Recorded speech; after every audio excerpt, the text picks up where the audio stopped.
Yo, Atlas speaking and welcome to part 4 of What If a Ruthless Civilian Became Infected by the Nightmare Spell Obtaining the Omnitrix. Let the tale begin. Chapter 76, Time Walker. Somewhere, very far away from the fake Primus and the dream realm as a whole, in a place where the concept of space does not exist.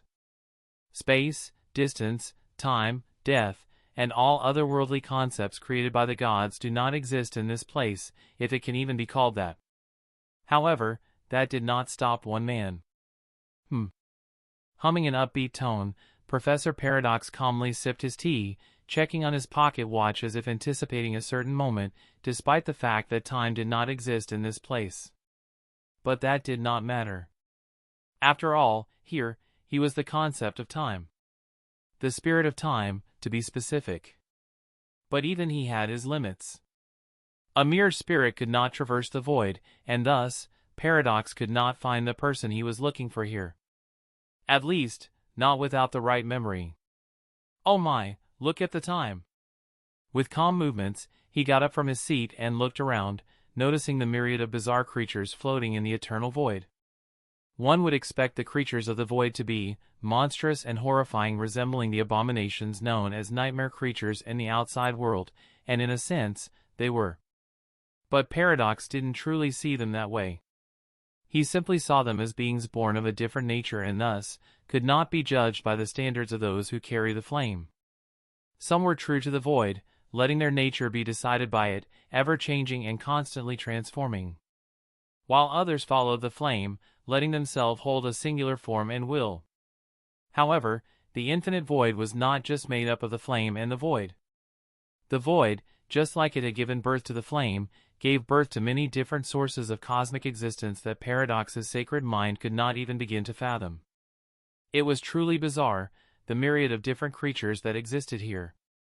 Some had entire worlds within them, existing as not only a universe but a multiverse.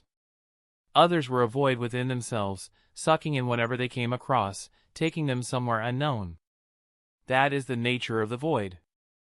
Bizarre, strange, horrifying, unknown, and unfathomable, even to beings of higher ranks.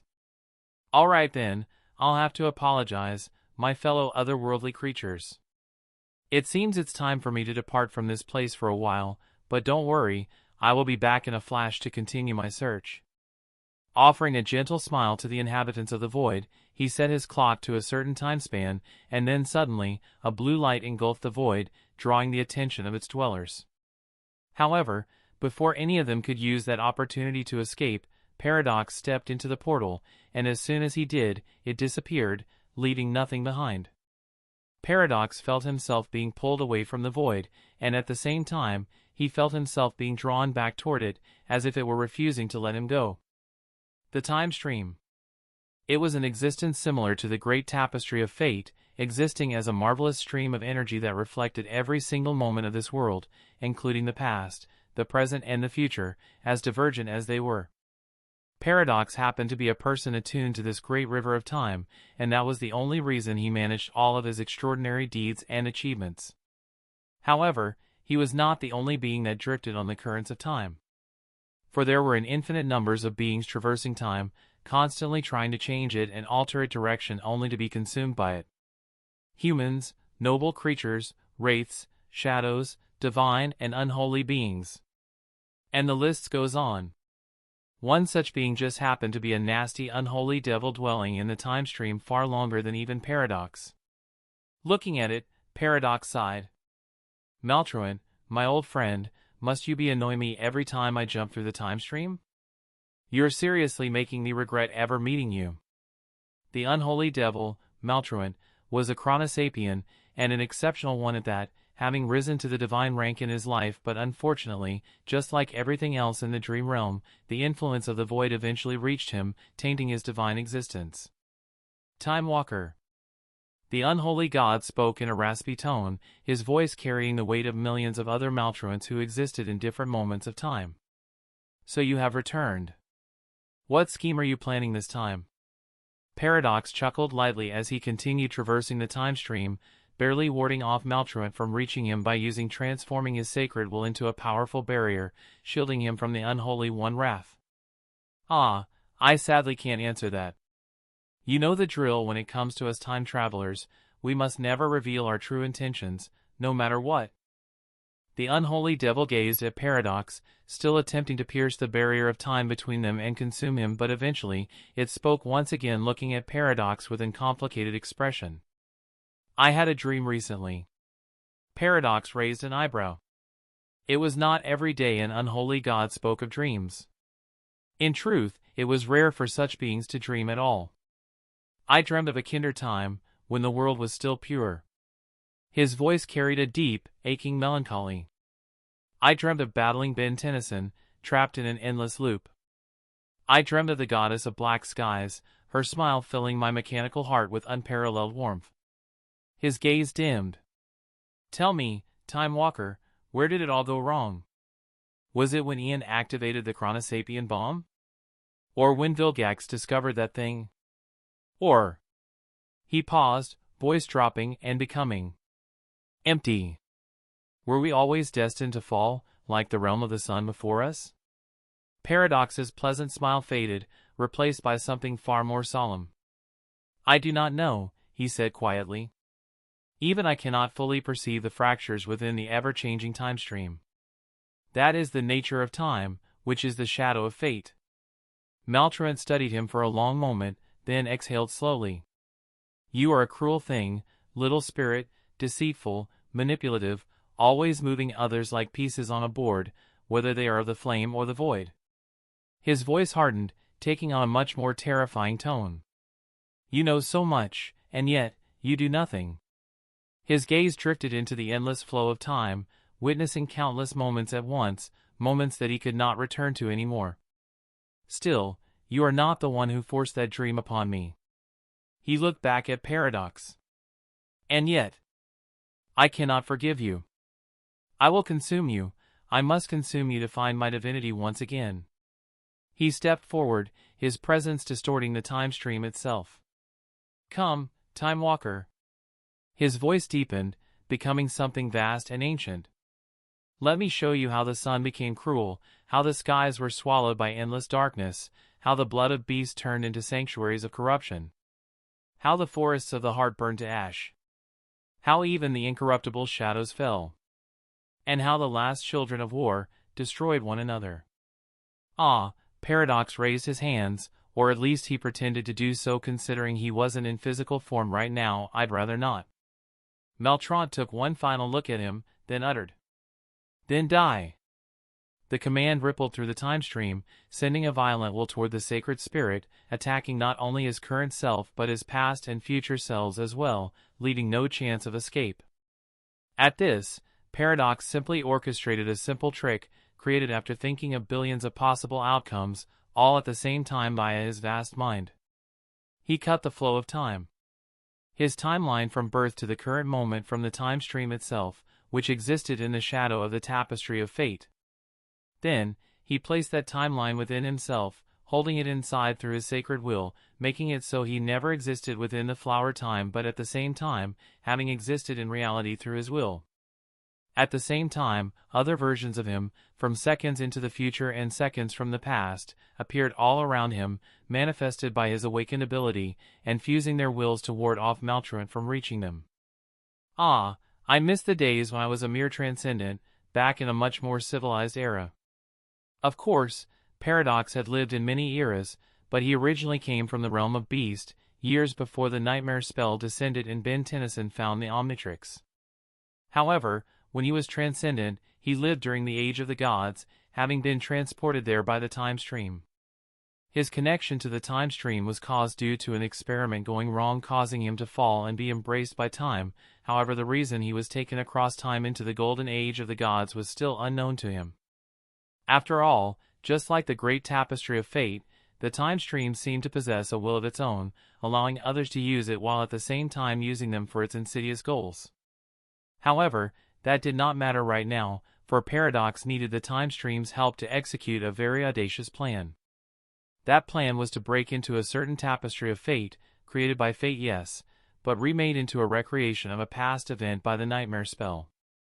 In other words, Paradox was using the time stream to enter a nightmare. Naturally, such a thing would be impossible, considering Paradox was only capable of entering 6th nightmares, nothing less and nothing more, well, except for the 7th nightmare, which held the Forgotten God, but that was not his nightmare to conquer. Even though it was usually impossible, Paradox was capable of doing this because the nightmare spell possessed the capacity to replicate sacred and divine beings, and cursed and unholy ones, of course. Which meant that there would be an imprint of him within the nightmare he wanted to enter, and thus, he would be able to briefly possess that version of himself through his aspect and the time stream, allowing him to achieve his goals. Well, Maltruant, I'm sorry to say that I cannot free you from your corruption right now, a myriad of paradoxes said, each bearing sorrow and sympathy within their voices. However, I promise you this. I will save you from this suffering. One day. He paused for a moment, letting his voices fuse into a singular one. I will save everyone. And with that, Paradox completely disappeared from the time stream, leaving the unholy devil to drift in the vast river. Falling into an alleyway, straight into a garbage bin, Paradox grumbled as he quickly got up and used his will to clean himself. Then he concealed his existence, making sure no one could sense him. It seems I succeeded in reaching the nightmare. Ah, Bellwood, how much I've missed you. Truly, it's far more pleasant than the void. Cleaning his staff, Paradox walked out of the alleyway and unleashed his vast consciousness into the outside world. Doing so, he felt the spirits of many beings, all occupying the same space. There was Max Tennyson and Verdona Tennyson, the two supremes of humanity, each ruling over a vast domain. And then there was the third supreme, who was dormant and weakened as of now, stripped of his domain and spirit. There were multiple supreme noble creatures as well, but because they were not human, they did not possess a domain, and thus they were inferior to the supreme humans, making their existence not as vast. Paradox also felt many transcendents, the number nearly reaching 1,000, each of them a powerful champion of humanity and noble creatures. However, his face turned into a grimace as he felt it. The unholy Titan, and its terrifying domain, the Forever Nights. Paradox did not dare to gaze upon it for too long, for it could easily gaze back at him and shatter his sacred mind if he was not careful. Such a thing was basic knowledge when dealing with higher-ranked entities. Although Paradox still shivered slightly, cursing Weaver for making his spells so competent. Really, who makes something capable of recreating unholy beings in a mere second nightmare? That Weaver, always so nebulous and treacherous, what a rascal. Cursing the demon of fate, Paradox refocused his attention on his target, the carrier of the Omnitrix. There were two of them, but not for long. Oh, Benjamin. So you have done it. Paradox sighed, recognizing what Ben did. In truth, he could not blame the youth for doing what he did, but that did not mean he approved of it. I should have been there. No, I shouldn't think like this. In the end, all of them will be saved, I'm sure of it. Turning his attention back to the Omnitrix wielder, and as he did, he noticed that Ben's essence was now nearly identical to Hugo's, appearing as if they were twins from birth. The only saving grace was that they still did not share the same body, but that would not be the case for long, considering the nightmare was slowly coming to its conclusion. Tapping his forehead, Paradox located the second Ben Tennyson, the weaker and less stable one, which meant that it was Hugo. And in a single nanosecond, Paradox vanished from where he was standing, appearing right inside a Plumber hospital, directly inside of Ben's room. There, a young man in the form of Ben Tennyson was sitting on the bed, devouring an unholy amount of food while watching Sumo Slammer's 7th live-action adaptation. Meh, the original trilogy was better, Paradox thought, before turning to the startled boy. He jumped up in shock as he detected Paradox, but then his shocked face slowly morphed into a wide smile as he recognized the uninvited guest. Paradox! It's you! Ben got out of the bed, struggling to stand due to his injury, and looked at the sacred spirit. Paradox offered him a wary smile. Oh my, the situation is just as I expected, bad. Ben raised an eyebrow, not understanding what the Time Walker was talking about. What situation? Is this about the Forever Nights? I knew Grandpa wasn't telling me the full story. No. Well, yes, it is somehow related to the Forever Knights, but that's not your main concern right now. It isn't? Paradox nodded, raising his chrono gauntlet and placing it on Ben's shoulder. Boy, you have to listen to me. What I'm about to say is important, as it holds the fate of the entire world. Yeah, I've heard that before. So what's the problem this time? Some galaxy-destroying superweapon being unleashed? Or is it just Vilgax again? Paradox shook his head, giving Ben a serious look. This is not a joke, lad. The fate of the entire world rests on the outcome of this nightmare. Paradox's eyes glowed blue as his sacred will pressed onto Ben, not to destroy him, but to draw something from within. What? It's time for you to wake up, Hugo. In a single moment, a myriad of scenes flashed through Ben. Hugo's head, they were scenes of his entire life. However, these scenes were not his alone. The influence of Ben Tennyson, which clung to him like a parasite, went into a defensive state, doing its best to destroy the memories in an attempt to protect the mantle of Ben Tennyson. But in the end, it failed, appearing feeble and small in front of Paradox's will. After all, Paradox's will was sacred, far beyond anything a mere mantle could withstand, and so it was erased, although not without leaving some dire consequences. The spirit that was Hugo slowly revived, its memories, those that built its ego, reforming and settling into his soul, reawakening his identity. In the end, Hugo was left standing there shaking while staring at his hands in shock. Not only had he experienced being erased, but he had also experienced the feeling of being someone else, of being Ben Tennyson. And unfortunately, the memories of Ben Tennyson did not disappear either, rather, they remained within Hugo's mind, as if they were a fleeting dream that he vaguely remembered. It was a bizarre sensation, to say the least, oddly similar to how night creatures precede their past selves who were not corrupted. Ah, it seems you are finally back, the man, no, the sacred spirit, standing in front of him said. He then offered Hugo a slight bow, clearly showcasing his manners. Allow me to introduce myself. I'm Professor Paradox, the first sacred human of the beast realm. I'm here to help. Author's note. Just wanted to say, I love you all. The engagement in our small community is warming my heart. Chapter 77, Deal with a spirit? Hugo instinctively backed away from the sacred being before him, his hands immediately shooting toward the Omnitrix. However, even then, was anything in his arsenal besides Alien X capable of harming, or even running away from, this man? No. Calling him a man in the first place is wrong. He is not a human, or at least, not anymore. Hugo was not as well informed about apotheosis as he would have liked to be. However, he did have great knowledge about the previous ranks thanks to the Omnitrix database that was accessible to him. Awakening was unlocking one's potential, ascension was reaching the epitome of what a human was capable of, transcendence was transcending humanity itself and taking the first step toward divinity. While supremacy was the act of defying the world itself and imposing your will upon it by establishing a powerful domain, thus becoming a demigod.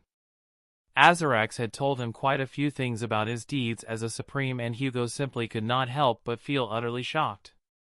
The power a supreme possessed was beyond unnatural and unlike anything he had ever seen before, and that was saying a lot considering how much he had witnessed in his short but eventful life.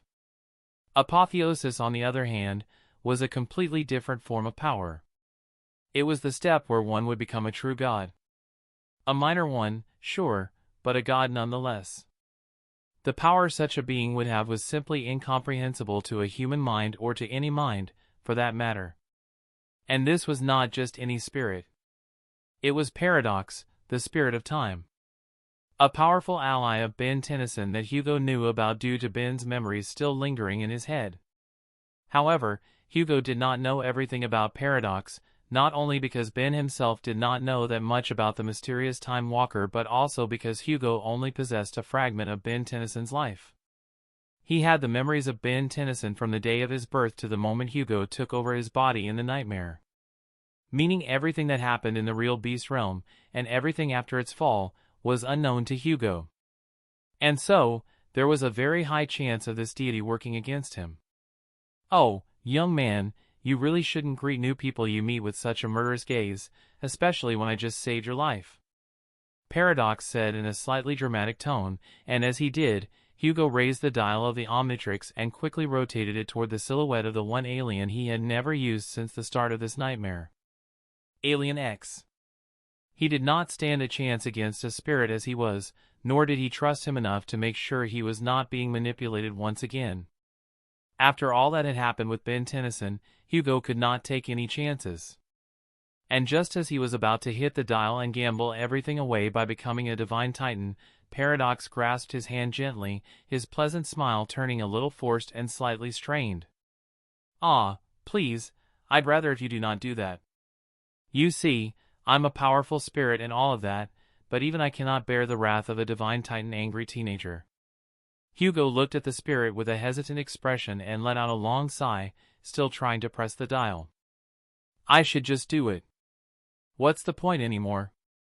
Ben Tennyson is going to finish this nightmare and take over my body, so I might as well become a divine titan, convince the two personalities in my head to give me control, and kill him and all of the survivors of the beast realm afterwards." Hugo looked at the spirit of time coldly. After all, Paradox was an inhabitant of the beast realm, and in Hugo's eyes, all of them were vile, treacherous, and deceitful, although he was not serious about wiping out an entire civilization, considering he was not that cruel of a person. Ben Tennyson, however, that was a different story. "Come on now," Paradox continued with a smile. "I'm sure your friends back in the waking world would not want that. And besides, your story is still too important for it to end here. Well, not exactly important in the way you think, but important nonetheless." Paradox used his will and made the Omnitrix dial effortlessly return to its dormant state. Then he simply let go of Hugo's hand and spread his arms wide. As he did, a magnificent blue tree manifested out of ethereal light, encompassing the entire world around them. Considering we both don't have much time, I'll be quick with the explanation.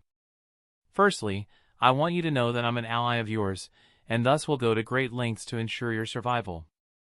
Secondly, there is something very important you need to know. Mesmerized by the glowing tree, Hugo shifted his attention back to Paradox and said in a hesitant voice, clutching the Omnitrix. "What do you want?" "Oh, let me guess, I'm some sort of chosen one that's destined to save the world?" Paradox shook his head. "Quite the opposite, actually.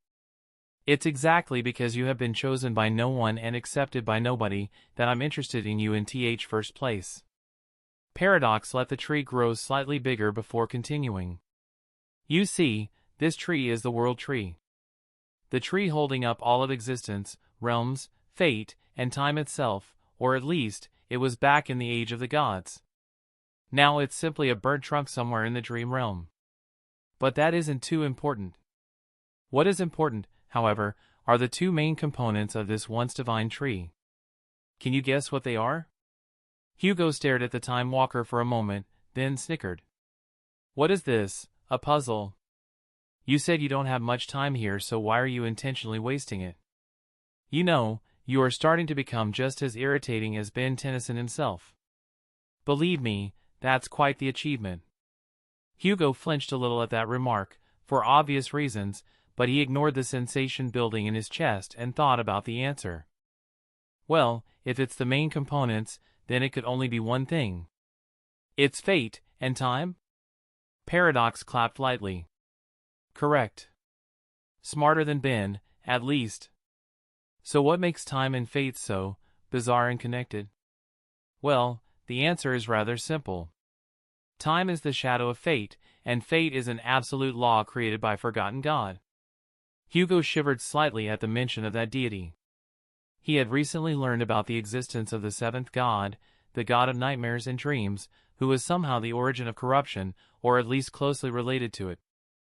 I cannot tell you much, considering it would risk you dying from profane knowledge. However, I can tell you this: the six gods betrayed the god of dreams and nightmares in the dawn of creation, trapping him in a very, very horrifying place. For that, the god of dreams retaliated with his own cruelty. This one is terrible, if not more, than what the gods did to him. Paradox's face took on a grief-stricken expression, and for a moment, he looked scared. Hugo did not like that at all.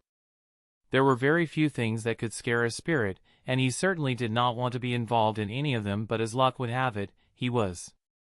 He created 8 creatures, each born from his flame OD desire. The first 7 were the demons, each carrying an authority of their shackled father. So the demons were not beings that cultivated to divine rank, rather, they were born from one of the 7 gods. Why is this the most normal thing I've heard all day? And then there came the 8th creature that was created by the forgotten god. Well, it's not a creature in the regular sense, but rather an absolute law. Fate. Or to be precise, the grand tapestry of fate. A tapestry so powerful and dreadful that even the mighty gods succumb to it, falling to their dooms because of its grand design. Paradox's gaze hardened as a fierce obsession settled in his eyes.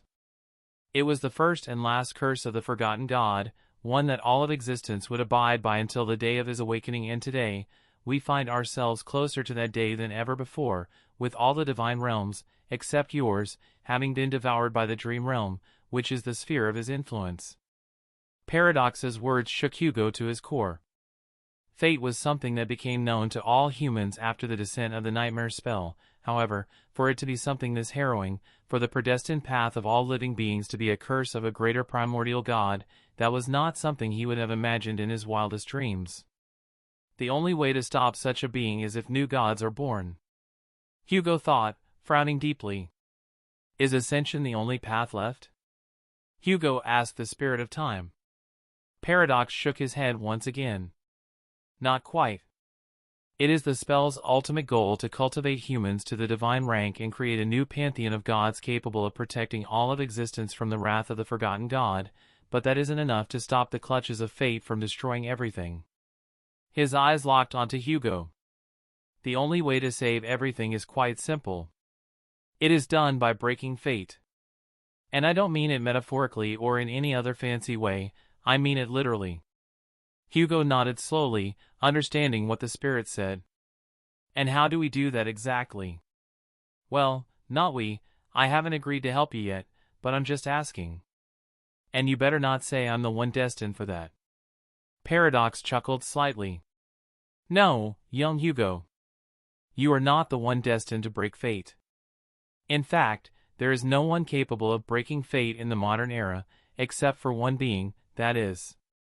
Hugo raised his eyebrows. It was good that he was not one who is meant to break fate, but he still wanted to know what that being is.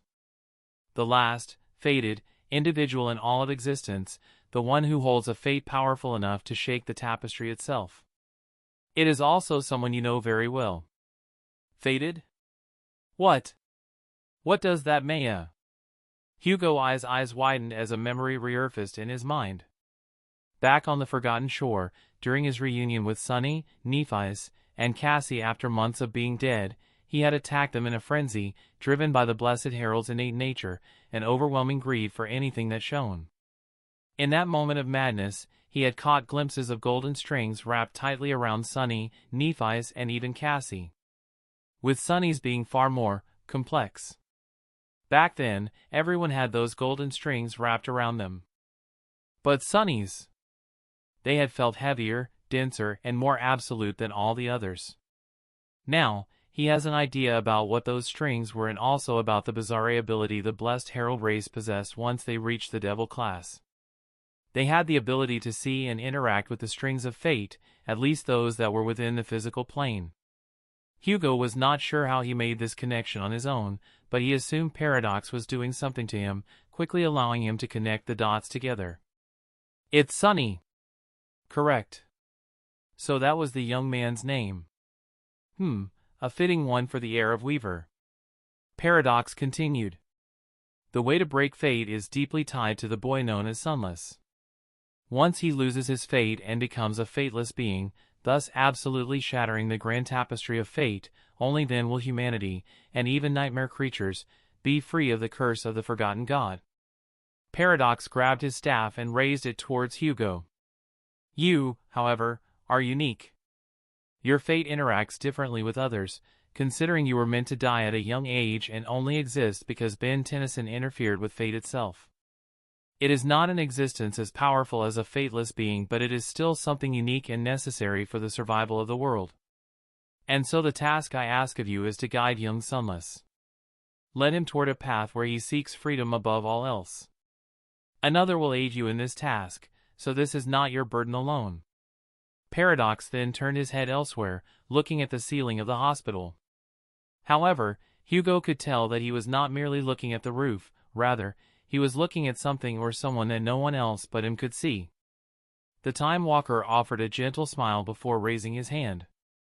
Now, my dear Song of the Fallen, you have heard enough. It is rude for a young lady to eavesdrop on people like this. With a flick of his hand, something changed in the world, and Hugo felt like he was no longer being watched, which was quite bizarre considering he didn't have the sensation of being watched in the first place. What was that? Who's Song of the Fallen, and what did you just do? Hugo bombarded Paradox with questions, not wanting to be left behind on anything. Paradox turned his attention back and shook his head. You'll know soon enough. Now, I've told you all that you need to know for the time being, so I must take my leave. But I have to admit, I did not come all the way here just to save your life and drop a couple of bombshells on you. Young Hugo, I'm very sorry for what is about to happen next.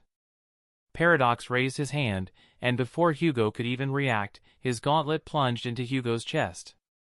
Hugo gasped, preparing for the pain to wash over him. However, none of that happened, as Paradox didn't pierce his chest, rather, he used it as a passage to reach much deeper into Hugo. He reached into his soul, or to be precise, his soul sea. In there, he looked at the dozens of spheres orbiting Hugo's 6 cores and moved his hands around as if searching through a jar. Aha! Paradox said as he grabbed one of the spheres and took it out. Hugo, his eyes wide, heard the voice of the spell reverberate in his head. You have lost a memory. Of course, he knew exactly which memory he had lost. After all, it had been given to his aspect legacy. It was his only divine memory, Asnatha's ship. Don't you dare! Hugo shouted, ready to transform and rip the bastard apart. Paradox, however, offered him an apologetic look. I'm terribly sorry for stealing from you, young man, but I know you wouldn't have agreed any other way. I need this little thing to search for a very dear friend of mine in a very, very terrible place, you see. So I hope you will understand. After all, this is all a part of a grand plan to save all of existence. He then grabbed Hugo's wrist and touched the Omnitrix. And as a gesture of goodwill, allow me to give you something in return. Before Hugo's astonished eyes, Paradox's sacred will washed over the Omnitrix as he began twisting the dial in strange manners, decoding the Omnitrix's complex web of failsafes in mere seconds. After a while, Hugo heard the voice of the spell in his mind once again. You have unlocked an imprint. You have unlocked an imprint. You have unlocked an imprint. You have unlocked an imprint. You have unlocked an imprint. You have unlocked an imprint. You have unlocked an imprint. You have unlocked an imprint. You have unlocked an imprint. You have unlocked an imprint. Your aspect legacy mastery has advanced. You have received the right to claim an aspect legacy relic. Now that's done, I must take my leave. But before I do, let me leave you with a couple of pieces of advice. Beware the frozen ridges of Antarctica, beware of the Tomb of Dread, beware of the King of Swords and the Queen of Worms, and lastly, beware of the insidious plague that spreads through words. Overwhelmed by the intensity of it all, Hugo simply froze. At the same time, Paradox began dissolving into motes of azure light. I will say it again, young Hugo. The heir of Weaver must be the one to break fate. You and the blind oracle will be the ones to guide him along that path, but you must do it in secrecy. Remember, even if it hurts you, he is the key to everything. And with that, Paradox completely dissolved into motes of blue light before scattering everywhere, leaving a shocked and confused Hugo alone. Bellwood, a few hours earlier. Ben crashed into an alleyway, detransforming from XLR8 back to his human form and panting heavily. The last few days have not been kind to him, as he was constantly being hunted by both the Forever Knights and the Plumbers. Not to mention that he was also abusing the ultimate function of the Ultimatrix. But even that was not capable of contending with the Supreme. Gritting his teeth, Ben punched a hole through one of the street walls. His plan to take over Hugo has failed, and the final battle between the Forever Knights and the Plumbers was drawing close, which meant this nightmare will soon end. Ben knows for certain that he would die once the nightmare ends, not because of the seed of corruption but because of the fact that he would be back in his human form, which is merely an awakened. The descent from a divine titan to an awakened titan will instantly shatter his soul, destroying him entirely. However, he could probably buy himself some time if he uses Alien X and convinces Serena and Bellicus to allow him a single use of Alien X. That can't wait for later. I still need to get the old man first. Ben turned his attention towards one of Bellwood's oldest facilities. A simple retirement home. It was also the place where one of the most powerful beings in this nightmare resided. Using Chameleon, Ben entered the retirement home and instantly dodged the security, not that he needed to, but he did not want to kill any more people even if they were all created by the nightmare spell. Until eventually, he reached a simply decorated room for one of the oldest inhabitants of this nursing home. And also of one of the ancient dwellers of this realm. Turning off his invisibility, Ben reverted to his human form and looked down upon the old man seated on a simple wheelchair, watching the TV displaying the movements of the Forever Knights and the Plumbers across the entire globe. Ben let out a weary sigh. Oh, how the mighty have fallen! Sir George, the first supreme of this realm and the one who fought off Dagon hundreds of years ago. Reduced to a crippled old man. At his words, the old man, George, stirred slightly. His empty gaze, which had carried no weight for ages, regained a spark of their former glory. In the end, the old man spoke a single question. Is it time? Chapter 78, The Flames of War. After Max Tennyson, the supreme ruler of the Plumber domain, declared the annihilation of the Forever Knights, all hell broke loose. Every Plumber personnel that had been monitoring the Forever Knights took action, and in a matter of hours, death washed over the Beast Realm. The facilities of the Forever Knights, which had been growing and expanding slowly, were burned to the ground, and every knight was massacred or forced into chains. The people funding the knights, usually billionaires or politicians, were forced to cut their support of the establishment entirely, and those that didn't met the same fate as the knights. After all, it was the fate of the Beast Realm that was at stake. But unfortunately, in the eyes of the public, a genocide was happening. And so, protesters immediately rose up, defending the rights of the knights. Their voices fell on deaf ears, as no one was brave or powerful enough to challenge the decree of their supreme monarch. Hugo's POV. Hugo was currently resisting the urge to transform into Alien X and nuke everything in this godforsaken nightmare. Everything since its beginning had gone wrong, and he had found himself losing repeatedly, barely gaining anything in this nightmare. Not to mention his sanity, which had been slowly fracturing each day. After a few minutes of standing completely still, he exhaled. Calm down, Hugo, it's not that bad. You just got robbed by a sacred god, it's not that big of a deal. Fuck, it's that big of a deal. He lost a divine memory. A memory that could literally destroy a planet. And the worst thing is, he didn't have any way to stop it. He had gained 10 new aliens and an aspect relic, but the loss of such an artifact was still a huge loss. Eventually, Hugo ended up sitting on the hospital bed, solemnly thinking about his next step. He had not forgotten what Paradox had told him about the nature of fate, the forgotten god, and Sunny's crucial role in destroying fate. Hugo was not going to manipulate his friend for the so-called greater good. At least, that's what he wanted to believe. Forget it, I'll deal with that later. For now, let's see what I got. With a tired sigh, Hugo opened his runes, and his eyes immediately widened. Name, Hugo. True name. What the hell is this? He knew that he had lost his true name when he became Ben Tennyson briefly. However, Hugo had assumed that Paradox had taken care of that when he had restored his personality. But it turned out he was wrong. Hugo had lost his true name, perhaps forever. Is this a good or a bad thing? humanity of the War Realm had never been able to find out what the purpose of a true name was, and so Hugo simply had no idea how dire the loss of his true name was. It would have been horrifying if it had stopped him from ascending further, but the spell should take care of that part, and his other abilities don't seem to be affected either way.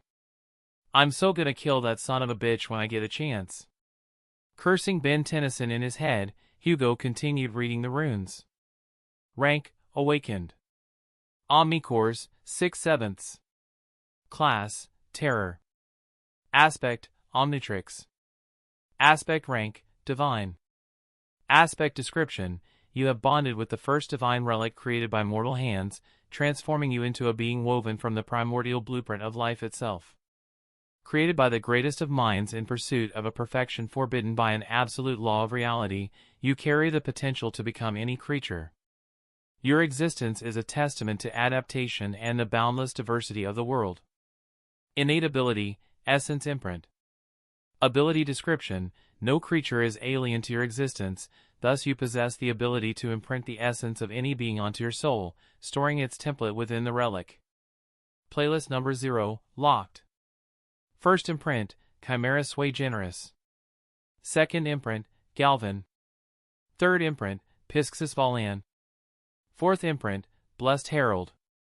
Fifth imprint, Clintar. Sixth imprint, Soul Serpent. Seventh imprint, Stone Saint. Eighth imprint, Empty. Ninth imprint, Empty. 10th imprint, Empty. Aspect abilities, Morph, Quick Morph. Flaw, Unstable Ego. Flaw description, the line between your true self and that of your imprints is razor thin. Attributes, Mutant, Flame of Divinity, Extraordinary Memory, Anatomica, Spirit Core, Shadowrend, Soul Bound, Azura. Echoes, Zed. Spirits, Spirit Body. Memories, Prototech Armor, Conqueror's Wrath, Polymorphic Crystal, Emerald Spyglass, Heart Compass, Nothing, Sunlight Rings, Silver Tears, Proto-Truck, Lucky Charm, Proto-Tool. Aspect Legacy, The Last Testament. Aspect Legacy description, I, the first thinker, have foreseen the end and could not stop it. And so, I leave this record. Let this stand as my testament against the vile strings of fate and the one who weaved them. Within this record lies the proof of our world and the hope for what may one day be again. You who are reading this is the testament of our existence. So I beg of you, whoever you are, do not fail us. First playlist, locked, 100%. Second playlist, 100%, ready to claim. Third playlist, locked. Fourth playlist, locked. Fifth playlist, locked. Sixth playlist, locked. Seventh playlist, locked. First, Hugo checked the new aliens he got from the second playlist. Playlist 2 hashtag. First imprint, Methanosian, codename, Swampfire. Second imprint, Sonorosian, codename, Echo Echo. Third imprint, Vaxasaurian, codename, Humongosaur. Fourth imprint, Aerophibian, codename, Jet Ray. Fifth imprint, Arachnochimp, codename, Spider Monkey. Sixth imprint, Cerebrocrustacean, codename, Brainstorm. Seventh imprint, Crystalcipian, codename, Chromastone. Eighth imprint, Polymorph, codename, Goop. Ninth imprint, Necrophrygian, codename, Big Chill. 10th imprint, Celestialcipian, codename, Alien X. 11th imprint, Orishan, codename, Water Hazard. 12th imprint, Pripyatosian B, codename, NRG. 13th imprint, Geochilon Arios, codename, Terraspin. 14th imprint, Amperi, codename, Amphibian. 15th imprint, Talpedon, codename, Armadillo. 16th imprint, Apoplexian, codename, Wrath. 17th imprint, Biotsavarshan, codename, Lodestar. 18th imprint, Citricaia, codename, Fast Track. 19th imprint, Orictini, codename, Edel. 20th imprint, Ichthyparambuloid, codename, Walkatrout. Hugo let out a long whistle at the list of aliens he had gotten. The first 10 were the ones that were already unlocked by Ben Tennyson of this nightmare, which he had used most of except for Goop, Brainstorm, and Spider Monkey. Hugo hadn't found himself in any situation where he'd need to use these three so far. Alien X was complicated, so Hugo pretends it doesn't exist. That aside, his new list of aliens seemed quite impressive.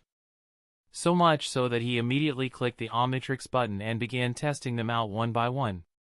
First was Water Hazard, which was a metallic red alien that was more of a robot than an alien, who also possessed the ability to generate and control water from his body. It was a pseudo-aquatic alien, different from Ripjaws, which was a good thing in Hugo's book considering it allowed him control over water on land. Then there came NRG, Terraspin, Amphibian, and Armadillo. These four aliens were focused on the elemental theme, with NRG having control over lava and boasting an external suit that he can detach from to reveal its true form. NRG's set of abilities was leaning more towards destruction like Heat Blast. It was not a bad thing, but pure power was slowly losing its appeal with how much many Hugo had. Terraspin, on the other hand, was capable of spinning to generate air. However, the strange alien was not capable of manipulating air, which was a bit disappointing and pretty useless, but hey, turning into a turtle was cool. Armadillo was a more subtle alien, possessing an affinity to earth and the ability of transforming his arms into either drills or jackhammer arms, which was very bizarre for a biological alien. Hugo didn't really find this alien that interesting as well, considering its lack of diversity in its abilities. Then there came Amphibian, which was by far the most impressive of the elemental aliens, capable of manipulating and generating electricity on a far larger scale than Buzzshock, which was one of Hugo's favorite and most useful aliens back in the Forgotten Shore. Not only that, but the strange jellyfish-like alien was capable of breathing and maneuvering underwater perfectly, making it a fusion of Ripjaws and Buzzshock. Now that I think about it, most of the aliens from the second playlist are like fusion of the previous aliens that I had. I wonder if that's a coincidence. The remaining four aliens were quite mundane compared to the other six, however Hugo found them fun. There was Wrath, which was a humanoid tiger-like alien with impressive agility and superhuman acrobatic skills. This alien's main abilities revolved around empowering himself by making other creatures fear him. This alien didn't possess any other useful power besides this, and it also changed his personality the most compared to Hugo's other forms so much that he was a whole other person when transformed into him. One driven by rage and fury. Then there was Fast Track, which was basically a knockoff XLR-8. Hugo liked the fact that he had regained a speedster-based alien that could run on lands, unlike Jetray, which could only display his speed while flying. Still, this alien was of the Ascended rank, thus its speed is naturally faster than XLR-8. It also looks like a human wearing a fursuit, oddly enough. Edel was another bizarre metallic alien that could consume substances and shoot them out as energy, which was decent. Hugo once again couldn't think of any situation where he would be using these aliens. Then there was the alien known as Lodestar, which was a magnetic-type alien with a very bizarre biology. This alien offered Hugo great mobility in terms of craftsmanship and battle control, especially with metal being an important part of both the old and new world, making it a valuable alien. And lastly, there was Walkatrout. A fish? Really? Transformed into a bluish fix with legs, Hugo wanted to slam his hand against his forehead but couldn't because of its short limbs. How could such a useless noble creature exist? Not only did it not possess any abilities, but its rank was also dormant.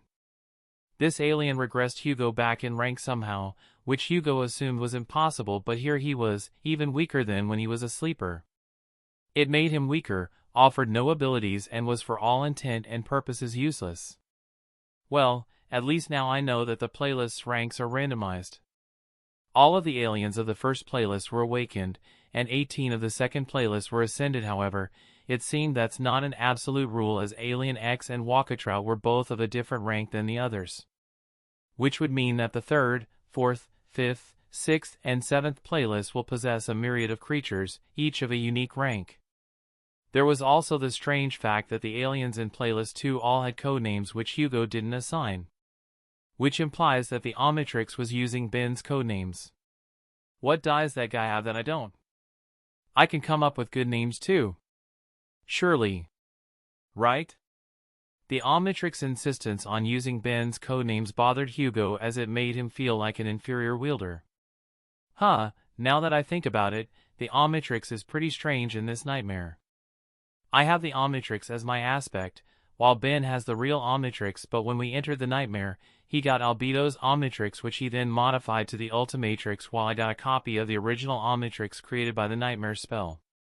How bizarre. De-transforming and brushing away the ridiculous thoughts away, Hugo stretched in his human form.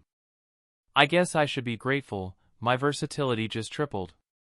Hugo was slowly becoming the most versatile creature in existence, capable of changing freely from a myriad of different forms, truly becoming anything and anyone. Once he gets playlists 0 and 1 unlocked once again, he would have a total of 37 aliens, each are of the Terror class and all possesses unique abilities and attributes granting him unimaginable powers. In terms of quantity, he far outmatched all of the saints of humanity, and Hugo was a mere awakened. He was a man of pure potential unrivaled by few in his class and rank. Getting the random thought out of his head, Hugo focused on his Aspect Legacy relic. It was time to claim the real prize. What would it be this time? A memory? An attribute or something else? Claim relic? Yes, Hugo said in an excited voice. Aspect Legacy relic claimed. You have received a memory, Omnitrix. Chapter 79, The Flames of War 2. Hugo quickly pulled the runes for his new memory, eager to learn about his artifact. Memory, Omnitrix. Memory rank, Sacred. Memory tier, I. Memory description: the most dangerous hunter in all the realms sought a weapon worthy of his greatest prey Ben Tennyson, and to fulfill this request, an artificer turned to the first thinker's greatest creation, the Omnitrix. A device meant to foster peace by allowing one to walk in the lives of countless other species, but peace was never the goal of this artifact. Stripping away its purpose, the artificer forged something new, an instrument of destruction, hunt, and power. Thus, the Omnitrix was born. Memory enchantments, Wild Shape. Wild Shape, enchantment description: the wielder of this Omnitrix can transform into predators of all species. Hugo was not really sure how to feel about this memory. For one, it was sacred and not divine, which was not a bad thing considering that sacred memories were also unheard of in the waking world. But the difference between that and divine was still off-putting. Sure, it was basically another Omnitrix, but it was simply inferior to the real Omnitrix in every way. For starters, the Predator's aliens were noble creatures, and thus, Hugo could simply scan said creatures and transform into them anyway, and this Omnitrix didn't possess the attributes of the Omnitrix like Omnikicks, Failsafe, and Voice Command. So, this device was of no use to him personally. However, it could be beneficial to someone else. Or a certain Echo. An idea appeared like a flash of light in Hugo's head. Immediately, he summoned Zed. The blue wolf manifested in a shower of white light, and as soon as it did, it rushed to its master, hugging him and licking him in joy simply on account of Hugo being its master. That warmed Hugo's heart a lot. Good girl, Hugo said, rubbing her head. Pets and all other animals were basically extinct in the war realm, and so Hugo had never really imagined having one, but here he was. Sadly, he could not truly enjoy his time with the ascended creature just yet. Say, Zed, you have an ability to bond with things, right? The wolf nodded in excitement, still licking him. Great, Papa has a gift for you then. With that, Hugo summoned the Omnitrix, which was less of a wristwatch and more of a dial with an entirely different insignia compared to the Omnitrix. Makes sense, its creator was not Azimuth, and I'll bet it also wasn't a Galvan. Still, someone capable of creating a sacred relic must be immensely talented. It made Hugo wonder if he would be capable of creating such wonders using gray matter or brainstorm once he reaches higher ranks. Then, Hugo placed the Omnitrix on Zed's red collar, causing the dog to flinch as if remembering something from a very long time ago. I didn't know echoes could be this expressive. It really made him wonder how the spell made echoes and memories, but that was a thought for another time. The Omnitrix looked perfect on Zed, as if it was made specifically for her. It seemed the bond ability Zed possesses made her a perfect host for the Omnitrix, causing a strange synergy to be born from their union which benefited her more than the lucky charm did. So you can now transform into things like me, Hugo said in an excited voice. Ah, how about Humangosaur's predator? Yeah, that would work.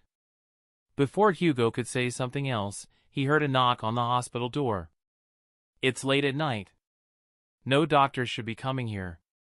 Hugo calmly dismissed Zed and pretended to be watching the TV. Then, a man in a doctor's clothes entered, carrying a bunch of medical equipment in his hands. He was wearing a medical mask as well, which gave him a very disturbing look. Ah, Ben Tennyson, you are awake. I'm Dr. Rayleigh. I'm responsible for giving you your medicine, so please stay put for me. It's been a very long day with all of what's happening in the outside world. He brought out a needle from the medical box and slowly approached Hugo. As he did, Hugo's eyes hardened slightly. Something was wrong. Terribly wrong, even. Hugo was not the most skilled of Awakened, nor did he have the best intuition, but his senses were augmented by his charm memory, Conqueror's Wrath, and his attributes created a weak synergy, making him able to detect small unimportant things such as body language and speech patterns. However, it didn't take a genius to recognize that an Awakened wouldn't need any type of medicine while they were healing. Not only that, but he clearly remembered his brief time as Ben Tennyson. There were no male human doctors in this hospital. All of them were either females or noble creature. And then there was the smell. A faint, but unmistakable stench of blood drifting in from the corridors. The man's steps were shaky and his breath was intense, as if he was high on drugs, or if he was barely trying to contain something. And so, in the next moment, Hugo slammed the Omnitrix. His body twisted and expanded as orange and black fur emerged all around him and two sharp-like claws appeared from his hands. At the same time, his face became like that of a tiger, with each of his teeth being capable of ripping metal apart. Immediately after the transformation was over, Hugo grabbed the fake doctor by his collar. Let me tell you something, imposter. Wrath does not like doctors, and Wrath does not like you Forever Knights either. The man's eyes widened, but it was too late. Wrath's sharp claws plunged into his head and passing through his skull in seconds, killing him before he could do anything. You have slain an Awakened Forever Knight. For a single heartbeat after that, silence filled the room, and then chaos broke loose as dozens of knights raided the hospital room. Letting out a savage growl, Hugo lunged at the knights. There was around 15 of them, some with blasters and others with plasma swords. Of course, they were donning the iconic armor of the Forever Knights. A blade of red death came down on Wrath's face, ready to cut it clean off. However, in the last moment, Wrath grabbed the knight's hand and brutally cut it off. Then he twisted the knight's body and took cover behind it as the other knights shot a barrage of energy blasts towards Wrath. The knight died on impact, and Wrath threw his body towards Knight, momentarily breaking their formation, and as he did that, Wrath launched himself at an incredible speed, using his sharp claws to cut through the Forever Knights. You have slain an Awakened Forever Knight. You have slain an Awakened Forever Knight. You have slain an Awakened Forever Knight. You have slain. The voice of the spell mixed with the horrified screams of the Forever Knights. Some of them even tried to flee using their jetpacks, but Hugo cut their heads before they could do so. Slaughtering such a large numbers of humans was not easy, even if they were not humans in the first place. After all, the spell did not recognize them as humans, but rather as Forever Knights, barring a mark of their unholy patron, although of much lower grade than the Forever Kings. Still, they looked the part. So much blood. A blast slammed into Wrath's torso, nearly taking off his arm. Another shot his legs, setting him on fire. Just as he was about to be blasted, he activated his awakened ability ZND, slammed the Omnitrix, shifting into a mass of green goo. The green mass had a strange projector above it, keeping it afloat. Without it, the alien would be nothing more than a mass of green liquid, making it the biggest weakness anyone could ask for. However, the knights did not live long enough to know that, as goop entered the gaps in their armors, using his acid-like powers to melt their skin off. He even went beyond that, and left some of them inside the bodies of the knights, burning them from the inside. In the end, the hallway of the hospital was left with only blood, torn flesh, and parts of goop that slowly returned to the main body. He let out a long sigh which sounded bizarre in Goop's voice. There, 13 aliens to go. This place was currently useless as the plumber's personnel and healers were all killed by the Knights when they raided the hospital, and so leaving was his best choice. Slamming the Omnitrix once again, Hugo transformed into Big Chill and flew upward, activating the intangibility of this imprint. Outside was quite the scene. Protesters were marching in the streets of Bellwood, with huge banners that had the Forever Knights symbol and others with the plumber symbol covered with a big red X. There was even signs with Ben's face on them, with inappropriate symbols written over it. Tough crowd. But we have something in common. WHI would have thought that he would have something in common with people supporting the worshippers of an unholy being? Certainly not Hugo. Getting high enough into the sky, Hugo summoned a memory that he has discarded for the entirety of this nightmare. Proto-Truck. He specifically summoned it in its ship form, which was an orange spaceship of sorts, with the wings being in the front and two small pillars rising from the back and each side. The front part of the ship was the pilot's seat made of reinforced glass, while the Omnitrix simply rested in one of the wings. I wonder if I can turn it blue. Hugo entered the proto-truck and detransformed as he got into his pilot's seat. Hey, this thing is pretty sweat. However, that only made him miss Aznatha's ship more. That thing could take the form of all ships. Ignoring that, Hugo looked at the Omnitrix and spoke. Hey Omnitrix, can you connect to the internet of this world? Processing request. Affirmative, do you wish to establish a connection? Yes. As he said the words, a green screen appeared from the Omnitrix. Wow, how handy. Wanting to search other stuff, Hugo slapped himself and exhaled. Focus Hugo. Focus, ahem, Omnitrix, show me the recent news on the Forever Knights and the plumbers.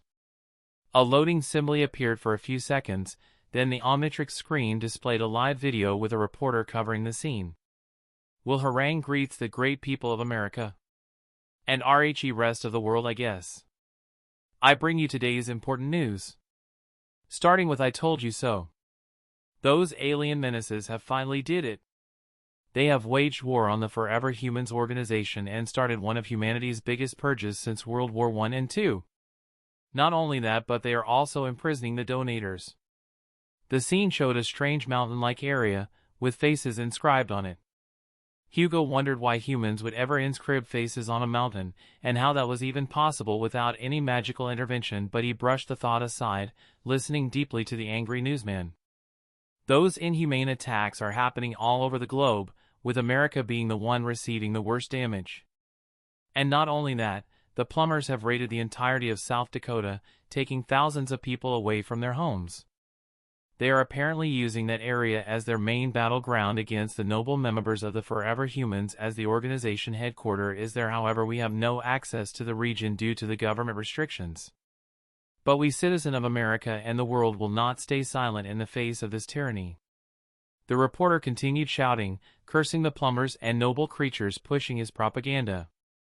In hindsight, such actions will seem cruel to the public. But that did not matter to Hugo. So South Dakota it is. The final battle of the nightmare was there, and Ben Tennyson alongside many other important figures will be there. The best solution was to remain here and wait for the nightmare to end. However, Hugo could not do that, because he knew that something terrible would occur if he stood by and did not help in any other way. That was because Hugo had already deduced the final goal of the Forever Knights, which was to summon their unholy god into this plane and destroy everything. Hugo had pieced that together from Ragna's memories and the fate that befell the real Beast Realm, which was hinted to by Ben during their meeting. That was how Ben the Beast Realm fell in the original timeline, and also how Ben Tennyson got stuck in Alien X. If the unholy creatures descended on the earth of this nightmare, then Hugo would simply die, ending the nightmare. Only Ben knew how to stop the end, but that didn't mean he wouldn't fail, even if his powers surpassed that of Hugo's. With a final sigh, Hugo put on his seatbelt and pressed the activation button of the proto-truck, flying the ship at an incredible speed. Wait, where the hell is South Dakota anyway? South Dakota, Mount Rushmore. The once beautiful landscape was turned into hell, with thousands of people, creatures, and even abominations fighting on the land. The battle has been going on for hours, with the plumbers having the upper hand in this battle due to their numbers and the power of their sovereign. However, that did not mean the Forever Knights did not have their ways of fighting back. They had runic arrays created by their most powerful sorcerer, and most importantly, they had the gifts Dr. Joseph left behind.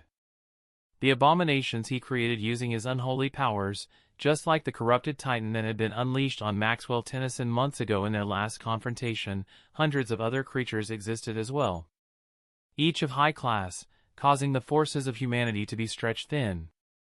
There was even some great abominations which Maxwell Tennyson was dealing with. Not to mention that the Forever Knights had also developed their own set of Azuras, making their members formidable in terms of defense and offense. Suddenly, in an empty hill bordering Mount Rushmore, a small crimson portal appeared, and from it, 3 figures emerged. The first was a bulky, armored beetle-slash-turtle-like humanoid alien with light green skin. He has a red armored shell on his back and tail, with a black stripe going down the middle. He has yellow plating on his arms, lower leg, and stomach, with a red core in the center of his belly. He has yellow spheres on his ears and tail. He wears a black covering over his head and his midsection. A red Omnitrix symbol made itself visible on his forehead, clearly indicating the identity of the creature. The second figure was a mighty green dragon, who seemed much sleeker than the dragons displayed in myths and legends. However, his oppressive presence shook the world, making his authority known to everyone. The last figure was less impressive than the previous 2. It was a man around his 30s wearing beautiful plate armor from medieval times. He had blonde hair and a shortened blonde beard. He was Sir George, the founder of the Forever Knights, wielding the sacred sword Ascalon. He was the supreme stripped of his domain. Or to be precise, one that had his domain taken over by an insidious plague. One that he had no way of fighting. But now, he had returned to take back what was rightfully his. Looking at the bloody scene beneath him, George sighed and looked at Ben in amusement, wanting to lighten his mood slightly before jumping into battle. "So what do you call this form?" Ben, still transformed, grinned. "Portaler." The 2 supreme beings, one a noble dragon and the other an ancient supreme, stared at the proud Ben with a dumbfounded expression. Eventually, the dragon spoke in a confused tone. "You named the transformation that can make portals." "Portaler?" Ben nodded yes. "Is there anything wrong with that?" George sighed. "We are doomed." And with that, he raised Ascalon, and a brilliant white light emitted from the sacred blade, revealing their presence to everyone in the battlefield. Chapter 80, The Flames of War 3. Ben had made a huge gamble by bringing George with him and giving him the sacred blade, Ascalon, instead of using it himself. However, that choice had been more efficient due to the simple fact that a supreme, even one with no domain, could use the powers of Ascalon better than he could ever do, even with the ultimate function. Not to mention, George was a man of honor, and so he wouldn't turn on Ben, considering he was the one who brought Ascalon to him in the first place. Still, he was distrustful of his new ally. The Supreme Dragon could be dealt with relative ease. However, George was a different story entirely. Ben wished it wouldn't get to that point. That aside, he was truly going to remember this day for as long as he lived, well, if he lived and escaped this nightmare. After all, it was not every day that he and 2 other supreme beings fought against an unholy domain. Well, there was also the armies of humanity helping, but as far as they were concerned, Albedo was their enemy as well. It did not matter, in the end. Scrolling through the aliens in the Ultimatrix, Ben chose Echo to be his main form for now, morphing into the short white alien in moments, and then he immediately activated the ultimate function, transforming in a burst of red light. Ultimate Echo emerged in a burst of light. His body was taller now, lean and unsettlingly precise in detail. Blue and black patterns rippled across his form that looked both metallic and organic, as most of his forms did nowadays. 15 speaker-like modules were embedded across his frame, shifting slightly as if they had sentient of their own. On his chest, the Ultimatrix symbol shined brightly with a crimson-red color. This brings back memories. Ben smiled in his mind, remembering the adventures he, Gwen, Kevin, and countless of his other peers had in this world. The RAL version of it, at least. The battles, the losses, and the lessons they learned along the way. However, Ben could not dwell on that feeling of nostalgia for long, for he still had a battle to fight and Gwen and Kevin were not here to help him today. Calming his head, Ben floated down next to George and the dragon, unleashing doom upon the beings beneath them, whether they were forever knights, humans, or corrupted abominations. His goal was set. He simply needed to destroy a divine relic and prevent the descent of an unholy being. How hard could that possibly be? High up on Mount Rushmore, the one in red was looking down calmly upon the raging battlefield below, his face hidden by a terrifying golden mask and his body covered by a crimson-red fabric. His people were fighting down there, all except for the remaining 4 forever kings. They were still too precious to set loose, after all, for the hour of judgment was close and yet still far. Oh! The one in red noticed 3 more beings enter the territory of South Dakota, joining the fights against the countless corrupted and great abominations. One was a transcendent titan, a supreme devil, and a smirk played under his mask. The wielder of Ascalon is here. Perfect, just as my lord envisioned. The one in red turned his head to the side, and there, standing motionlessly by his side, were the 4 remaining forever kings. The seat holder of Shadow, Sir Enoch. The seat holder of Storm, Sir Cyrus. The seat holder of Heart, Sir Urian. The seat holder of Blood, Sir Driscoll. The seat holder of Nightmare, Dr. Joseph, had been murdered by Ben Tennyson, while the seat holder of the Sun, Sir Patrick, and the seat holder of War, Sir Connor, were both slain by Ben Tennyson's evil twin, the one known as Albedo. That man was also in this battle, fighting alongside the wielder of Ascalon for some reason. It did not matter, really. The hands of Armageddon were nearly completed, and those kings only served as fuel to it. Everything from corrupting them to turning them into pseudo-void creatures was for this moment. Each and every single one of their void-tainted souls were meant to be used as anchors to open the gate through the hands. The gate to the outer regions of the primordial void, where a single being existed, awaiting for its summon. My lord, the almighty god of corruption, Dagon, I beseech you, enlighten me with wisdom before the final hour. The one in red prayed, as he always did, to receive his revelation. For a few moments, nothing happened, but then something changed in the world. The 4 kings felt it, and the supreme beings down below felt it as well. However, keeping secrets no longer mattered, so let them know, they cannot stop it anyway. Eventually, the seed within the one in red ignited with ominous power as his prayers were answered. The cosmic voice of the unholy god rippled in his head, being a voice and not a voice at the same time. Divine and unholy, soothing and harrowing. It was the most beautiful voice in existence. It was the most hideous voice in existence, as well. Dianadan, Zu los non vazen. Darline los hanu. Kienda du havilan stav, mu kent vapran nalan hanu. Fail la fuldiak, nus los in inal dar hanu. Nus los gatwa an filik. Main fantul bool main arc. Zu fan ufer arc du line. Filik, hanu du vodamin ra, Sodom. The one in red, eyes widened behind his mask. However, he did not dwell on his revelation for long, for he had absolute faith and trust in his Lord, no matter what sort of truth he gave. You have slain a great tyrant, spawn of doubt. Maxwell Tennyson frowned as he finally slew the troublesome great tyrant that had slaughtered many of his subjects. The battle was harrowing and devastating, with the tyrant unleashing its vast army of corrupted creatures and its tyrannical will against him. However, he proved himself superior. But that was not the end, quite the opposite, actually. It was merely the beginning. There were hundreds of great abominations roaming South Dakota and thousands upon thousands of corrupted nightmare creatures crammed tightly in a single place, slowly expanding in all directions, with the plumber's force field being the only thing keeping them from being released to devour the rest of Earth. He recognized the origin of those creatures well. Many had been his people once, a long time ago, in a different life. When he was Quetzalcoatl, the winged serpent of Mictlan, the last heir of the sun god.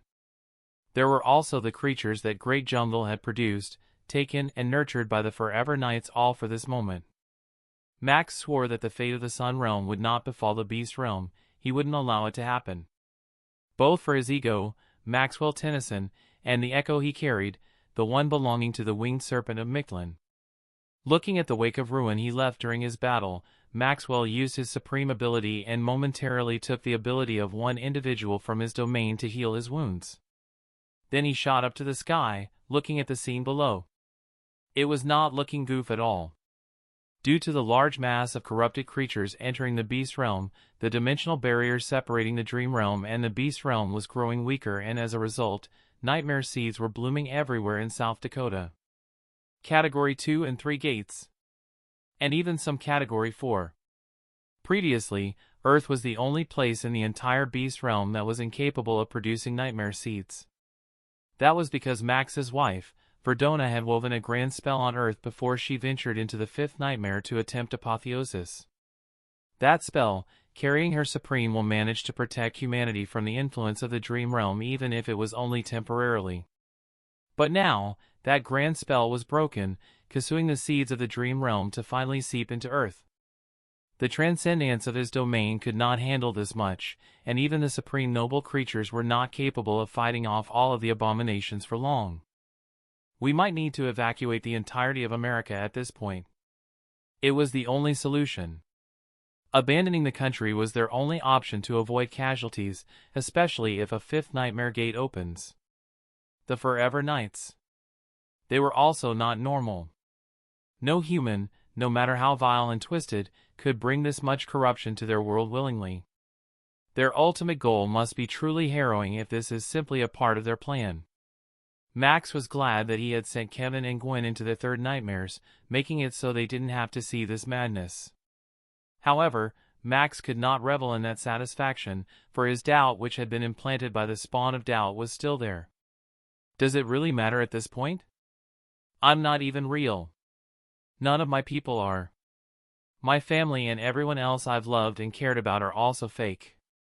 The revelation that this world is a nightmare was still bizarre and unnatural, however he knew that it was the truth due to his supreme nature. It made him wonder, could he possibly escape the nightmare somehow? He was a supreme being, after all. No. Who am I lying to? The spell would not allow such a thing, and a mere supreme cannot possibly defy its will. Grimacing, Max unleashed his supreme will once again and descended upon the sea of abominations. He continued doing what he did best. He killed. Floating over South Dakota in his ship, Hugo's expression twisted into one of horror and shock. Down there, a war between the corrupted and the awakened was occurring. It was perhaps the vilest and cruelest war that had ever happened in existence. At least, it was more horrifying than anything Hugo had ever seen. The Forgotten Shore seemed like a kindergarten compared to it. Fire rose like pyres. Corpses of both awakened and abominations were creating towers of mangled flesh, and the blood of the unholy and the divine was mixing together to create a horrific painting. Even though the scene was terrifying, Hugo couldn't help but find a slight irony in the situation. America in my world was rendered uninhabitable by a Category 5 nightmare gate, unleashing cursed gods upon it.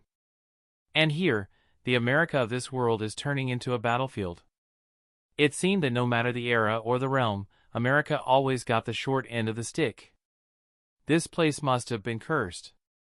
Summoning Zed and the spirit body, Hugo transformed into Jet Ray, and at the same time, the spirit body manifested the Azura attribute, arming itself in sleek, beautiful white and blue armor.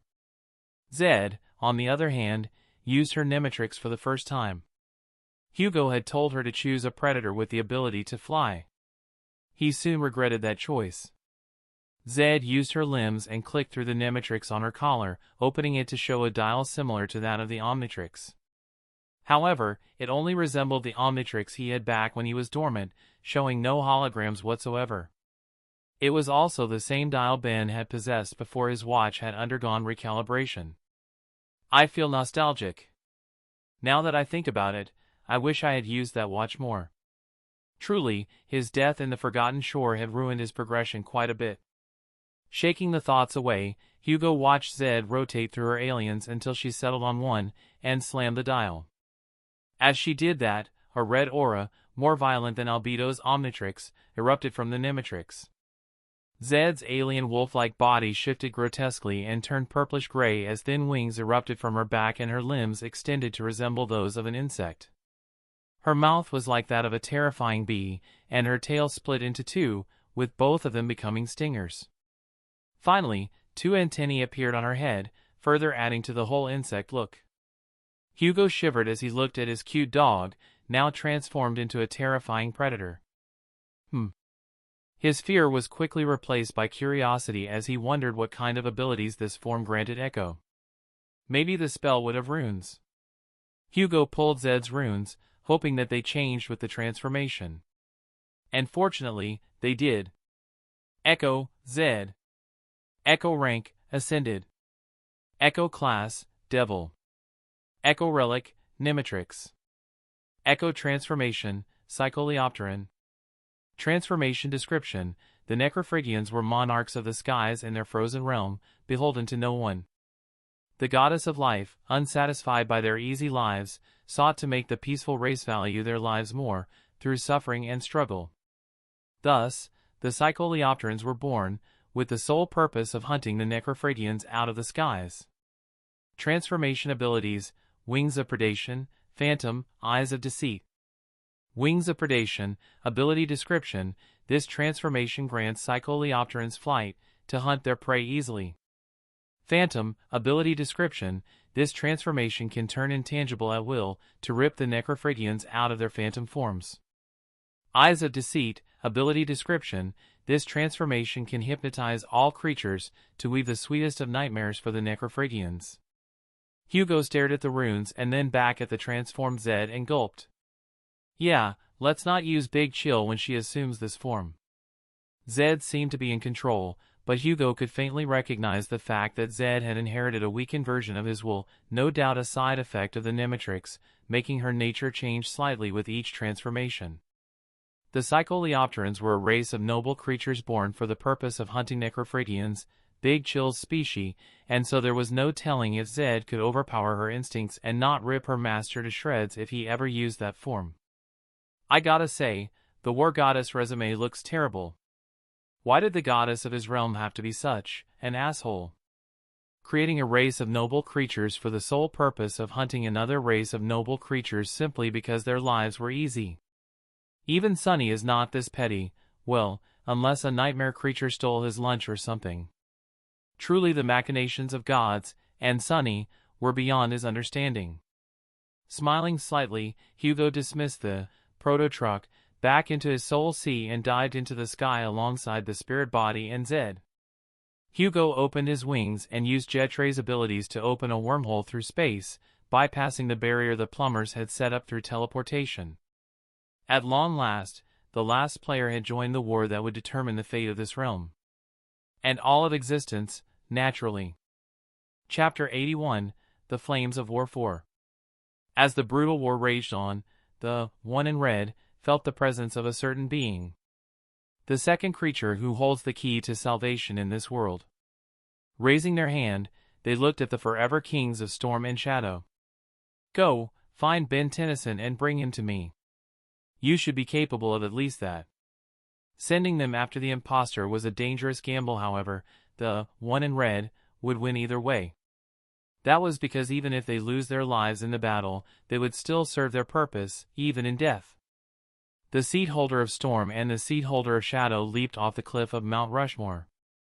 At the same time, they each assumed their transformations.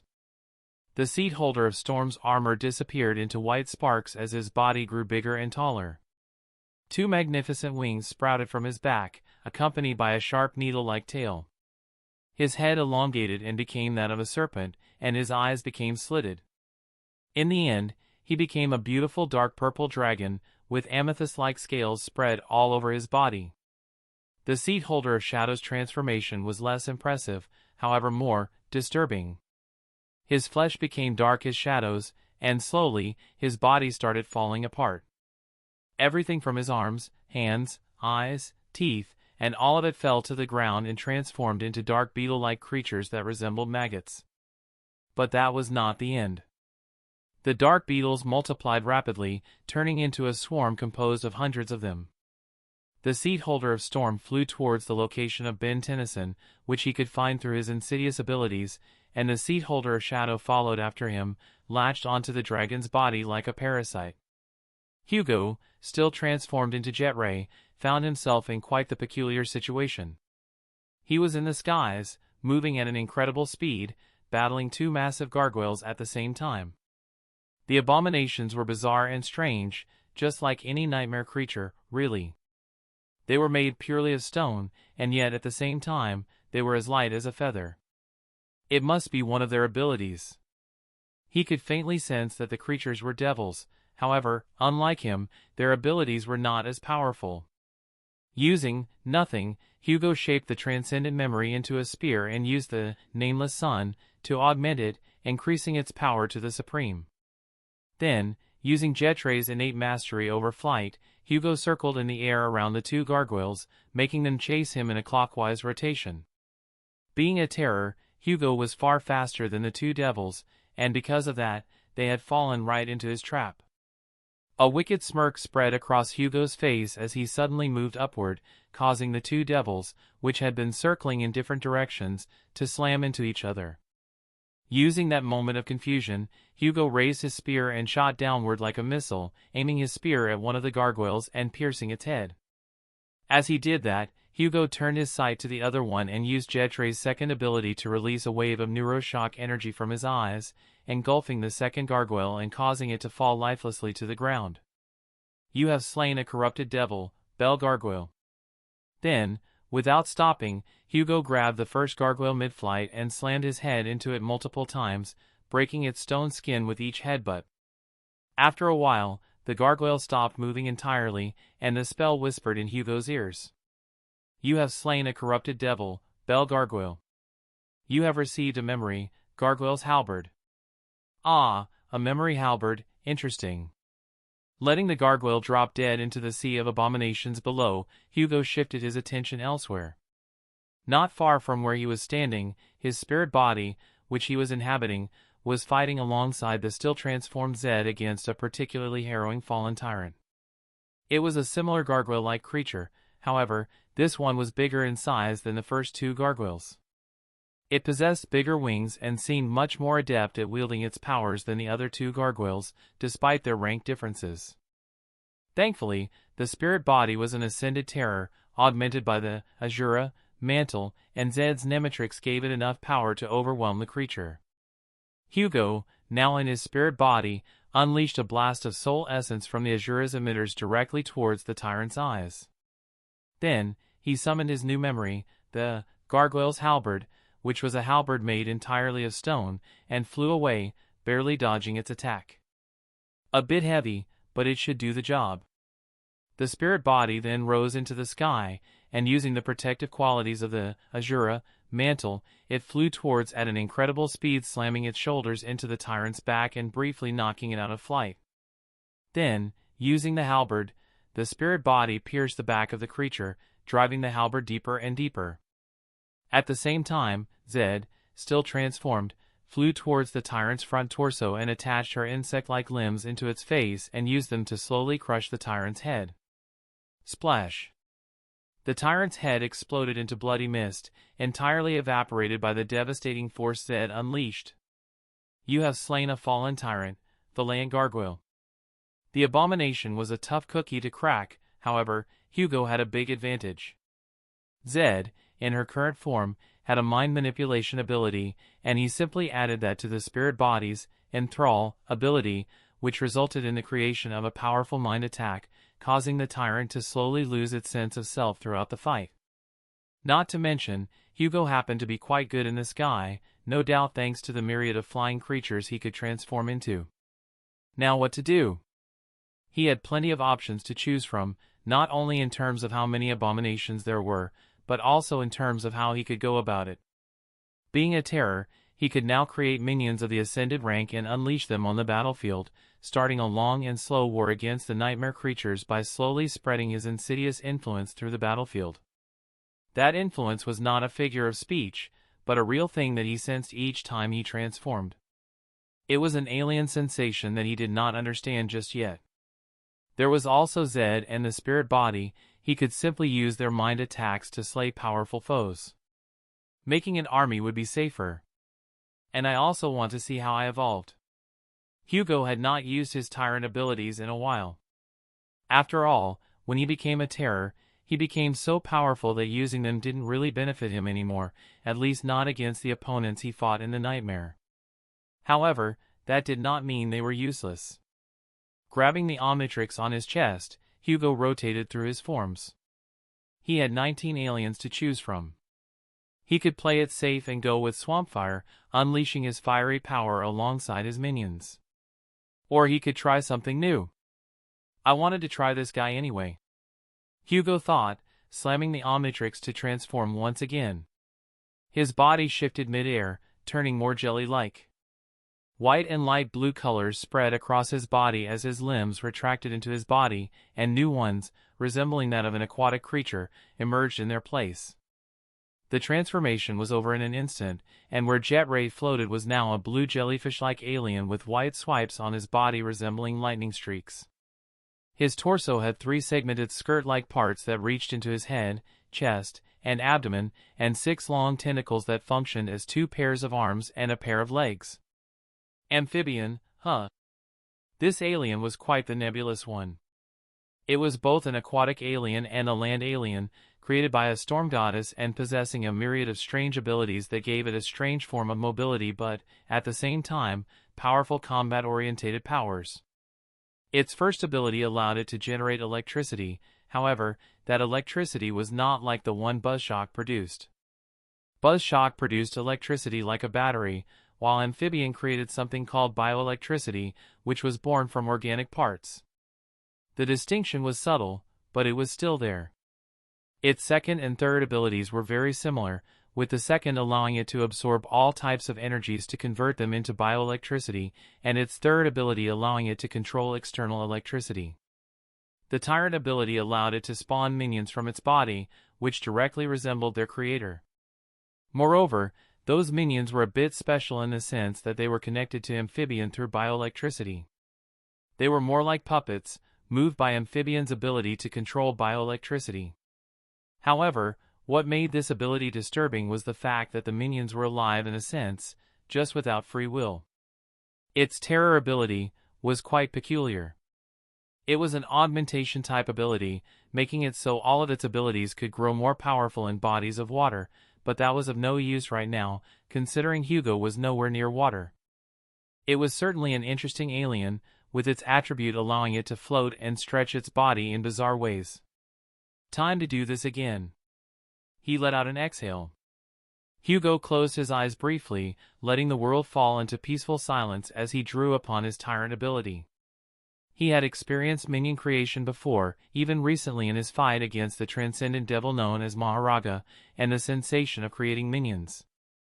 It was no different from giving birth, just in a less painful way. In fact, despite the similarities, the creation of a minion was anything but painful. Instead, it had its own perverted pleasure that humans were not supposed to experience.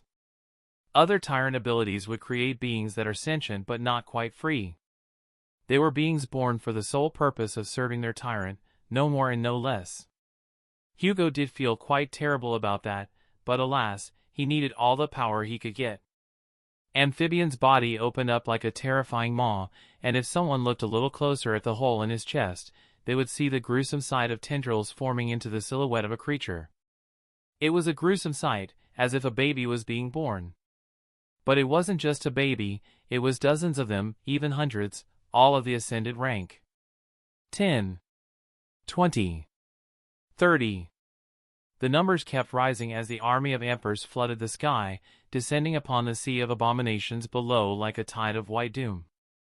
Soon enough, hundreds of Emperors joined the battle against the corrupted, each using their powerful jelly-like limbs to tear the weaker abominations, while the powerful ones were being electrified by the same tendrils. Hugo watched from above, exhausted after having spawned nearly 300 Empress, each serving as a conduit of himself. Ah! I had forgotten what it was like to be a tyrant, he thought with a somber look. But something was different this time. He had felt it when using Echo's tyrant ability against the transcendent devil known as Maharaja, but this was far more profound. As a terror, his tyrant ability had gained an evolution, as not only had the number of minions he could summon increased, but their strength had also gained a drastic increase with their ascension. But that was not the thing that surprised Hugo. Instead, it was the power he was receiving from his minions that shocked him. Simply by existing, his minions were killing creatures and spreading his essence into the world in a subtle way, slowly empowering him with a strange type of essence. That essence entered his soul, flooding into his omnicores and transforming into soul essence. Terrors were beings that spread their influence through the world, eerily similar to supreme humans. But this was not will, rather, it was a state of existence similar to how cells multiplied in the body, or, to be more accurate, how a virus would multiply. I hate how normal this feels to me. Hugo was perhaps the only human to truly experience what it was like to be a noble creature. He had experienced being a lowly beast, and in time, he evolved into a powerful devil, then a tyrant, and now a terror. Devils were beings that used their internal power to survive, serving only themselves and evolving to match their needs. Tyrants were beings that ruled over minions to protect themselves, usually avoiding direct combat.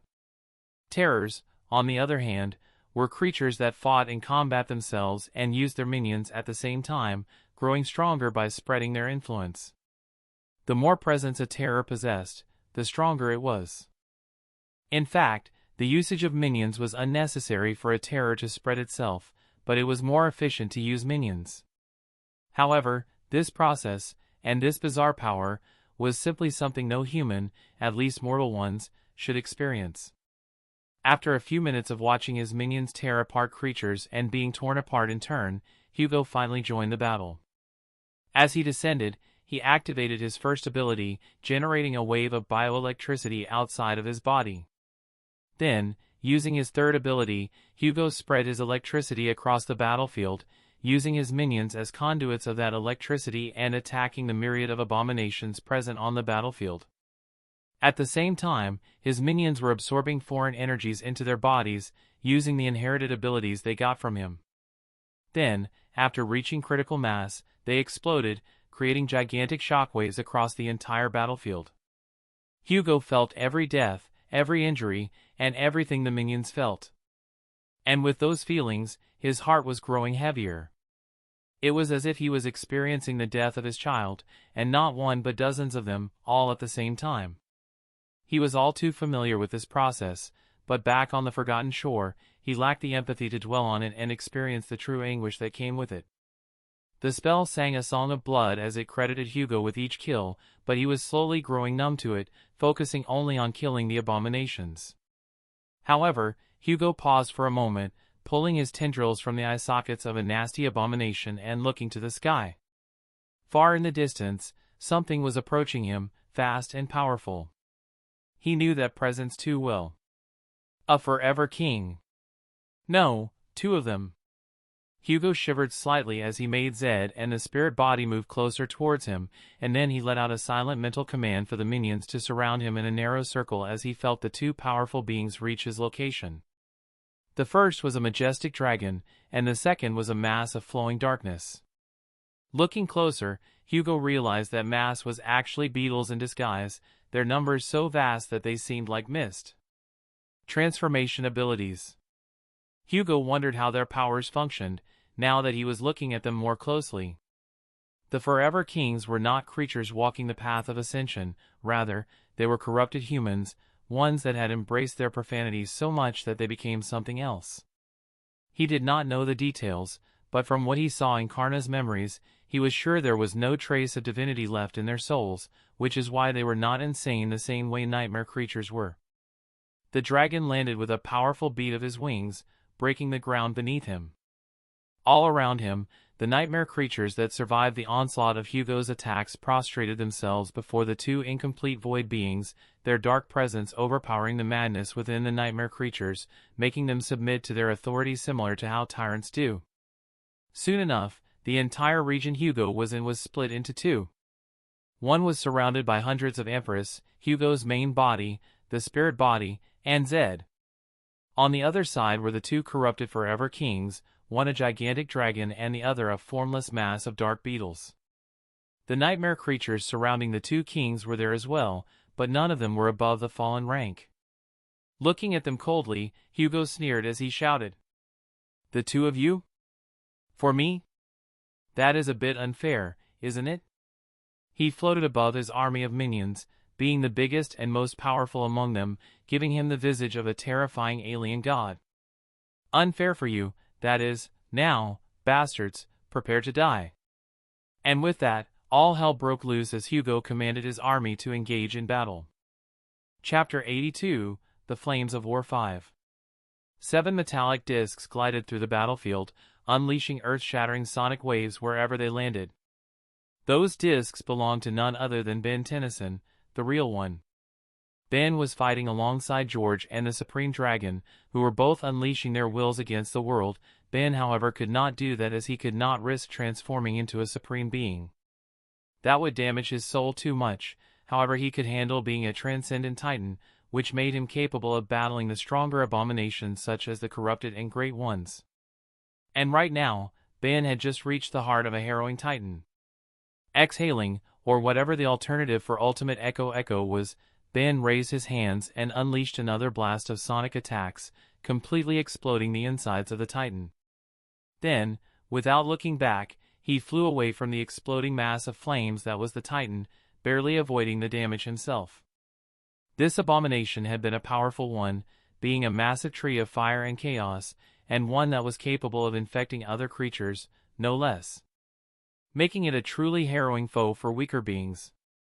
But alas, it could not withstand him, for he was superior. Looking up, Ben caught glimpses of the 4 category gates not far ahead and felt the maddening call of the nightmare. Grimacing, he saw George approaching him, cleaning Ascalon from the blood of a great creature. The ancient supreme looked at Ben, his face hidden by his helmet. "How long until we reach the heart of this region?" Ben shrugged a little as he cleaned blood from his metallic body. "We're nearly in the heart of Mount Rushmore. Which means we're about to encounter only great ones from now on, alongside the seeds of nightmare, of course." Tilting his head, George watched the battlefield for a moment as the Supreme Dragon landed near them, wounded but still able to fight. "How are they surviving the maddening call of the Forgotten One?" George said, referring to the Forever Knights. "The easiest answer is that they're no longer humans. Their unholy god has left not a single trace of divinity within them, so if anything, they're probably empowered when they're close to the seeds," Ben said as he looked at the myriad of seeds appearing in the distance. "Will you do the pleasure?" Nodding, George moved to the front and raised Ascalon. "Gladly. Ascalon shall cleanse the path for us to build a better future." The sacred blade, well, it was not truly sacred in the regular sense. Rather, it was functioning at the output of the sacred rank. Indeed, the blade was created by Azimuth, the first thinker, and so it being anything less than divine would be shameful for such a great mind. However, that caused other problems to emerge for the wielders of this blade. Just like the Omnitrix, Ascalon was not meant to be wielded by mortals, even by supreme demigods. As a supreme, George had only been able to draw its full power once, when he had banished Dagon outside of this realm centuries ago. But even then it cost him dearly, as it has put him in a disabled state for hundreds of years. Thankfully, that was not needed here, at least not yet. Light emitted from Ascalon and built up inside of it, swelling more and more until transformed the blade into pure energy. The concept held within the blade was purification, which was most potent against corruption. Taking a step forward, George brought down the blade and unleashed a terrible arc of blinding energy towards the seeds and the nightmare creatures coming out from them. That arc consumed everything it came across, the nightmare gates, the abominations, and even the fabric of the world itself. Ben watched in awe as a single attack destroyed dozens of nightmare seeds, a feat which was considered impossible for anyone else. And finally, the arc reached Mount Rushmore, cutting the entire mountain in half. And as it did, 3 figures descended to the ground, miles away. Of course, Ben knew exactly who they were. the two remaining forever kings. And Hugo wanted to scream. Hundreds of wails echoed in his vast mind, as each of his minions died or received a fatal wound from the two rampaging monsters. The seat holder of shadow was an insidious opponent who was capable of teleporting through the shadows and multiplying his numbers by mating with himself. Indeed, the shadow beetles. They grew in size by giving birth to each other, which was a detail Hugo had noticed when a couple of them had mated inside of one of the bodies of his minions. The seat holder of storm, on the other hand, was a terrifying foe, a dragon of obsidian and thunder, rampaging across the battlefield and destroying his minions with ease, tearing them apart with his unholy powers. Hugo had grown overconfident in this nightmare, assuming that beings like this wouldn't be that much of a threat to him, but he was wrong. He was so dreadfully wrong. A terrifying roar shook the battlefield as the obsidian dragon spread its wings wide, sending a hurricane that shredded large numbers of Hugo's minions. The obsidian dragon, in all its majesty, gathered a vast amount of lightning into its maw, ready to fire it towards Hugo. Hugo was not sure he would survive that attack unscathed, especially considering Amphibian's ability to control electricity did not work here, as the electricity here was created from a being more powerful than Hugo. On the other side, there was the terrifying swarm of shadow beetles, who were devouring more of his minions by the second. Groaning, Hugo flew upward and generated electricity in his body, burning through a large number of his soul essence. Then, using his innate connection to his minions, he spread that electricity through the minions' bodies, transforming them into conduits of his will. The bioelectricity gathered at their center, which was where the soul core was placed. It grew slowly, increasing in size like a raging storm. And then, it reached critical mass, and as it did, the bodies of the 100 remaining Empress exploded into pillars of blue lightning, swallowing the land around them. The shadow beetles were consumed by the wave of energy, unable to escape it. The obsidian dragon's own lightning breath tore through the explosions, however, quantity defeated quality and soon enough it was consumed alongside its master. "I'm sorry." Hugo felt a tear form in his strange jellyfish-like eyes as he apologized to his minions for sacrificing them. They had died to save their creator. And in a way, their father. It was a bizarre sensation, really, considering he could only feel this parental attachment when he's in this form. But then again, could he call it fake? As far as he was concerned, all of his transformations were the real him. They were just different forms, but all of them were equally real. And so, this feeling of regret-sadness will never disappear. Instead, it will remain a part of him, forever. And Hugo was happy about that. He never wants to forget that part of himself, not now and not ever. Not far away, the spirit body and Zed were hovering around him, looking down at the devastated northern side of South Dakota. "Damnation," the spirit body said with a hesitant voice. "We really are good at killing the things we love, aren't we?" From his main body, Hugo's voice sounded alien and bizarre. "We are. But speaking to ourselves like this is pointless, you know. People might think we are crazy." "Well, aren't we?" He paused for a moment, then said. "No comment." Zed looked in confusion between its master, unsure why he was talking to himself. Down below, the devastation Hugo had caused was slowly dying out, and as it did, something terrifying revealed itself. The seat holder of storm did not perish in this hellish assault, but he was wounded by it. His right torso was nearly gone, with one of his mighty wings having completely disappeared. However, the ghastly sight was not what horrified Hugo. Rather, it was the fact that the dragon was being parasitized.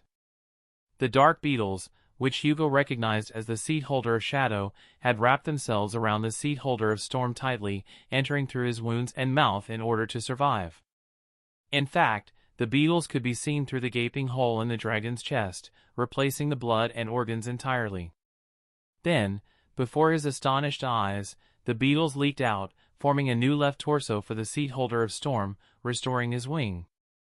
At the same time, they wrapped around him, forming an armor from their black carcasses, becoming a truly terrifying being, worthy of being called a king. The dragon looked at Hugo for a long moment, like a hunter stalking his prey. Then it leaped off the ground, beating its dark wings towards Hugo. Seeing this, Hugo let out an exhale. Fuck it. With that, he dismissed Zed and the spirit body and rotated the Omnitrix, activating the Omnikicks armor. As he did, plates of armor ignited from the Omnitrix, wrapping around Amphibian's skin smoothly. He gained a new set of cannons placed directly on his shoulders, and at the same time, Hugo noticed that the plates of armor surrounding him were different from the usual ones. They were not gray or green, rather, they were the color of rainbow, an amalgamation of all colors, some that the human eye could not perceive. But he could not dwell on that for long. He let out a sigh and gathered all the remaining electricity into his body, looking at the dragon, who was slowly ascending to meet him like a promise of doom. More bioelectricity gathered inside his body, amplified by the Omnikicks armor, until Hugo became a living beacon of light, attracting the sights of numerous awakened and, at the same time, numerous nightmare creatures. After his body could no longer bear any more, Hugo descended upon the hideous fusion of the two forever kings, shooting down like a fallen star of pure lightning. A star, huh? Perhaps I'm the real changing star, after all. Could Nephi's even explode like he did?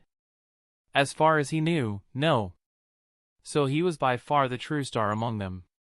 After a moment, the dragon collided with Hugo, and the moment they did, he released all of the built-up bioelectricity within him, not leaving a single trace of it. He was attempting to create the biggest explosion he could, one so big that it would devour the entirety of South Dakota, or at least the northern side of it. And an explosion he made. The dragon's eyes widened as it saw the explosion in front of it and felt its true mass. It tried to run away, through some aspect ability, no doubt. But it was too late. It was the closest being to the explosion, after all. And so, it was consumed. You have slain an unknown. You have slain an unknown. It hurts.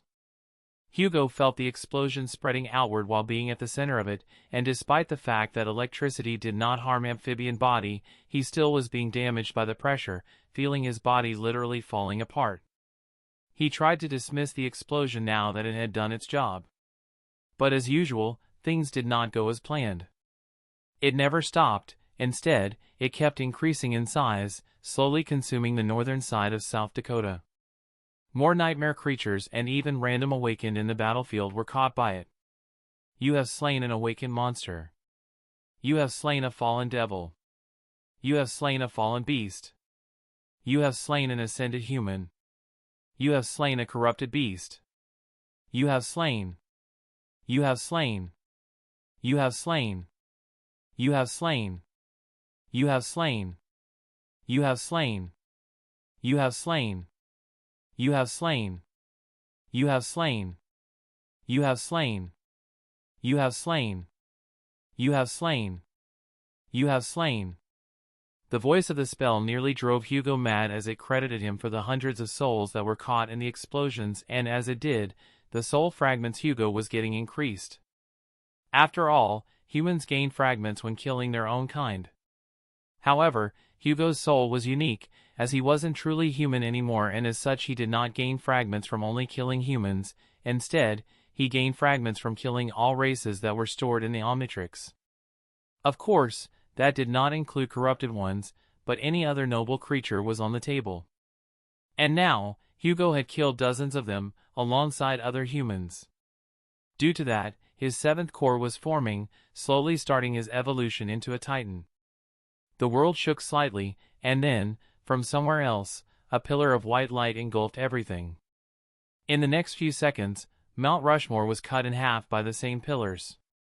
Ben recoiled slightly as he saw beams of energy rise into the sky like great pyres of doom, consuming everything in their path.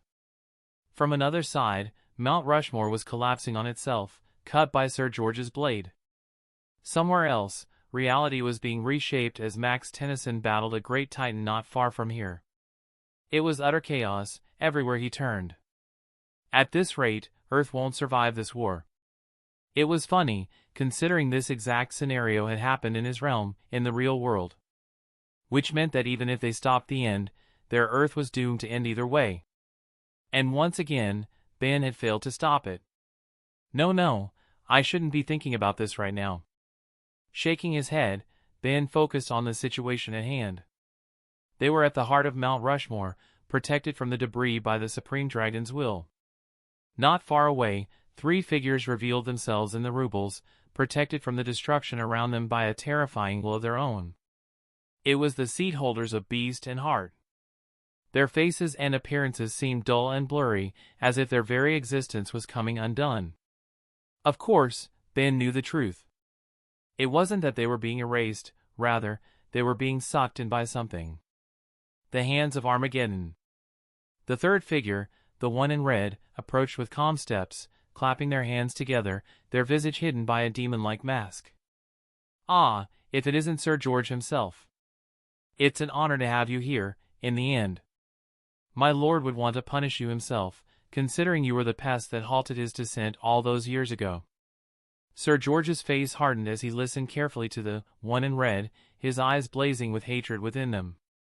So you are the one who corrupted my domain for that abomination. Mark my words, abomination, I will rip you apart, and nothing, not even your dark deity, would be able to save you from my wrath. The one in red then turned their head towards Ben, completely ignoring George's speech.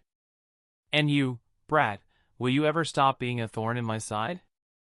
Even after all those years? Ben couldn't help but smile a little, feeling a wave of nostalgia hit him. I guess I can't help it. My favorite thing to do is stopping your schemes, after all. However, this time, I want to make it a little special. I want to kill you once and for all. Ben hovered near him, still in the form of Ultimate Echo. However, his voice twisted to reveal the hatred laced deep within it. I bet you want to do the same, don't you? Vilgax? Chapter 83, Butterfly Effect. Vilgax smiled beneath his mask, his unsightly visage twisting into a morbid expression. In another situation, he would have been shocked that his facade, one he had carefully built over years of lies and deceit, had been exposed, but it didn't matter. They were at the end, after all. Sickly green tendrils began emerging from beneath his robes as his body slowly expanded, reaching a titanic height of 15 feet. His robes tore apart, and his mask finally fell off with a heavy thud, sending a chilling sound through the devastated landscape, and as it did, his terrifying presence, which had been dormant for so long, grew unfathomably vast and became far more terrifying than before. Ben's eyes, or whatever Ultimate Echo had in tea, widened in shock and fear as he floated back slowly. No! This isn't right. His voice trembled as Vilgax's will washed over him, nearly crushing him through sheer existence alone. Vilgax in the original world was a great tyrant, having been turned from a transcendent noble creature into a great one due to Dagon's influence. A great tyrant was a walking catastrophe, however it was still mortal and it could still be killed. That was the exact reason why Ben had felt confident enough in confronting Vilgax in the first place. That had been Ben's greatest advantage, his knowledge. He had known what would happen, when it would happen, and how to prepare. He had entered this nightmare more prepared than anyone could have been. But nothing could have prepared him for this. Vilgax's deep green body had turned pale green, and his tentacles had dark marks all around them, while his eyes were deep pools of crimson full of hatred for all things holy and divine. It was almost as if Ben was standing in front of Dagon's avatar itself. And in a sense, he was not wrong in that regard. Because Vilgax had evolved, he was no longer a great tyrant. He was a cursed tyrant. A true profane god. Did you think your meddling would go unnoticed by us? Vilgax took a step forward, and as he did, the earth quaked. No, the entirety of the beast realm was shaking, with reality itself coming apart at an alarming rate. Behind him, the 2 remaining forever kings stood motionless. But I must thank you, Ben Tennyson. Your reckless actions within this dream have aided MD and my lord a great deal. Now we know how to survive, how to thrive, where our counterparts in the real world failed. Through you, and the one inhabiting your dream body, we will escape. Ben staggered, his mind spiraling as everything suddenly slipped beyond his control. No. It's not supposed to go like this. He could understand that his actions had changed some things in the nightmare, but how could Vilgax evolve from a great tyrant to a cursed god in such a short amount of time? It was something so nonsensical that Ben had not even considered it, back when he was devising his grand plan. Then it suddenly clicked. If Dagon could elevate him once, then what was stopping him from doing it again? However, before Ben could dwell on the idea, Vilgax took a step forward, and the entire world was engulfed by darkness, not the true darkness that the demon of the underworld once wielded, and not the shadows of the god of death either. Instead, it was a sickly purplish darkness, wrong and disgusting. A world of corruption, free of divinity. You are alone, child. There is only darkness for you and only doom for your people, for I am the herald of the harbinger of the void, and we are beyond strength, beyond concepts, and beyond the primordial gods themselves. We shall sail to 1 billion worlds beyond this dream, until every light in the vast cosmos is extinguished. The terrifying unholy will turn into a murderous one, and suddenly there was nowhere to go. Nowhere to escape. Ben found himself in a hopeless situation, unable to do anything, not because he was scared but because he could not move, he could not transform, and he could not even breathe. Vilgax's will forbade it. All he could think about in this moment was the irony of it all. He had wanted to regain his life through this nightmare, but in his foolishness, he had come to his doom. Perhaps that was what he deserved for what he had done to that boy. However, just as he was about to be crushed, a crack of radiant white light broke through the dark world, and the cursed will of Vilgax was met with another equally terrifying, yet infinitely purer, will. The net of cracks expanded through the world of profanity, shattering it entirely until the world returned to what it once was, free of corruption. Ben briefly saw the silhouette of Sir George, standing there clad in full plate armor, holding Ascalon in both hands, standing firm and strong against the cursed deity. Calmly, he looked at Vilgax. You say he is alone, creature, but you are mistaken. His voice reverberated through the world, carrying a divine presence behind it. He has me. And with that, the world exploded into chaos as Vilgax and George launched at each other, their terrifying wills clashing together and expanding through the entire world, making it so that all beings in existence, no matter how weak or small, could feel the catastrophic clash of their battle.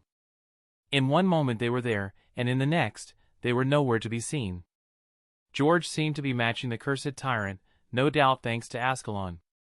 So much so that Ben could not even see them anymore, all he could see was the destruction their battle was bringing to the planet. It was almost as if they were transcending the very concept of time. Their wills, they are using it to transcend the concepts of time to try and outrun one another. How terrifying! Truly, did his realm have to produce such monstrous individuals? And they were definitely not the only ones. There was him, for example, Kevin, Gwen, his grandfather and grandmother, who were both supremes, the forever kings. And Focus, the supreme dragon said, pinching Ben with its claw to snap him out of his daze. We don't have the luxury of watching.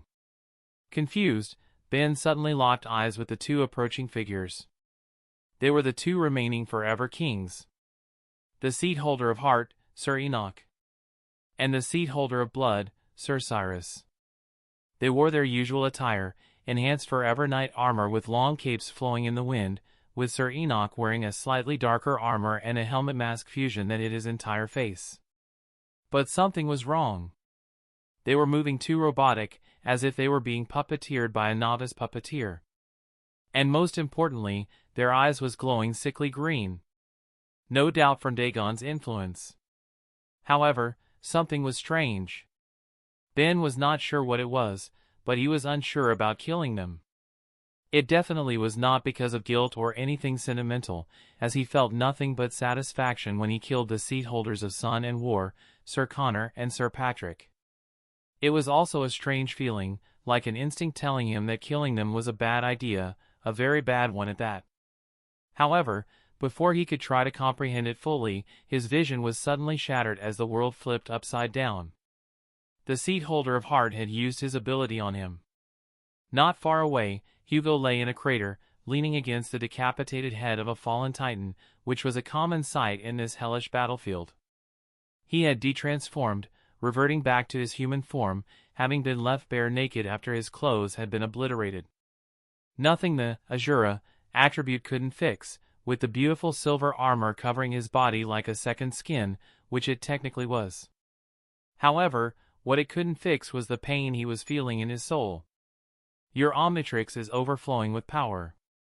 Your Omnicore is taking shape. His evolution into a Titan had started due to the accumulation of soul fragments that he had received. Under normal circumstances, this would have been a blessing, but now, it was a disaster. Hugo had the opportunity to become a Titan a while now, via the spirit body ability to generate soul fruits capable of granting fragments, so, in theory all he had to do was eat 1,000 apple and he would become a Titan. However, he had avoided doing so due to the fact that becoming a Titan was too dangerous for him right now. His soul had already been wounded since his death in the Forgotten Shore, and the fact that he had formed his Tyrant and Terror cores in less than a year had already pushed him to the brink. He doubted his soul would be able to withstand a 7th core, at least not without a price. The overwhelming amount of soul essence gained by devouring the souls of thousands of creatures filled his omnicores, then it was expelled violently into his soul and begun rotating at an impossible speed.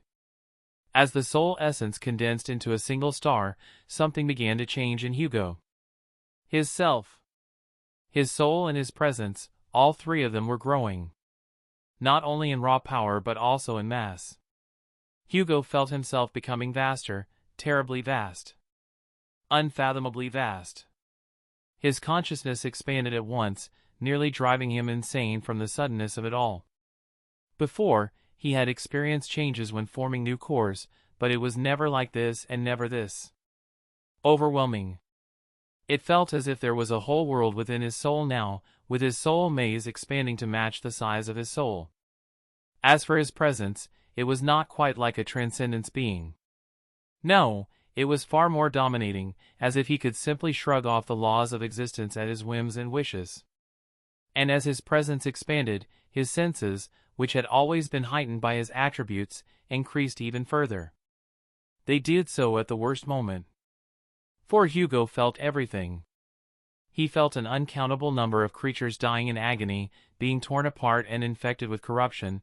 He felt the call of the nightmare from the hundreds of gates, which had already started spreading throughout all of America, and then he felt it. Ancient beings seeping into this world, each more terrifying and harrowing than the next. However, one of them stood out. It was beyond anything Hugo had ever encountered, beyond the terror of the Crimson Spire and beyond even the Skinwalker.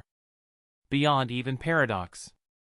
Thankfully, there was another presence besides it, this one less powerful, yet it was vast enough to contain the will of the profane creature, which was undoubtedly a cursed one, saving Hugo from being gazed by it.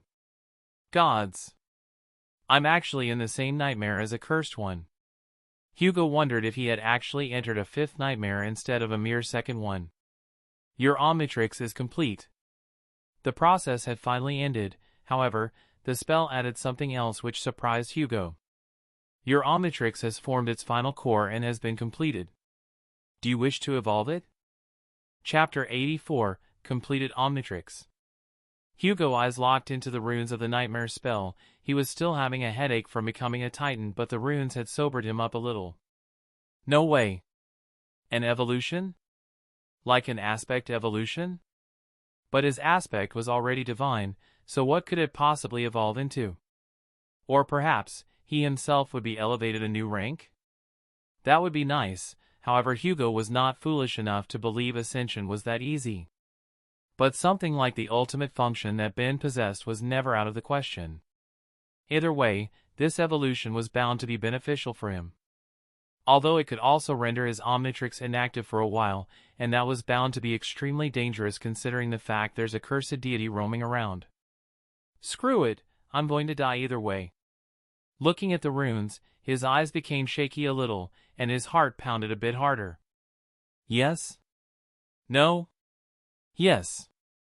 The runes disappeared for a moment, however he had noticed them becoming slightly green right before disappearing. Then, the spell spoke in a strange voice. So be it. It wasn't malicious or anything, rather it sounded angry. A madman would have even said it sounded jealous, but fortunately Hugo was not that mad. The Omnitrix on his arm, still visible thanks to Azura, wrapping around it just enough to keep the dial and activation button accessible, was suddenly engulfed by a black and green liquid-like matter that oddly resembled upgrade. Upgrading. This time, it was the Omnitrix's voice that spoke as the shape of the watch shifted and morphed, its silhouette transforming into something Hugo didn't recognize. And at the same time, Hugo felt something deep within him change. It was not as profound as ascending in ranks, however it was still profound enough to make him gasp for breath. His aspect. The Omnitrix was changing, it was becoming more complete. Moreover, he felt something he had never sensed before suddenly vanish, only to be replaced by something else. At the same time, a heavy burden settled onto his soul. Eventually the voice of the Omnitrix spoke. Your Omnitrix has been completed. The strange galvanic material retracted into the Omnitrix, revealing its new appearance. It was not what Hugo had expected. Firstly, the dial was gone entirely, replaced by a sleek square faceplate. The Omnitrix now resembled a modern digital wristwatch, similar to the ones rich kids wore in NQSC. Its square faceplate carried a striking white, green, and black color scheme that looked oddly beautiful and alien. The black surface was marked by two glowing green stripes that elegantly outlined the familiar hourglass symbol of Galvan technology, though this version appeared far more unique and refined than the previous one. What, no power-ups? That's it? Hugo said in a disappointed voice, slouching slightly as he looked at his new watch. Sure, the Omnitrix looked better now, but a visual upgrade was not what he needed right now. Then he suddenly remembered something. Ah, of course. Hugo summoned his runes, scrolling down towards his soulbound attribute to check out its new traits. Attribute, soulbound. Attribute traits, Omni-Mind, Failsafe, Voice Command, Omni-Kicks, Primus, Genetic Repair, Master Control. He focused on the newest trait. Master Control. Trait description, you can control the Omnitrix's inner system through its control board. Inner system? Like a computer? Hugo looked deep within him, drawing upon the power of the Master Control trait, and as he did, the Omnitrix glowed a little. Then a green screen suddenly appeared from the Omnitrix. The screen displayed a list of tabs he could choose from. Modes, ++++++++. Network. Playlists. Features, +++. New tab, plus. What the hell is this? Growing more confused the more he read, Hugo pressed on the Modes tab and received a selection of the following modes. Stealth Mode. Classic Mode, Cosmetic. Factory Mode. Uniform Mode, Cosmetic. Protection Mode, Passive. Custom Mode, Cosmetic. Recharge Mode, Passive. Hugo felt a bit overwhelmed by all of this. He had known the Omnitrix was advanced technology more than it was a relic, but he hadn't thought it would be this computer-like. After looking at the screen for a few seconds, Hugo coughed and spoke in a gentle voice. Omnitrix, can you explain the capabilities of the new Master Control trait? And also the new features I've gained now that you're completed. He had called upon the Voice Command trait, a much more simpler trait. Master Control grants the host complete access to the Omnitrix's system, database, and playlists. Hugo's eyes widened for a second, then a greedy, mischievous spark ignited in their depths, resembling a particular shadow gremlin he knew all too well. Does this mean I have access to all the imprints? All imprints within the Omnitrix are accessible in the DNA chambers. However, they are still corrupted. Hugo let out an exhausted sigh. Sure, so Ben Tennyson gets access to fresh and clean aliens and I have to get stuck with the corrupted ones. Great. Absolutely fantastic. Brushing his hair and wiping away the sweat, he continued, what about the new features? New Omnitrix features includes modes, network, playlist, and the ability to add an extra custom tab depending on the host's preference. Well, that's certainly useful. The Omnitrix continued. The modes displays the available modes of the Omnitrix, with stealth mode being capable of turning the Omnitrix invisible, the factory mode being able to reset the Omnitrix, causing multiple functions to become unavailable for the duration of the shutdown. The classic mode, the uniform mode, and the custom mode are cosmetic modes that are capable of changing the appearance of the Omnitrix and the clothing of the host, with the custom mode granting full customization of the Omnitrix, while the recharge mode is responsible for regenerating the new Omnitrix battery. Lastly, the protection mode is responsible for protecting the Omnitrix against external and internal threats. Most of those modes seemed utility-based more than anything else. However, Hugo was particularly interested in the protection and recharge modes, as they were the only ones that could benefit him in combat. That didn't mean the other modes were useless, but it did make some far more valuable than the rest. I thought having full control over the Omnitrix would be cooler. The Omnitrix automatically exited the Modes tab and entered the Network and Playlist tabs at the same time. The Playlist tab is responsible for showcasing the available playlists within the Omnitrix, with the abilities to add and remove certain imprints from the playlists. It's nothing I couldn't before, but I guess this makes it simpler? Then Hugo suddenly remembered something important. Wait, are Playlist 1 and 0 unlocked now? The Omnitrix responded calmly. Yes. The host can either access all available playlists simultaneously during imprint selection, or choose to use each playlist individually. Hugo grinned, feeling adrenaline rush through his body. Good, good. On my old aliens. How I missed you. Omnitrix, access all imprints. Accessing all available playlists. Request completed. Having access to his previous aliens was good, but Hugo still planned on mainly using the aliens from the second playlist. After all, they were all of the ascended rank, except for 2, while the aliens in playlists 0 and 1 were only awakened, a level far from sufficient to survive this harrowing nightmare. The Omnitrix AI continued. The Network tab allows the host to connect to the closest ruinic or technological network around. Hugo paused for a moment, looking at the tab with a confused expression. Wait, does this mean ancient people had the internet? Really? The Omnitrix took his confused response as a question and answered. Yes. All civilization with capable awakened society possessed a form of communication and entertainment network, whether through technology, aspects, or sorcery. Wow. He shifted slightly, using the decapitated head of the fallen titan as support to stand up. People from the past sure were interesting. Perhaps he would look more into their history if he survived this nightmare. Please continue your explanation, Omnitrix. Features tab includes all the available features of the Omnitrix. The Omnitrix left the Network tab and entered the Features tab, showcasing the following mini-tabs. Scanning, active. Transformation/morph, active. Quick morph, active. Failsafe, passive. Omni-kicks, active. Voice command, active. Primus, active. DNA repair, active. Master control, passive.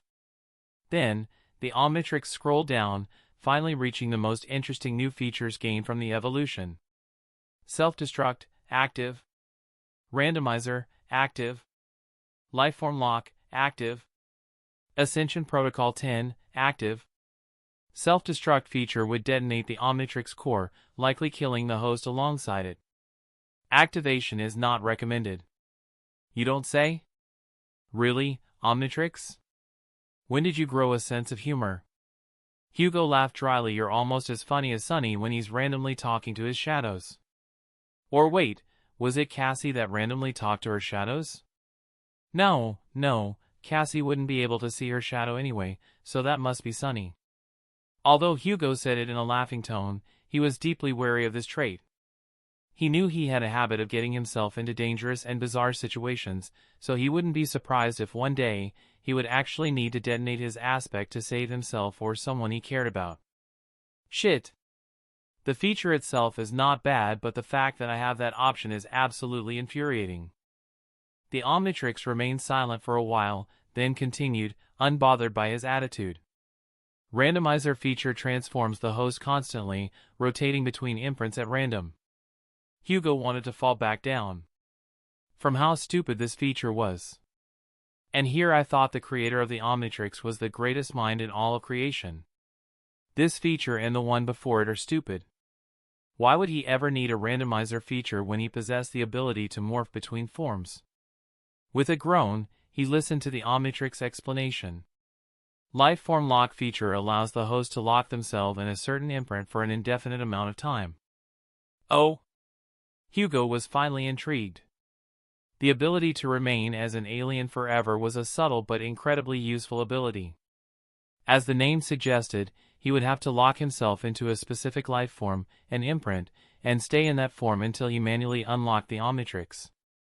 It was certainly an interesting ability, one that could help him immensely, especially when the Omnitrix timer ran out. Its only downside was the amount of time needed to lock and unlock the Omnitrix, but that could be bypassed with preparations. However, there seemed to be a minor limitation. Hugo could only activate the lifeform lock feature when he's transformed into a creature of his ranks or below it. Ascension Protocol 10 allows the hosts to modify the class of their transformations. What? Hugo frowned in confusion. So, now that I'm an awakened Titan, I can choose to become an ascended devil instead of an ascended Titan? Yes. Ho ho. Hugo let out a ridiculous laugh as he climbed out of the crater. This last feature was incredibly powerful in battle, for multiple reasons.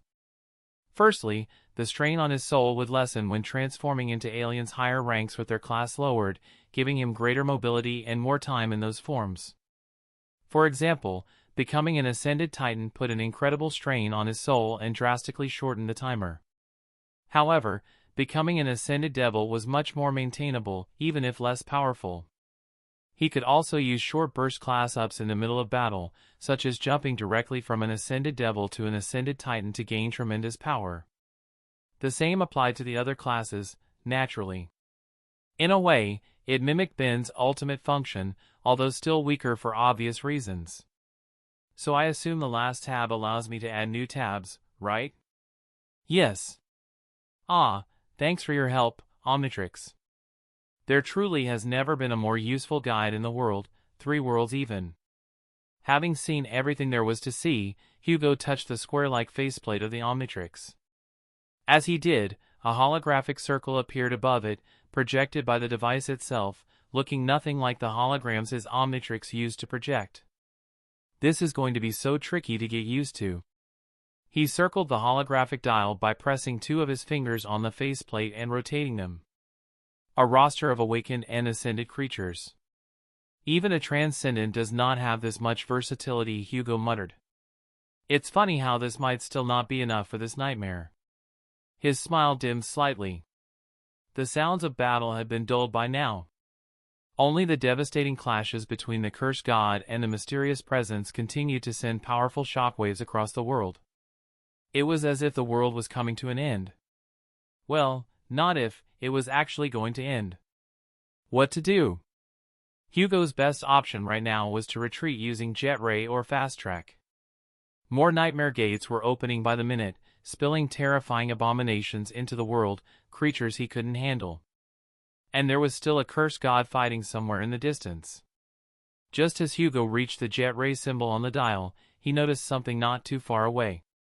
Beyond all the destruction and chaos, another battle was raging. A terrifying dragon clashed violently with a gigantic earthwork, while a blue metallic creature battled a blurry figure using sound-based attacks. Summoning the emerald spyglass, Hugo looked through it, trying to get a deeper look on the identity of those creatures. He did not recognize the dragon and the worm, but he did recognize the second figure, who wore an all-too-familiar badge on his chest. A wicked grin suddenly spread across Hugo's face. Well, well, well. Look who the cat dragged in. Ben was in pain. Every fiber of his soul was hurting, and if not for his ultimate form empowering his soul into the transcendent rank, he would have been dead a long time ago. Dodging another ethereal thread from Sir Enoch, Ben barely had the chance to launch another sonic disc and evade, playing cat and mouse with the Forever King. He was a transcendent titan, yes, and he was definitely more powerful than Enoch, but he was exhausted. The battles he had fought before encountering Vilgax were already bad enough, however the lingering effects of his will still weighed heavily on his spirit, nearly shattering it. And at this rate, he wouldn't be able to maintain ultimate Echo for long, considering that the Ultimatrix battery was not infinite, nor was his soul cores endless. An arc of dark essence rose from Enoch's blade once again, aimed directly at Ben's spine. However, Ben was faster. Using Echo's abilities, he manifested a barrier of sound waves around his body, stopping the slash. Well, most of it at least. Enoch's abilities were peculiar and strange, just like Heart God and its followers were, in the ancient past. One of the Masked Knight's abilities was a form of mind manipulation, specifically the ability to manipulate the occipital lobe, the part of the brain responsible for sight. Thankfully, Ben was protected from magical mind attacks thanks to the Omnitrix, which he had evolved into the Ultimatrix within this nightmare. However, his physical brain was somehow being tampered with in a way that didn't trigger the Ultimatrix's alarms. Thankfully, Enoch couldn't manipulate or enthrall Ben thanks to this ability being limited by the Ultimatrix. He could only distort his senses and eyesight, which was not enough to overpower Ben. Enoch's other abilities were less insidious, although far more terrifying. He had the ability to cut his corrupted soul apart, manifest the cut parts externally, and regenerate his soul by absorbing any type of spirit essence from the world. Its two abilities fused into one to create a terrifying synergy that made Enoch one of the most dangerous warriors in all of existence. Those were the dark ethereal projections being thrown at him. Reminds me of the spammers in Sumo Slammer's Rivals, how filthy Ben thought as he soared through the skies, using ultimate Echo flight ability to maneuver the clouds and dodging the terrifying arcs of doom. However, Ben could not keep this up forever, as his essence reserves were nearly depleted, and so, he decided to improvise. Ben unleashed a powerful essence-expanding ability, one he had never used in Ultimate Echo before due to its danger and also because he had wanted to keep it a trump card. It was Echo's Tyrant ability, the one that allowed him to duplicate himself. An identical metallic Echo split from Ben's main body, followed by 5 more clones, emerging in a grotesque manner despite the metallic nature of his body. Now with 7 ultimate Echoes, Ben sent 5 of them lashing out at Enoch from above, drawing the full fury of his projectiles as they circled the sky. The remaining 3 split to the sides, 1 to the left, 1 to the right, and the last one attacking from directly above, making it impossible for Enoch to target all 3 at once. And soon enough, that was exactly what happened. Enoch was already struggling with the 5 clones from above, using his projectiles to fend them off. However, he managed to briefly react to the 2 coming from the right and left, weaving a beautiful lattice of slashes with his sword and launching projectiles in all directions.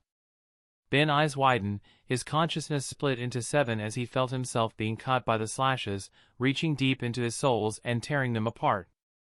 Thankfully, Echo's Tyrant ability was not merely a duplication of the body but a duplication of the soul as well, so even though he had just experienced dying, he was not truly dead. That was because Enoch had managed to destroy all of his clones, all except one, the one coming from directly above. Thud. Ben's arm, carrying the overwhelming strength of a transcendent titan, slammed into Enoch's armored head, shattering his helmet and his skull at the same time. The impact drove Enoch's body forcefully into the ground, burying him alive. However, the Forever King was not dead, possessing incredible endurance despite his brain being turned into paste. Instead of screaming in pain, or trying to heal himself, Enoch did something else. It happened a split second after Ben had shattered his skull. A large amount of energy began amassing in his chest before spreading throughout his broken body, not to heal his broken vessel but instead circulate in irregular ways. Ben's eyes widened as he realized what he was doing. This insane bastard. He's going to blow up his soul. No, that wasn't quite the case. He wasn't going to blow up his entire soul, only a large portion of it. A very large amount, but not enough to kill himself, but that amount of corrupted soul essence would definitely be enough to kill Ben or worse, turn him into a corrupted titan. Oh no you don't. Before the corrupted king could react, Ben drove his hands into his broken mouth, forcefully prying it open. Then, Ben shouted at the top of his lungs. Sonic Doom! A terrible wave of sound exploded from Ben's hands, surging through Enoch's body in mere seconds and reaching the depths of his profane soul. Thanks to becoming a transcendent titan, Echo's sonic weaves had gained the ability to damage the soul directly. So instead of letting him detonate half of it, Ben decided to do him a favor and explode all of his soul. Squash! Ultimate Echo's beautiful metallic frame, usually as blue as the azure sky, was now a crimson mess, covered in gore and body parts. Enoch's body had exploded entirely, unable to handle the density of the sonic weaves rushing through his body. As it did, Ben fell to his knees, feeling his energy run completely dry after this final attack.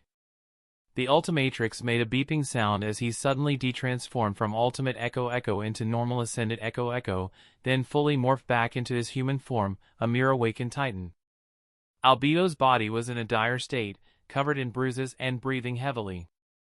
He had retained the damage he had received when he was in Ultimate Echo, and on top of that, his soul was practically screaming, having descended 2 whole ranks in mere seconds. Ben gritted his teeth, pushing his body through sheer will. Just a little longer. As he struggled to get up, Ben suddenly felt something pass through him, shooting off into the distance, toward Vilgax and George's battle. It was unseen by mundane eyes, but he, as a titan, possessed a special sense allowing him to detect it. It was almost like a soul. But before he could try to discern the nature of that thing, something suddenly appeared in front of his face. It was a blur of black and blue, moving at a horrifying speed, ready to impale a sharp spear made of mist into his head. Chapter 85, Wielders of the Omnitrix. Ben had no time to react. However, his Ultimatrix could. It was already too late to dodge, so the failsafe within the Ultimatrix decided to save its host in another way. It transformed him into Swampfire using its emergency power reserves, and as it did, the spear of mist found its target and impaled Ben directly through the head. Luckily, Swampfire possessed incredible regeneration as a plant-like alien. His head had already begun reforming. That was the reason the Ultimatrix had chosen this alien. But before the regeneration could finish, Ben's hands ignited into flames, and then without hesitation, he swung his fiery fists toward the direction of the attacker. He couldn't see the enemy or identify their power, but his years of training at the Plumber's Academy had not been in vain, allowing him to adapt to various combat situations. He was a battle-hardened warrior, and his body moved on instinct alone. He felt his fists collide with soft flesh covered in fur. Noble creature? Corrupted? No. Judging by the fact that it's wielding a weapon, it should be uncorrupted. It could also be a human with a transformation aspect or a unique flaw. Ben's head was still reforming, however he could tell some things about his enemy, such as the fact that their rank must be around the awakened and ascended rank due to their speed. Then, Ben unleashed a cloud of toxic gas from the gaps in his body. The green gas spread around him and the attacker, and the moment the flames touched it, a violent explosion occurred, blasting both Ben and his attacker away.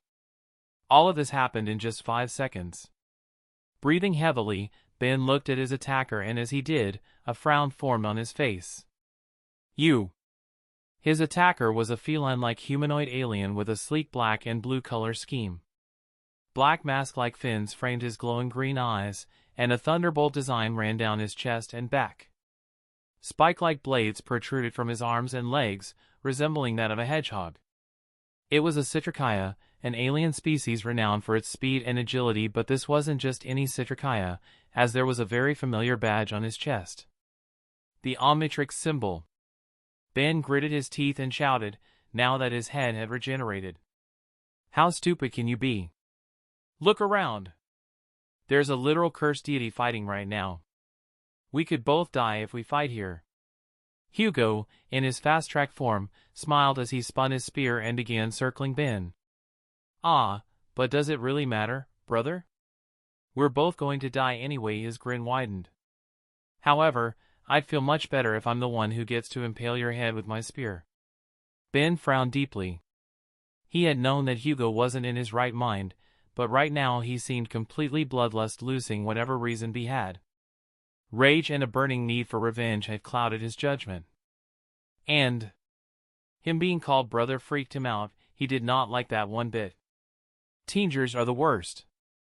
Ben groaned, then looked at Hugo with a serious expression.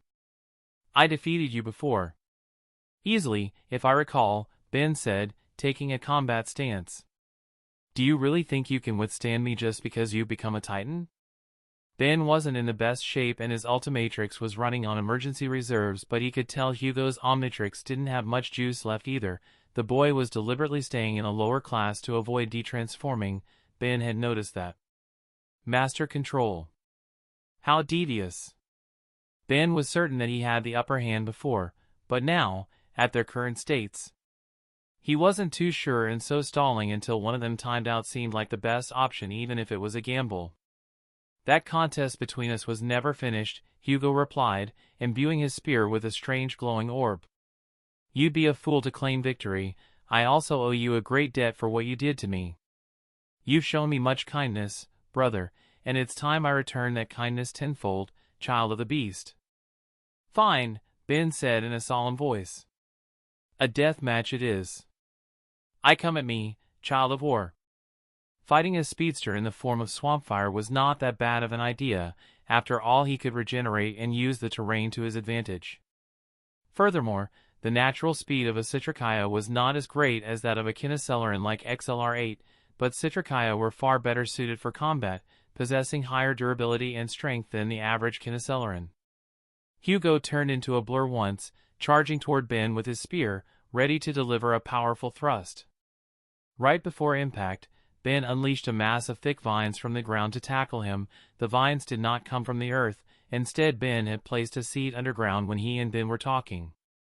It wasn't enough. Using Fast-Track's sharp reflexes, Hugo leaped over the vines at the last moment, then followed up by swiping his spear across the vines in one clean motion, cutting them. Before Ben could do anything else, Hugo slammed his shoulder into him, sending him flying dozens of feet away.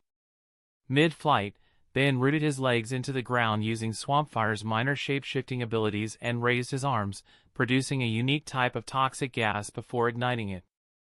A terrible wave of flames erupted from his hands, spreading across the battlefield and causing the very air around Thel to boil. Hugo became a blur again, running sideways to evade the firestorm. Ben tracked his movement, sweeping the flames wherever Hugo went and scorching the already devastated land. He held a slight advantage here. After all, he was operating at the level of an ascended Titan, while Hugo was only using the power of an ascended demon. Still, Ben knew Hugo could raise his class at any moment, even if doing so would have exhausted him. I'm doing this wrong. Why was he trying to fight a speedster with a non-speedster alien in the first place? Ben abruptly cut off the wave of fire. The moment he did, Hugo rushed him again. But this time, Ben slammed the Ultimatrix. His rank dropped back to the awakened rank, but his speed skyrocketed. His limbs grew longer and lost Swampfire's plant-like appearance.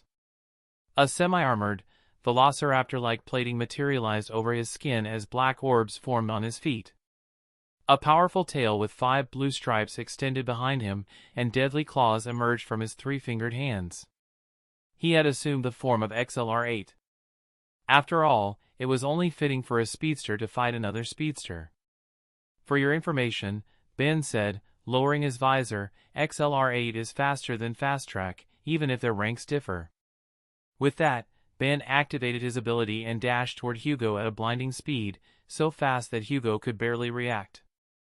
A demon was powerful, yes, but a Titan, no matter the rank, could overpower the next 4 classes above it. This was not always the case in higher rank, but the rule generally held for the lower ones. Even though XLR-8 was faster, Fast Track was no slouch, and so Hugo reacted almost instantly, blurring sideways to dodge the assault before swinging his spear at Ben with terrifying speed of his own. Clang! Ben leaned back at the last possible moment. The spear blade sliced through the air just inches from his visor, causing his claws to scratch against the solidified mist spear. He countered instantly with a sharp kick, forcing Hugo to leap backward. Even with all your powers, you're still pretty weak. Ben taunted, already circling him at high speed. Hugo grinned savagely, his eyes locked onto the bloodied Ben. Is that so? Then why don't you use that ultimate function of yours to even the odds? As he said those words, Ben flinched slightly. It was such a minor movement, so subtle and quick that anyone else wouldn't have noticed it in the heat of battle.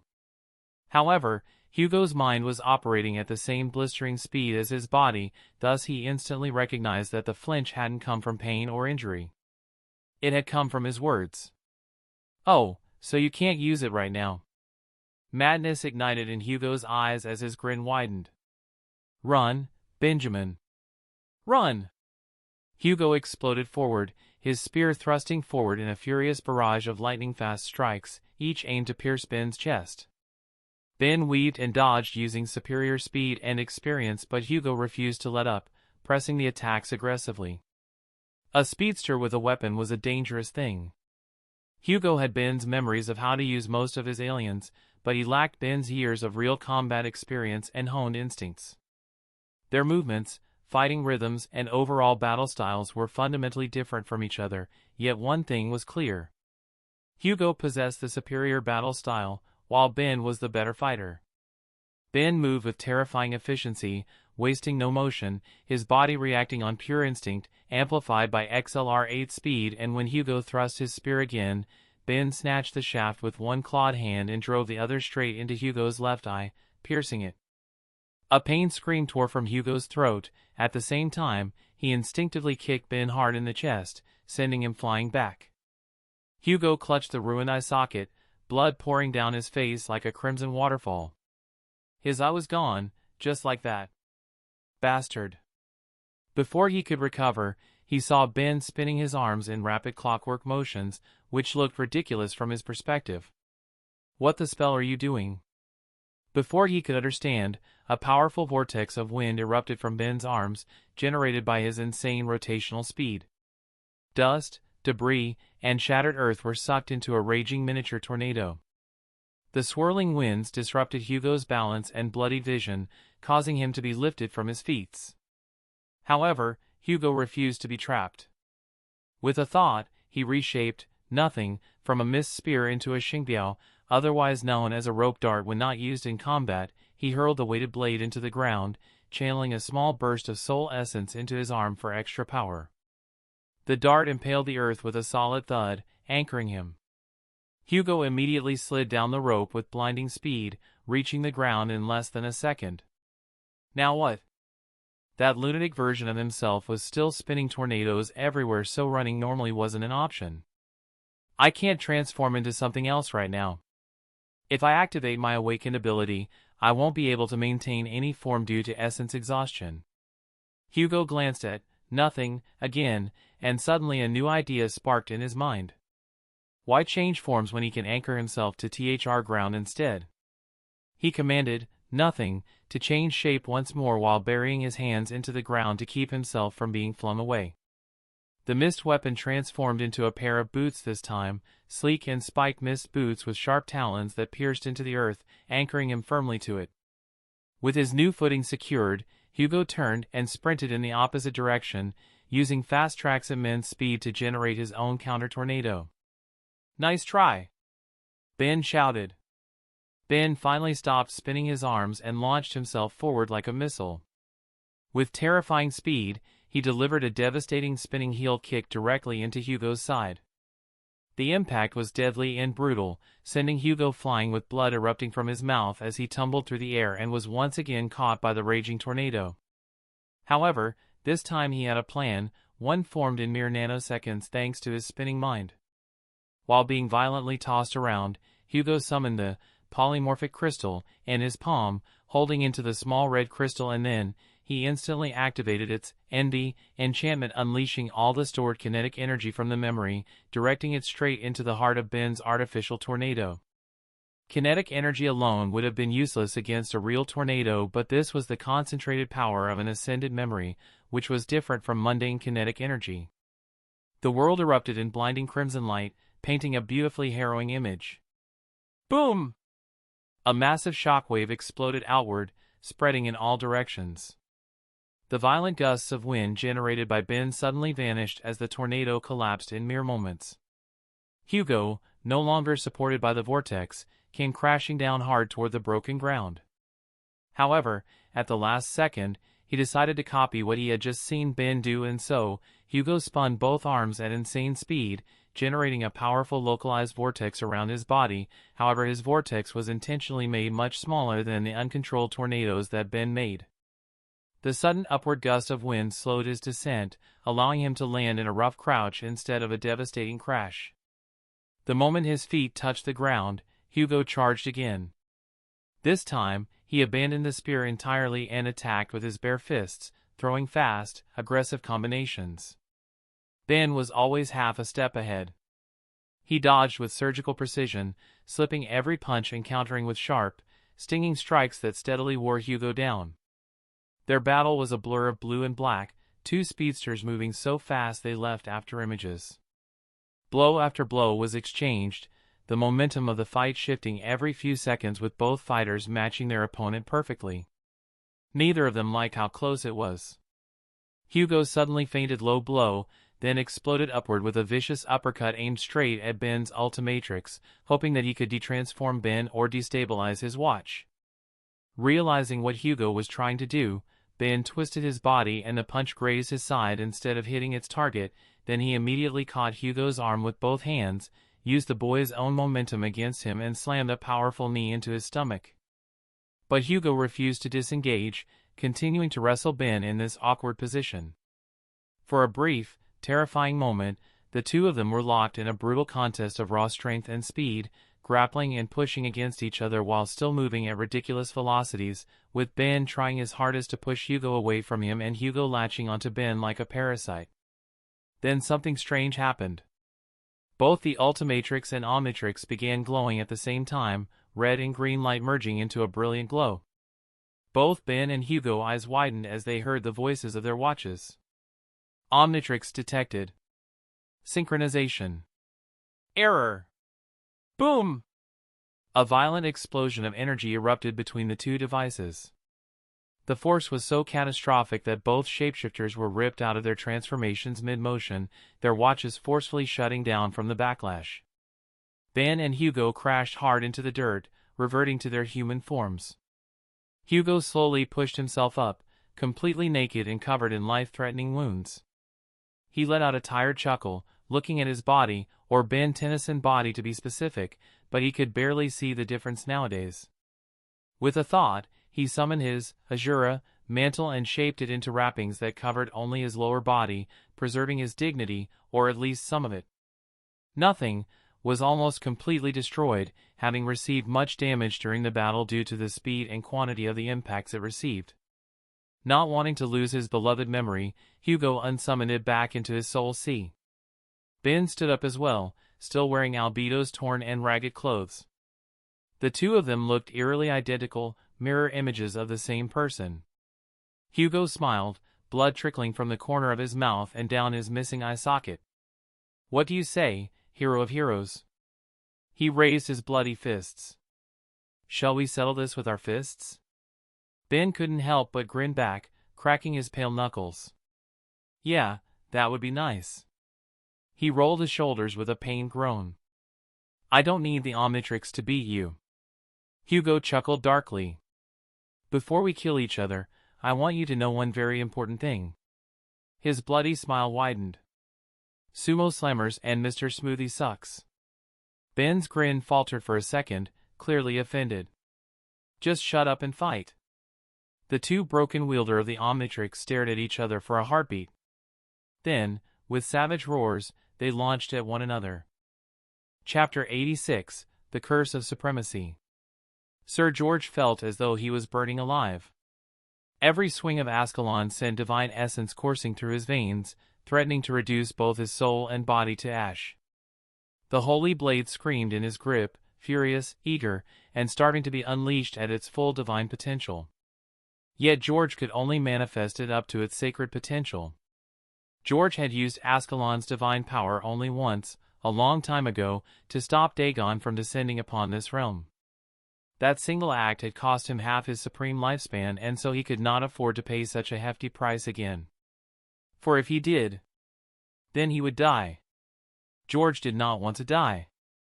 After all, he still had to rebuild his domain and atone for the sins of the Forever Knights, which had been corrupted into a monstrous cult led by a filthy nightmare creature.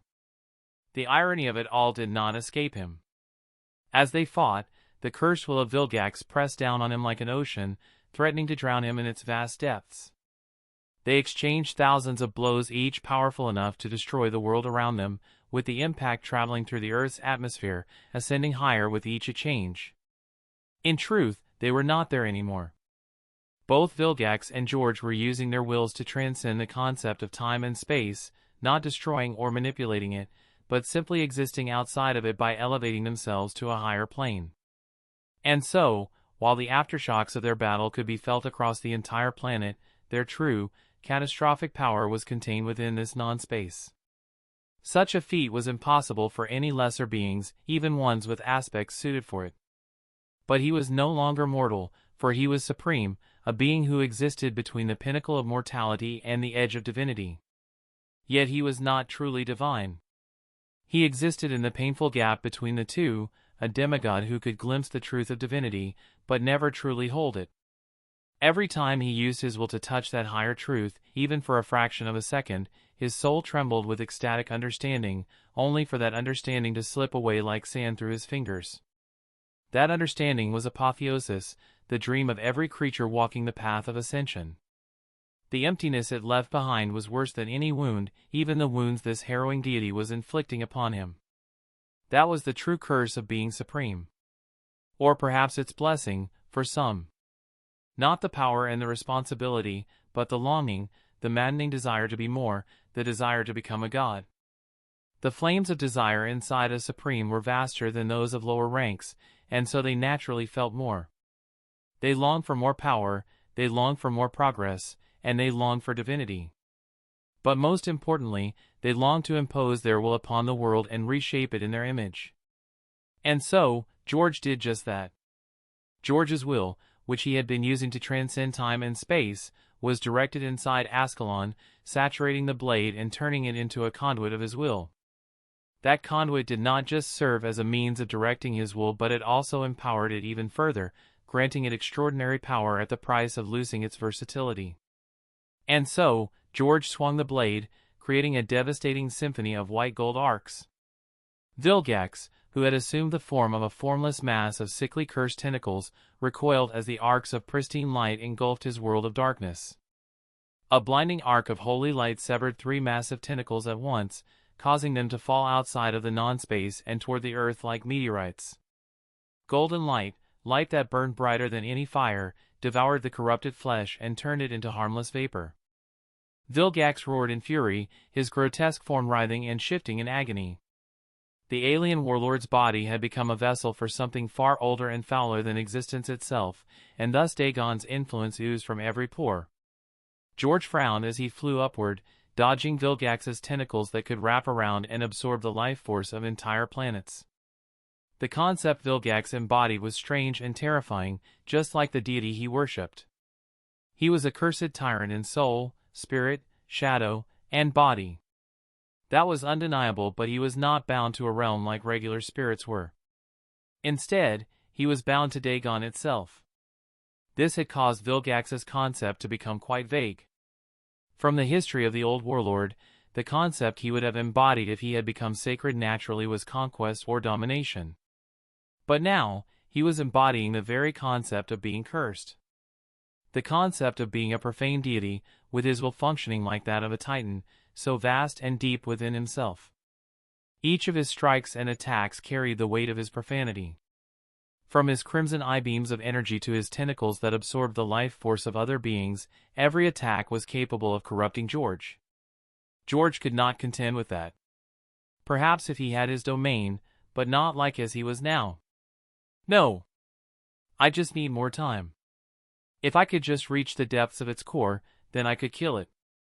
As George's supreme mind was trying desperately to find a way to kill Vilgax, something suddenly changed in the world around them. In the void they were in, Vilgax's oppressive presence changed.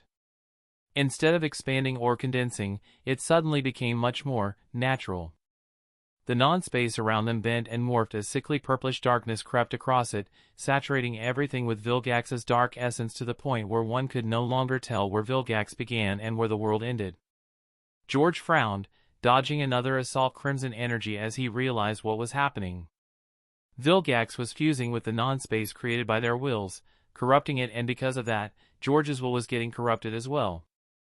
Will was merely an expression of the spirit, and thus that corruption was bound to be fatal. George did not ponder long on how that was possible. Instead, he simply raised Ascalon and called upon his dormant ability, the ability to create a potent golden light capable of dealing soul damage, and unleashed its wrath upon Vilgax, pushing the warlord away. Ascalon, which was soul-bounded to George, augmented the golden light and became one with it, transforming into a radiant star of pristine golden light, incorruptible and unchanging.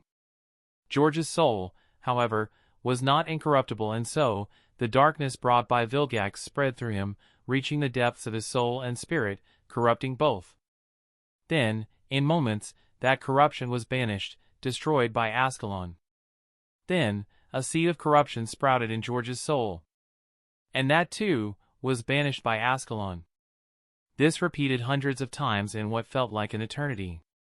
Corruption flooded George, but Ascalon saved him every time, refusing to allow its wielder to fall into profanity.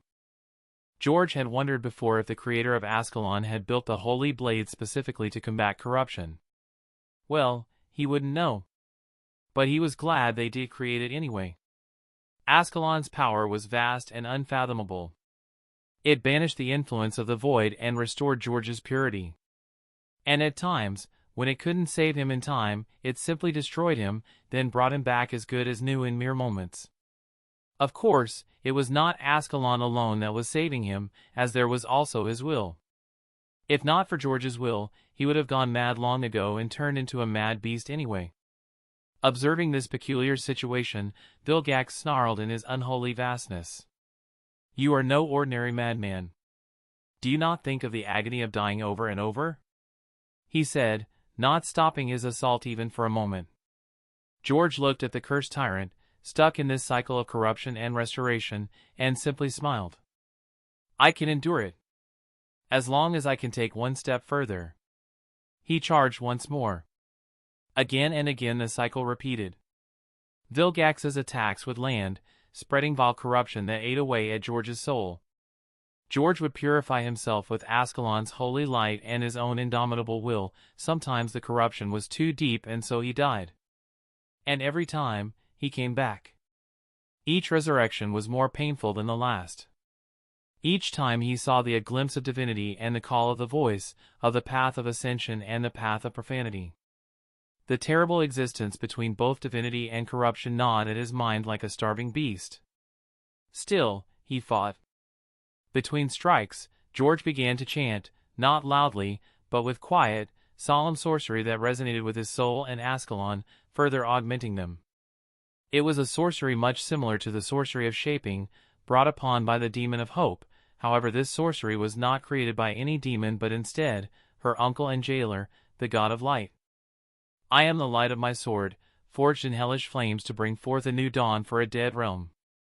A tentacle impaled his chest, causing corruption to flood him, and then he was engulfed in divine light once again, reborn in its crucible.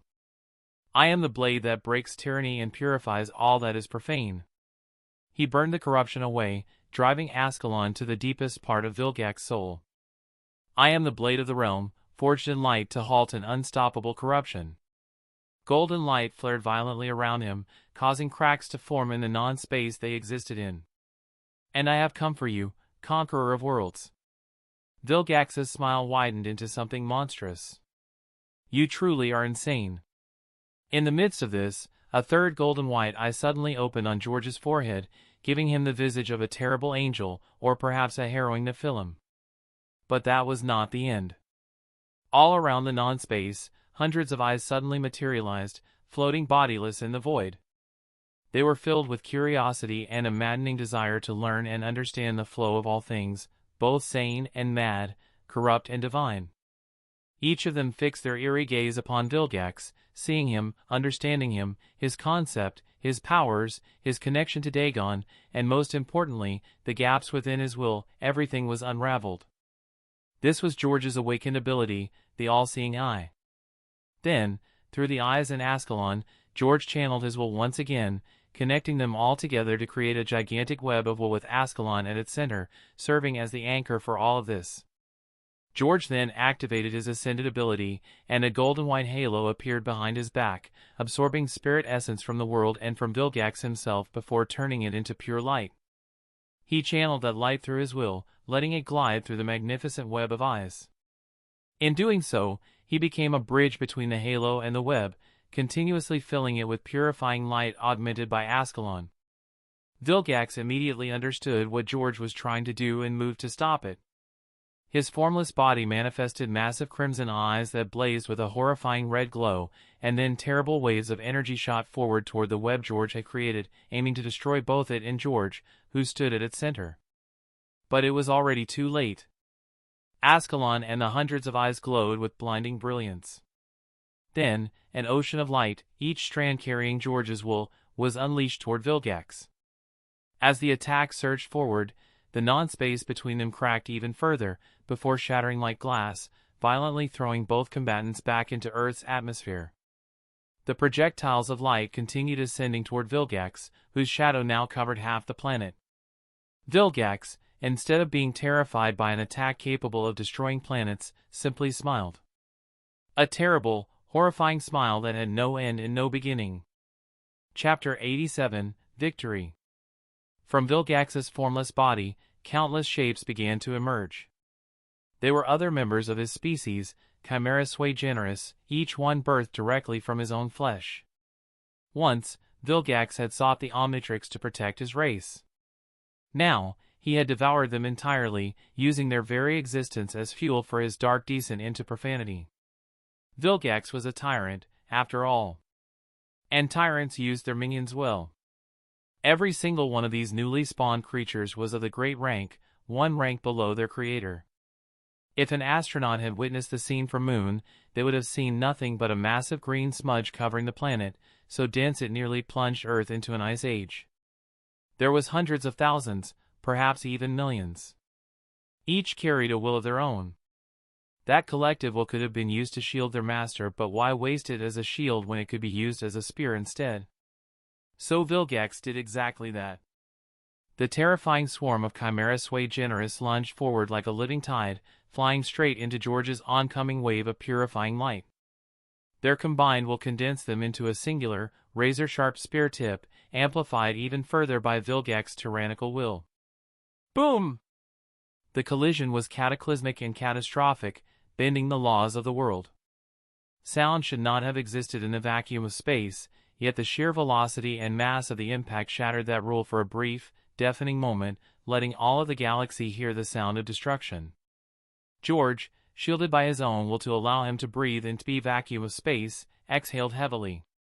His strongest attack, a combination of his dormant, awakened and ascended abilities, layered over his will and augmented by Ascalon, had failed. This is bad. His essence reserves were not unlimited. Without a domain, he had no constant source of power and no infinite reserves of spirit essence. His will was mighty, but it was not empowered by the faith or souls of his subjects. Supremes could wield their power in myriad ways with no theoretical limit, but George still had his own limits. He wasn't fast enough. A massive tendril shot toward him, aimed to impale his chest and infect his very soul with profanity once again. This time, there was no golden light protecting him, and Ascalon felt heavy in his hands. For a moment, George believed this was the end. But death never came, and he never gazed upon the gray shores of the Shadow Realm. Instead, a gigantic arm wreathed in pure fire had materialized from nowhere, intercepting the tendril with a powerful slap. The corrupted limb burned away instantly in flames. George's eyes widened as he traced the arm back to its owner, following the trail of soul essence. A small, tired smile formed on his lips. I must say, the younger generation truly does not disappoint. The figure floated toward him, a crimson cape fluttering dramatically in the void, white plumber's armor gleaming under the light of distant stars. Max Tennyson had arrived. His will was vast and overwhelming, far surpassing George's own. It was only natural. After all, it carried the collective souls and desires of billions of humans and millions of noble creatures that existed within his domain. "I would not call myself young," Max replied, his voice transmitting directly through will, "but thank you for the compliment." He turned his gaze toward Vilgax, looking at the warlord with a dark, wrathful expression. At that moment, both Supremes focused their wills upon the profane deity, and for the first time in years, Vilgax shivered. Max, on the other hand, did not waste words. The moment he arrived, he reached into his vast network and with a thought, he borrowed the regenerative ability of one of his most resilient subjects, a noble creature whose powers revolved around renewal. Golden-green energy flowed from his hand into George's broken body, rapidly closing the worst of the cracks and rejuvenating his soul essence. George gave a silent nod of gratitude. After all, no words were needed between fellow Supremes. Their wills brushed against each other in perfect understanding and harmony. So, while George turned toward Vilgax, Max focused on the endless swarm of chimera sui generis that survived George's attack. Invisible threads, created by Max's dormant ability, network, shot out from Max's soul. These were not physical, instead they were spiritual connections, delicate yet unbreakable, latching onto the very spirits of the spawned minions. The strain was immediate and immense, causing the waters of Max's soul sea to shake violently. Connecting to a cursed tyrant and his progeny felt like trying to thread a needle through a raging storm. Still, Max endured, marking hundreds of minions, Vilgax himself and even George. With that, Max activated his ascended ability, Shared Burden, and the next wave of attacks meant for George was redirected through the threads. Hundreds of destructive beams and tentacles that were supposed to strike the Supreme were suddenly turned against their own master. Vilgax roared in fury as his own minions wounded him. At the same time, George closed his eyes, filling the cold space around him. And when he opened them next, something changed. His transcendent ability manifested. His body expanded rapidly into a colossal angelic figure, and smooth, pure white flesh covered his gigantic form, weaving a second mass of flesh for the ancient Supreme. At the same time, 7 harrowing wings sprouted behind him, radiating terrifying pressure. A golden white halo floated above his head like a crown, no doubt his ascended ability. His face became in black void, broken only by 3 glowing white eyes, with no mouth, nose, or ears. In his hands, Ascalon transformed as well, becoming a blazing blade made entirely of condensed golden light. In this form, George's presence alone warped the battlefield. He raised the radiant blade and unleashed a fury of light beams, and when Vilgax defended himself with a dense wall of his cursed will, George simply shifted targets, raining devastating beams upon the swarm of minions instead, vaporizing thousands in seconds, which caused Vilgax to share the pain and the damage. Max, on the other hand, was a ghost. Using Thread Step, he teleported instantly between marked minions, never staying in one place long enough for Vilgax to pin him down. He didn't destroy all of the minions, instead he kept a few so he could use them. Every time one attacked, Max redirected the force through the spiritual thread straight into Vilgax, and every time George was attacked, he redirected the strike into Vilgax. Slowly but surely, Max's threads dug deeper into Vilgax's spirit. Each connection weakened the cursed tyrant's will. After all, Max's ascended ability was not simply transferring damage to the soul, instead it targeted the spirit. The spirit was the will of a creature, and so, Max was weakening Vilgax's will with each strike. Vilgax's movements grew slightly heavier, and slowly, the world started to shift in the two Supremes' favor, bending to their will instead of the profane god. Then Max made his final move. He reached deep into his domain once more, touching upon one of the noble creatures connected to his vast network, a being from the Galilean race. Gravitac. Supreme essence surged into his body, augmenting him even further. In the next instant, Max underwent a dramatic transformation. His form swelled rapidly, growing into a massive, planet-like appearance. He became a large, bulky, reddish-brown alien with rocky skin. His face rested on his torso, featuring a giant mouth lined with jagged rock-like teeth and a molten lava core burning brightly at the center of his body. Black shorts with green stripes materialized around his lower half, his plumber armor, completing the transformation. For a brief moment, Max smiled. He was reminded of his grandson and his bizarre transformations. But he did not dwell on the nostalgia, as this was not the time for it. As a Galilean, Max exerted his authority over gravity. For the first time in this battle, true gravity manifested in the emptiness of space, a force empowered and shaped by Max's own will. Because his will revolved around connection and attraction, it resonated perfectly with the Galilean's power. Some of his Galilean friends had once joked that he was wasted as a human and that he would have made an exceptional member of their race, which was the greatest sign of friendship among noble creatures. An invisible, crushing force spread outward from Max's body. The remaining swarm of Chimera Sui Generis was suddenly pulled inward with terrifying strength, and space itself seemed to warp and compress around them, creating a ring of green squid creatures.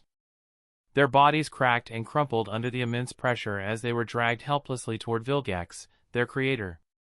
The gravitational field did not stop at their flesh either, instead it pressed into their souls, and through the spiritual threads Max had already embedded in them, the crushing force reached Vilgax himself.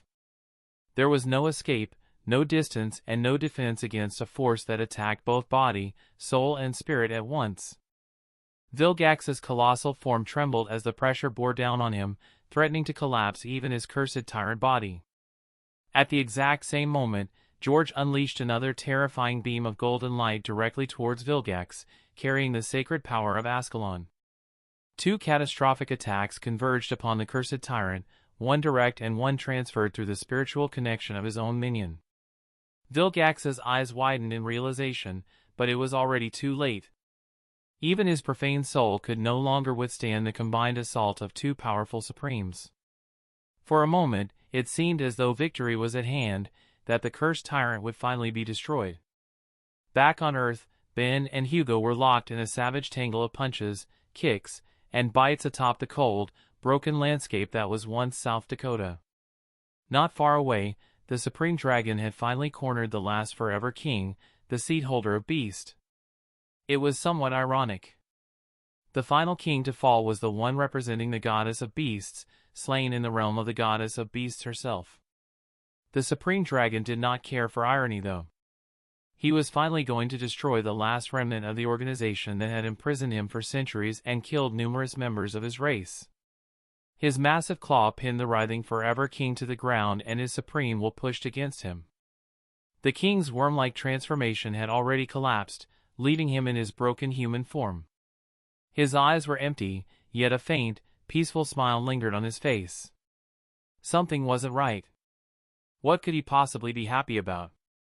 His organization was nearly destroyed, and the supreme humans were nearly done with their profane deity. So, why was he smiling? As a supreme, the dragon possessed an instinctive sense granted by his will, one that was granted by the gods that created his race, and that instinct was screaming at him, warning him that killing this creature would bring dire consequences. With a low snort, the supreme dragon retracted his claw, being old and wise.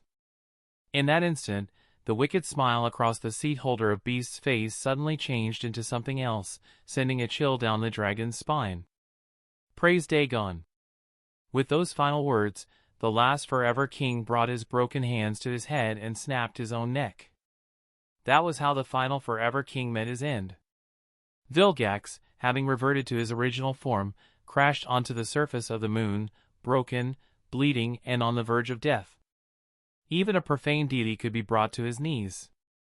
But at the end, Vilgax could only think of one thing: his life. Specifically the choices he had made, ones that he had done for his people, or so he claimed, once a long time ago. Perhaps you were right, Azimuth, perhaps I never did it to save my people. That was only a justification for my endless conquest. How poetic, that the conqueror of worlds has been conquered. The two supreme humans descended upon him, bringing the full wrath of their wills on his broken vessel. But then, something changed. Deep within Vilgax's soul, where the hands of Armageddon resided, a seventh light finally ignited. The 7 souls of the Forever Kings, each killed in horrific fashion, had finally returned to where they belonged. An explosion of pitch-black essence erupted from Vilgax's body, originating from the deepest parts of his soul. His body, soul, and spirit tore open, becoming a living catalyst for the hands of Armageddon. The 7 lights within the stone tablet spun violently as Vilgax's consciousness was devoured in an instant. A bizarre, unholy ritual began, one that was bound to bring doom upon this realm. The world suddenly started to crack like glass, and a gigantic wound-like gate tore open in reality, releasing unimaginable corruption into the realm and with it, the seeds of nightmare. Max was nearly blown away by the shockwave, nearly driven mad by the seeds of corruption. George, on the other hand, wore a look of pure horror. No! He raised Ascalon, disregarding all caution. In a final act of desperation, he unleashed the full divine power of the blade, burning away the remainder of his supreme lifespan and vitality in a single strike. Ascalon grew blindingly bright and George's 7 wings spread wide, overlapping with the stars themselves as he temporarily wielded the full power of a divine weapon. One strike was all he had. He launched forward and swung with everything, his soul, his body, his memories and his history, aiming to seal the tear in reality. A colossal arc of golden light shot toward the wound, carrying the weight of a supreme. But it failed. An insidious, incomprehensible will reached out from beyond the gate and swallowed the divine attack whole, like a leech devouring light itself. At the same time, that will turned its gaze upon George and Max. They, with their supreme minds, comprehended it, or rather only Max did. George's transcendent form crumbled into dust, revealing his frail human body. He was already dead. Nothing remained of the ancient supreme. No soul, no spirit, not even a shadow. All of it had been erased, and so, he crumbled into dust. Ascalon floated in the void for a moment, desperately trying to resurrect its wielder, until the blade realized it was pointless, falling silently toward Earth like a Metroid. Max could only watch in horror as the crack in reality widened. Tears streamed down his face as his mighty will suddenly felt like nothing more than the tantrum of a child. Countless tentacles, far more horrifying, vast and chaotic than Vilgax's, began to emerge, creeping into reality like a parasite. And Max saw it fully. It was a giant green squid-like being, with far too many tentacles that seemed infinite, that were infinite. Its size easily dwarfed the moon, threatening to swallow the earth whole, breaking all physics. It was divine. It was unholy. It was beautiful. It was terrifying. Incomprehensible. Infinite, beyond the concepts of this world. A true unholy terror. A herald of the void. So, what would happen if someone comprehended the incomprehensible? The answer was quite simple, it was madness. And so, Max went mad. On Earth, every living being gazed up at the sky. The animals, the insects, the fish in the oceans, and even the countless germs scattered across every corner of the planet. The humans and noble creatures who had been evacuating into the dream realm all stared upward with expressions of rapturous joy. They cried. They didn't understand why they were crying, yet the tears would not stop. They wept and laughed at the same time, gazing upon their God with pure devotion. Then, as one, they prostrated themselves. Regardless of religion, race, or identity, every creature knelt before their unholy patron. And as they did, seeds of corruption sprouted within their souls. The nightmare spell tried its best, plunging billions of people into their nightmares, but it was too late. It was stretched far too thin and wholly unprepared for this horrific event. This corruption was far more potent than anything born from the dream realm, and so, the greatest masterpiece of the demon of fate failed. The divine realm of beast was rapidly turning into a realm of corruption, now ruled by a true living god. The children of beast had become exactly what their name suggested, nothing but feral beasts. Not beasts of divinity, nor natural beasts, but beasts of corruption. If the goddess of beasts could look up from her grave and see her realm now, she would wear a look of pure horror at the fate of her once beloved domain. Far away, the supreme dragon stared at the corpse of the forever king, then at the sky. It trembled in fear. What had it done? It did not know how, nor why, but it knew with absolute certainty that the death of the Forever King had been the catalyst for all of this. Regret, sorrow, and unbearable pain flooded its ancient heart. It had just doomed existence itself. Ben and Hugo, still tangled in their fierce struggle, suddenly broke apart with Hugo delivering a powerful punch to Ben's face, knocking him back. But neither of them continued fighting after that. Instead, they both looked up at the sky and screamed. Unlike the rest of humanity, their Omnitrices protected them from direct mind attacks, so they did not become mindless thralls like everyone else. However, they were not powerful enough to resist the will like the supreme beings. Because of this protection, they were instead exposed to the full, unfiltered will of an unholy terror. Thousands of seeds of corruption sprouted within their once pristine souls. That was how Dagon, an unholy terror, descended upon the realm of beast, and began to consume everything. Author's note. Hello! Missed you guys. Thank you for the support and love you've been showing me, and I hope this small gift, for chapters over 2,000 words, is enough to satisfy you for a while. I want to add a small summary of the second nightmare regarding the most important events. 1. The Forever Knights worship Dagon, an unholy terror. This was hinted and referenced multiple times. 2. Vilgax's apotheosis was bizarre and unnatural but not incomplete. He is as powerful as all other cursed ones. 3. Omnitrices equals correct term for multiple Omnitrixes. 4. Max can use the abilities of all his domains, that's his supreme ability. The reason he transformed fully was because of the fact that his supreme ability has 2 stages. 1. He can use the ability partially.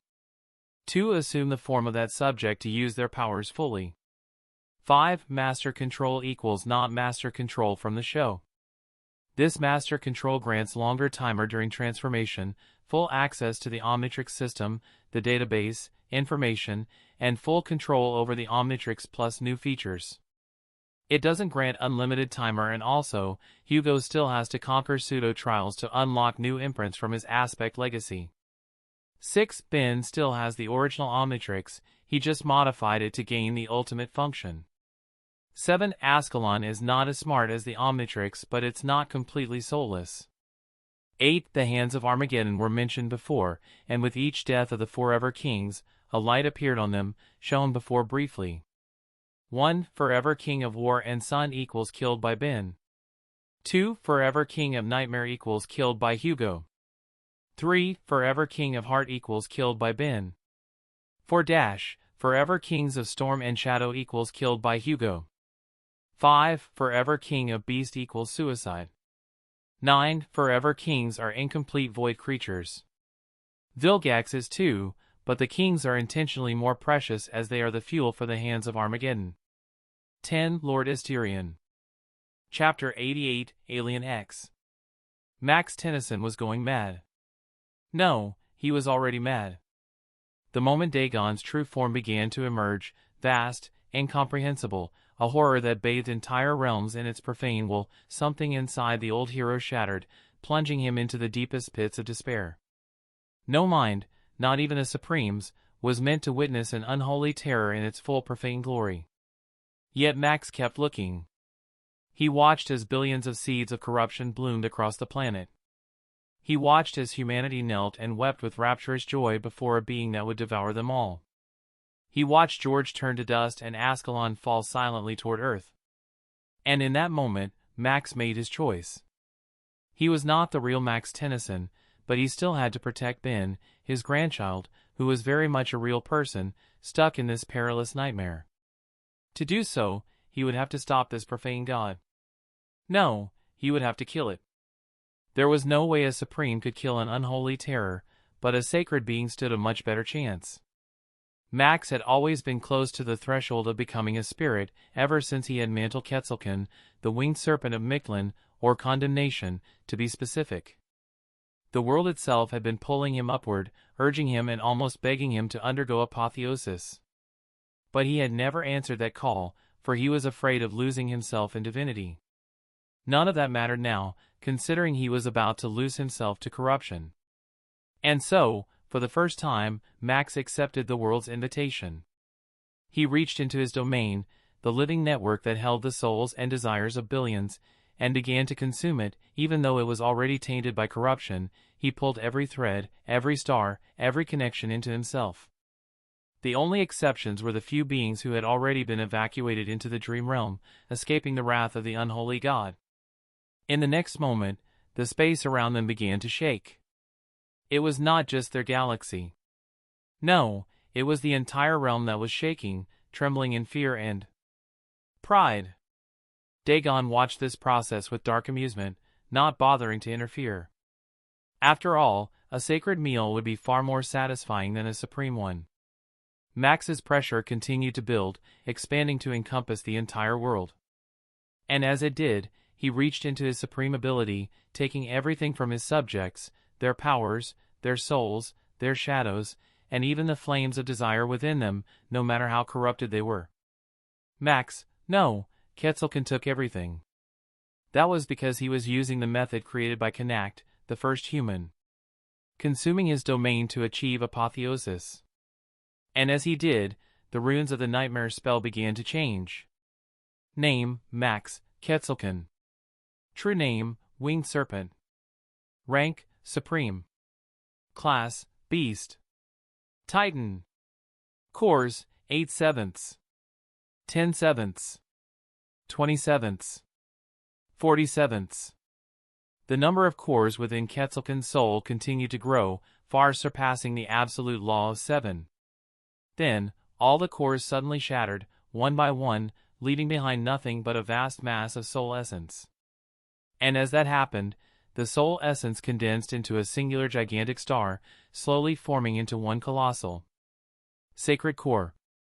Rank, Sacred. Ben and Hugo were screaming at the top of their lungs, clutching their heads in agony as they were exposed to the full might of Dagon's will. Oh God, oh God, oh God! Ben clawed desperately at his own skin, ripping it apart, as if trying to rip away the knowledge and memory of Dagon. Hugo was faring even worse. He already carried dozens of seeds of corruption within his soul, and now they were blooming violently, slowly becoming nightmares. Then, as the two wielders of the Omnitrix were on the verge of becoming mindless nightmare creatures, something suddenly crashed violently into the ground between them, sharp, dense, and radiating a divine presence. It was Ascalon, the second divine miracle of the first thinker.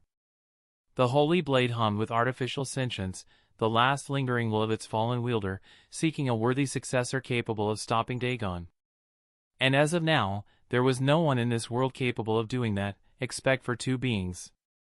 The only real beings in this world.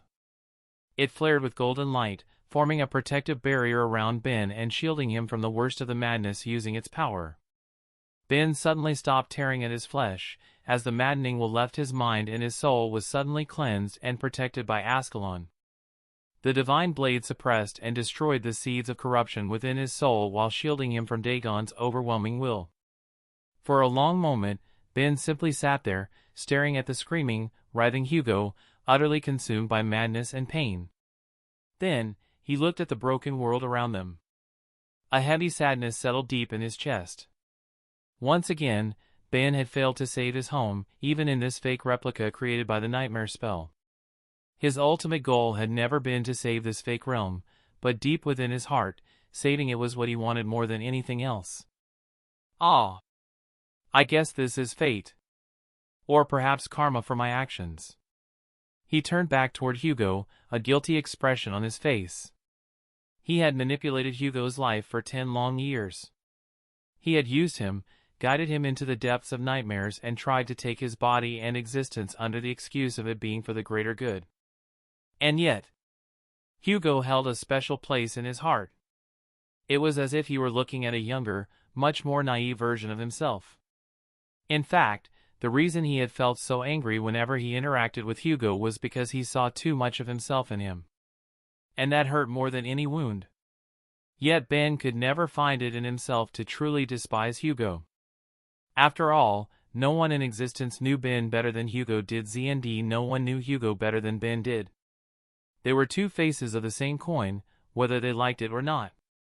Ben looked upward, sensing the sacred presence clashing against Dagon. His grandfather, or at least this replica of him, was absorbing and sacrificing his own domain in a desperate bid to fight the unholy terror. Ben knew that this version of Max was doing it for him, to save him. But Ben no longer wanted to be saved. He was tired beyond belief. He had done too much, endured too much, and all he truly longed for now was rest. Ben sighed, picked up Ascalon, and walked toward the writhing Hugo with a grim expression. He knew what he had to do, what he should do. He knew he could take over Hugo's existence right here and now, fully consuming him and escaping this nightmare, becoming a carrier of the nightmare spell. After all, that was what the reason he had done all of this madness. But at the last moment, Ben stopped.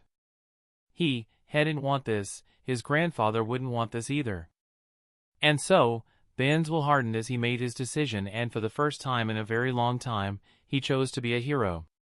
He grabbed the younger man by the arm and stabbed Ascalon into his chest, not to kill him but to share the blade's protective will. The golden light washed over Hugo, driving the blade into his soul and destroying the blooming seeds of corruption. For a brief moment, Hugo's mind cleared. Hugo's eyes regained focus. He looked at Ben with a mixture of confusion and rage. What? What are you?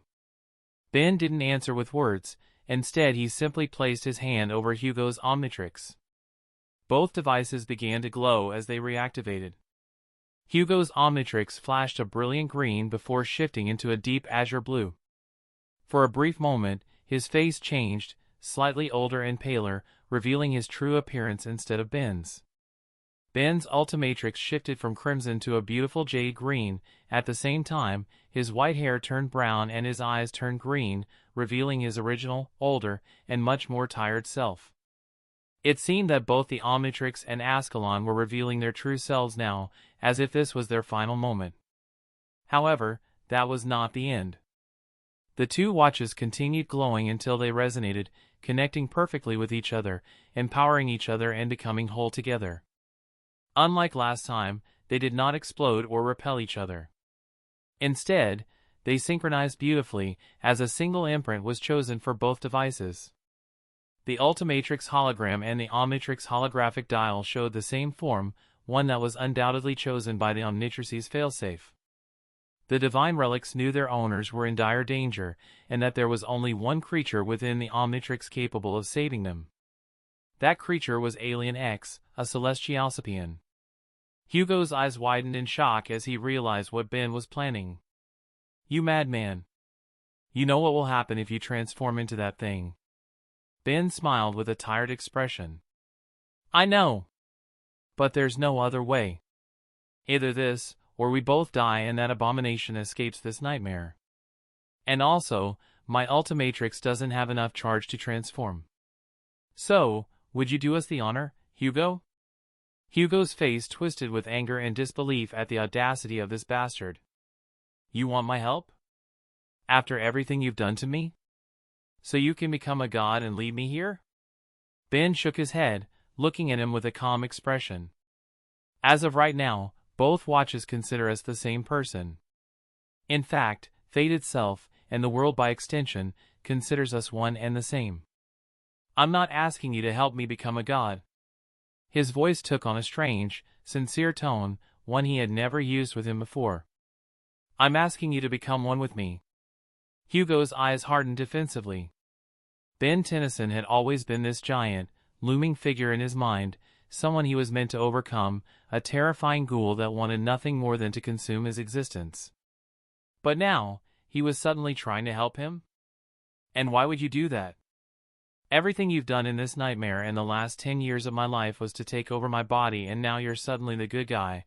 Who gave you the right to do that, you shameless bastard? I don't expect you to forgive me. But please, find it in your heart to understand. Everything I've done, everything I've lost, taken and given to you, was all for my people. I'm not sure what will happen if we transform right now. Perhaps I will be consumed by you, perhaps you will be consumed by me, or maybe both of us will be consumed. But I cannot allow myself to die just yet, and I cannot bring myself to kill you either. He looked at Hugo with a pleading expression. In the depths of his jade-like eyes, Hugo saw something he knew all too well, something so vast and powerful that it could consume entire worlds or bring them salvation. It was conviction. Hugo closed his eyes for a moment, then opened them. A similar look appeared in his own eyes. He did not forgive Ben Tennyson, and yet, he could not bring himself to hate him either. After all, if not for Ben, Hugo would have died long ago and would never have experienced any of the things that had happened to him in his short but eventful life, both the good and the bad, even if the latter far outweighed the former. Hugo had gone through many traumatic things in his life, but through that hardship, he had learned to appreciate life and its beauty, to appreciate the bonds he had formed along the way and the people he had saved. And his desire to live, to make the wish he had made on top of the Crimson Spire, the one where he wanted to meet Sunny again, come true, far exceeded his desire to kill Ben. Just as Ben wanted to survive to save his people, Hugo wanted to survive so he could meet his friends and the people he cherished once again. He exhaled deeply. "If this turns out to be another trick," he growled, "I'll shove your Omnitrix so far up your ass that you go ultimate from the pain." Ben simply stared at him for a while, then chuckled. "You children of war really do have foul mouths, don't you?" Hugo stared at the imprint selected by both Omnitrices, still uncertain. Eventually, he asked quietly, "What is it like, being a god?" Ben Tennyson had been a god for nearly a decade, constantly planning and scheming his grand design.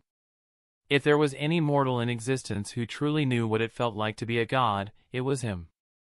Ben simply shrugged and answered in a somber tone, "I don't remember, but I guess we'll find out." As he said those words, both Ben and Hugo could briefly feel Ascalon's will fading. It could no longer protect them from Dagon's unholy wrath for much longer. They both knew what they needed to do, and what they needed to become. And so, they slammed the dials together. Hugo transformed into pure blue energy, his body, soul, shadow, and spirit all morphing into that strange light. The same thing happened to Ben, his form morphing into a swirling mass of green energy. The two lights spiraled around each other, dancing a beautiful dance in the world of corruption before merging together and becoming one. From that union, Alien X was born. Neither purely Hugo nor purely Ben, but an amalgamation of the two, with two other beings added on top, Bellicus and Serena. As an awakened Titan, Alien X rose in rank rapidly, ascending by rising above their mortal nature and improving the quality of both their soul essence and body. Becoming an ascended Titan. Then, Alien X transcended, assuming the first qualities of the divine. Their soul expanded far beyond the confines of their body to gain recognition from the world itself. Becoming a transcendent Titan. A domain formed within Alien X, small yet absolute, consisting of only 4 subjects, Ben Tennyson, Hugo, Bellicus, and Serena. Their act of defiance was their existence, with their combined will, empowered by the Omnitrix serving as their anchor to reality. And so, Alien X became a supreme Titan. Then came the second step toward divinity, apotheosis. The flames of divinity within Alien X swelled and expanded, exploding like a radiant star within their dark body, filling every fiber of their being. Their soul, sea, body, spirit, and shadow assumed the true qualities of the divine, and then those parts that made up Alien X fused together, becoming a singular creature. And as that happened, they underwent a metamorphosis, becoming a concept, a true spirit. Their concept was infinity, one of the pillars of the harrowing void which was also the birthplace of the celestial sapiens. And finally, there was the last step in becoming sacred, fusing with a realm. The realm they were anchored to was not the beast realm, as it was merely a fake replica created by the nightmare spell which was unfit for apotheosis. Instead, it was the Omnitrix in their chest that was their chosen realm, broken into an upper green part and a lower blue part, with the realm anchor being the soul maze within Hugo's soul sea. And just like that, Alien X became a sacred Titan. Then, the last and final step within the path of ascension was made. The step to becoming divine. Alien X became vast. Vaster than thought, vaster than ideas, and vaster than the world itself. Their body exploded outward, and trillions upon trillions of stars were born inside them. Alien X's body, which had been dark and lifeless before, became riddled with stars, becoming a living universe, a true realm. A realm where the concepts within that world were governed and ruled by Alien X, one where even the nightmare spell could not enter without their permission. And deep within that endless cosmos, Hugo suddenly awoke, finding himself in a realm made purely of stars, deep within outer space. Yet, strangely enough, he did not need to breathe. The transformation Alien X had undergone was felt by Hugo. He had tasted ascension, transcendence, supremacy, apotheosis, and divinity all at once, making his mind freeze for a moment. Beside him, Ben floated in the endless darkness, a grim expression on his face. Before either of them could speak, a chilling voice echoed from the void. Well. Look who finally decided to show up. Hugo turned his head toward the voice. It was unrecognizable, yet deeply familiar, more familiar than anything else in the world, as if that voice had been inside him this whole time. Floating in the infinite space were two giant green heads. One masculine and perpetually angry, and another feminine and calm. Oh, don't be like that, Bellicus, the female voice said gently, looking at Hugo. We have a guest. Bellicus snorted, which was an odd gesture considering he didn't have lungs.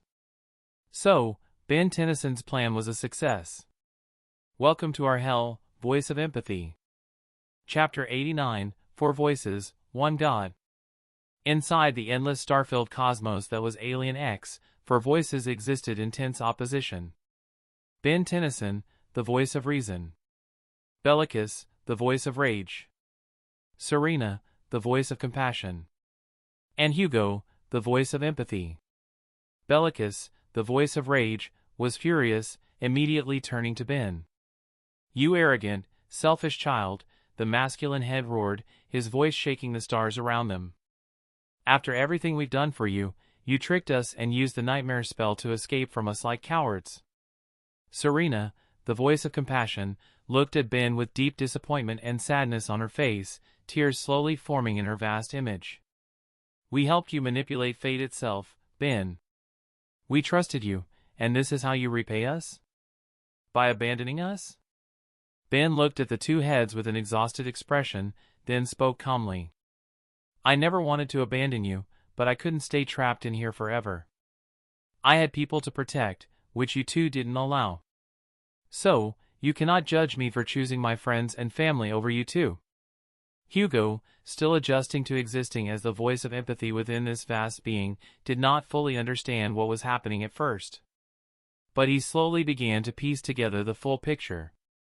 These two beings were Bellicus and Serena, the second and third personalities within Alien X that had to agree for the collective being to function. That was what Gwen had told him before he entered the second nightmare. In the real world, Dagon had descended upon the beast realm, and Ben had used Alien X to kill him, but not before his world and a vast majority of his people were doomed. Luckily, it was not all lost, as Ben had used Alien X to create an artificial realm, the fake Primus, saving his people from being consumed by the Dream Realm and Dagon's corruption. But there was a new problem awaiting the young hero after he did this insane feat. Ben could not detransform back into a human due to the consequences of jumping multiple ranks at once. His soul would have crumbled if he became an awakened again, which led him to create this audacious plan by manipulating fate itself, a scheme that had resulted in all of this mess. However, Hugo now noticed an important detail that might have been the main reason Ben tried to take over his existence. That detail was the fact that Ben couldn't remain transformed and maintain full control over Alien X. If he had that control, he could have protected his people indefinitely and ensured their survival even against the fallen gods of the Dream Realm, becoming humanity's divine guardian and ushering in a new golden age. Nevertheless, Ben did not have that opportunity, or, to be precise, Bellicus and Serena had not granted him full control over Alien X. That seemed to be why Ben had decided to escape. Ben exhaled in the empty space and looked at the two other personalities of Alien X. Dagon is here, fully recreated by the nightmare spell, an unholy terror. You too, of all beings, should understand how dangerous such a creature is. If we don't stop him right now, he could escape this nightmare and enter the real world. Indeed, if that happens, he will devour everything. Ben pointed at Hugo with a serious expression.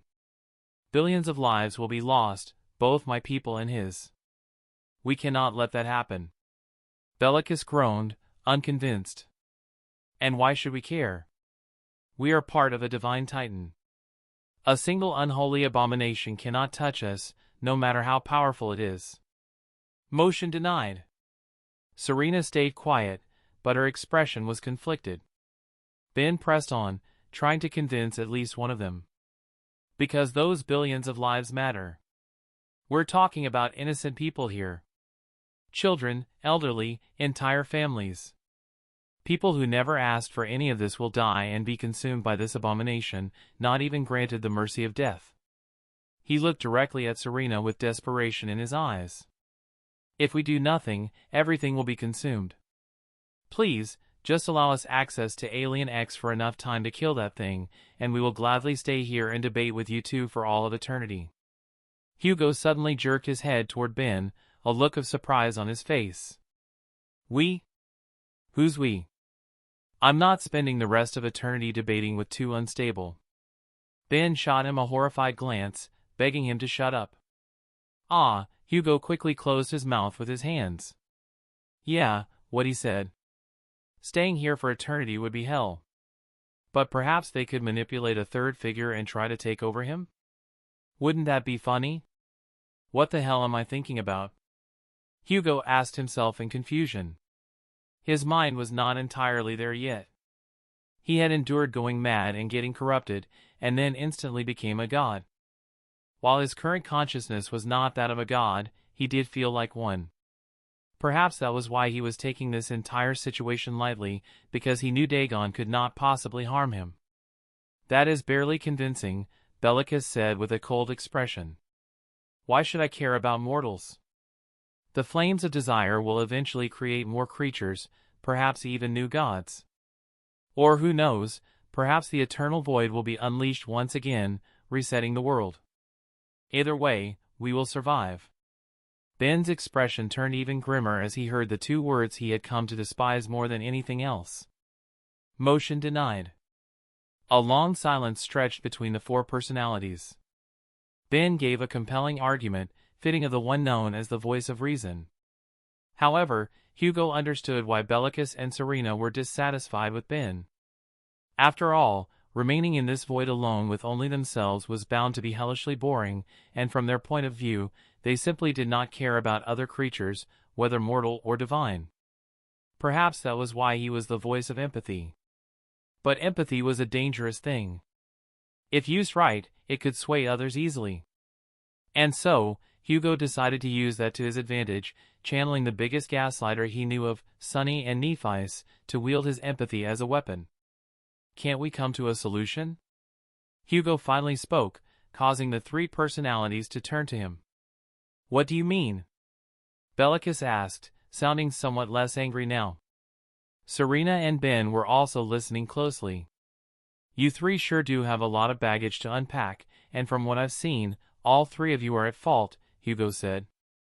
He pointed a finger toward Bellicus and Serena.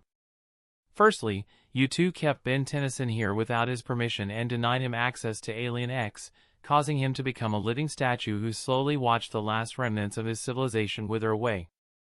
Is that correct? Serena hesitated a little, before nodding her head and speaking in a gentle voice. But you must understand, we did it because of our loneliness, and most importantly, young Ben is not yet ready to become a full-blown god. Bellicus, on the other hand, spoke with a much more aggressive voice. Of course we did. Do you have any idea how boring it is to stay here, doing nothing but talk to each other? Having a third conversation partner was a blessing, and we denied this brat usage of Alien X because of one important thing. If he used the full power of a celestial sapien in the dream realm, then all the profane deities would wake up and come for us. Do you have any idea how dangerous that is for our existence, especially if the unknown awakened? Hugo nodded. I understand. But surely, you could have used Alien X's powers to create a second soul or body for Ben, or better yet, allow him to detransform without his soul shattering. But you didn't, did you? This time both voices remained silent, admitting their fault. Hugo suppressed a smile. Got you. Hugo then turned his attention to Ben. And you. You tricked the two people who allowed you to save your people and abandon them to gain a new body. Clearly showing that you are an ungrateful little shit. Ben wanted to retort at the blatant insult, but he chose to remain silent after noticing that Bellicus and Serena were slowly being convinced. So, now that you are all in a nightmare and reunited together, why don't we all agree to kill that bastard first? Then, after that, we could use the power of Alien X to make it possible for Ben to communicate with you without transforming into Alien X, making it so that you're never bored or lonely again. Doesn't that sound good? Serena was the first to yield, a happy expression blooming on her face. That sounds marvelous. Motion carried. Bellicus grumbled for a long time before finally relenting with an irritated sigh. Fine, but under one condition. Hugo raised an eyebrow. And that is? You must be included in that communication. You are certainly much more pleasing to speak with, voice of empathy. Hugo nearly blushed from the compliment, but he nodded. Thank you for the compliment. And sure, I don't mind extra voices in my head. I already have multiple of them inside, so 2 more won't be a problem at all. The 3 personalities looked at him with dubious expressions, but they said nothing. Well, except for Bellicus and Serena, who suddenly started glowing with a pinkish light. Motion to grant Ben Tennyson and Hugo full access to Alien X, motion carried. Motion carried. The 2 voices repeated. Then Hugo looked at Ben, who simply nodded with a calm expression, knowing what they needed to do. Motion carried. And lastly, it was Hugo who spoke. Motion carried. The air around the world suddenly changed as Alien X's full consciousness awakened, with all 4 personalities having come to an agreement. Elsewhere, the surface of the moon. Max Tennyson had become something far greater than a mere supreme. He had fully become Quetzalcoatl, or to be precise, condemnation. A sacred being of inconceivable size, standing several kilometers tall. His body was a nightmarish amalgamation of stone, soil, shattered bones, crumbling buildings, trees, vines, shadows, wind, and mist, all held together by an invisible, malevolent force. He resembled a malevolent spirit that had somehow possessed an entire ruined city and fashioned a body from its remains. Even from a distance, merely witnessing condemnation was maddening. Condemnation clashed against Dagon, unleashing the full cataclysmic power of his sacred will. The battle could only be described as apocalyptic. Every strike between the sacred and the unholy terrors sent catastrophic shockwaves across the world, shaking the moon and sending it flying through space with each impact. On Earth, tsunamis rose from the depths of the oceans, engulfing human cities. Volcanoes erupted, filling the skies with lava and ash. Vortexes tore across the land, and earthquakes delivered the final blows, burying entire regions. All of this was caused by the clash of the 2 gods. Condemnation fought with the fury of a newly born sacred, assimilating and consuming everything around him, space dust, volcanoes on Earth, and even parts of Dagon's existence, to fuel his attacks. And yet he was losing. Dagon was merely toying with him, not using his full power. The unholy terrors profaned what was on a completely different level from condemnation's, being vaster, more powerful and infinitely more potent. Every attack from Dagon carried overwhelming corruption, changing the laws of this realm to the point that concepts such as life, death, time, and space all became meaningless, shifting and changing at Dagon's every whim. Every glance eroded condemnation's mind and body, slowly turning the sacred god's authority against him. The difference between sacred and unholy was vast, like comparing a bonfire to an endless abyss. Dagon's voice resounded through the world. Is this all a sacred can offer? How disappointing. Then, one of Dagon's tendrils expanded through the world at an unimaginable speed, exceeding the speed of light in mere moments. The tendril reached deep into space and grabbed onto something. In the distance, one of the stars suddenly seemed to get closer and closer, as if being sucked towards this solar system by a black hole. Condemnation's eyes widened as he realized what the mad god was doing. He was pulling a star closer, using it as a sledgehammer. Condemnation tried to use his sacred will to protect himself, but it was too late. The star smashed directly into him, exploding into an inconceivable supernova. The blast destroyed everything around it, the Earth, the Moon, and the Sun. The entire solar system was suddenly bathed in eternal white light, annihilating everything and everyone in its path. And just like that, condemnation was gone. Chapter 90, Profane Birth. With condemnation dead and consumed, Dagon could finally do what it desired most, escape from this nightmare and break the will of the nightmare spell itself, succeeding in its mission to devour the world and open the gates of the void. However, it suddenly noticed that not all beings had died from its last attack. One powerful existence had survived its wrath. Alien X had endured the supernova without flinching. Its dark, star-filled body withstood the cataclysmic explosion as if it were nothing more than a passing gust of wind. It stood motionless in the empty space, exactly as it had before Earth was destroyed. Then, with overwhelming momentum, Alien X turned its attention toward Dagon. The two gods locked eyes for a long, silent moment, beholding each other's existence. Two different paths of reaching godhood, one through the path of ascension, the path of desire, and another through the path of profanity, the path of the void. Without any warning, Alien X shot forward at an unimaginable speed and slammed headfirst into the colossal unholy terror. The impact was world-shattering, enough to send shockwaves across the galaxy. Alien X unleashed a relentless barrage of devastating punches, each strike carrying the force capable of collapsing entire planets and destroying entire realms. It dragged Dagon across the ruined universe, smashing the profane deity through multiple suns, leaving blazing trails of stellar fire and plasma in their wake. Divine essence radiated from Alien X's fists, pure white and pristine, capable of erasing sacred beings with a single blow. Dagon, despite being a profane deity of the void, recognized the entity before it. A celestial sapien, a being from a race who existed long before the flames of desire gave birth to the seven primordial gods. The unholy terror tried to erode Alien X's existence with its profane will, but it failed. The concept of infinity that formed Alien X's core was simply too vast, too absolute, and too grand for the unholy terror to overcome, no matter how many times it changed and transformed. Dagon's corruption could not take root, no matter how hard it tried. Their wills clashed violently, divine will against unholy will, changing the world around them and embodying it. Divine will was fundamentally different from supreme will, so instead of simply bending the world to their desires, the two gods embodied the world, becoming one with it. In this case, it was simply a contest of who could become the world first, and Alien X was proving to the more capable god. For the first time since its descent, Dagon was forced to take damage. Cracks formed across its grotesque, squid-like body as Alien X's relentless assault pushed it further back across the vast universe. The fight grew even more ferocious when Dagon assumed different forms to battle Alien X. It first took on a humanoid form, abandoning its gigantic tendrils, and engaged in a furious melee battle with the Divine Titan, managing to spill Divine Ichor from Alien X's body. Then it became formless, transforming into whatever helped it gain advantage, wrapping around Alien X and attempting to slither into its head like a terrifying parasite.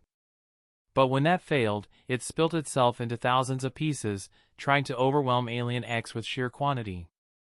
In response to this, Alien X created a vast black hole in its hand, compressing space itself, and used it to deliver a crushing punch directly into Dagon's core, causing the profane deity to be sucked into the impact.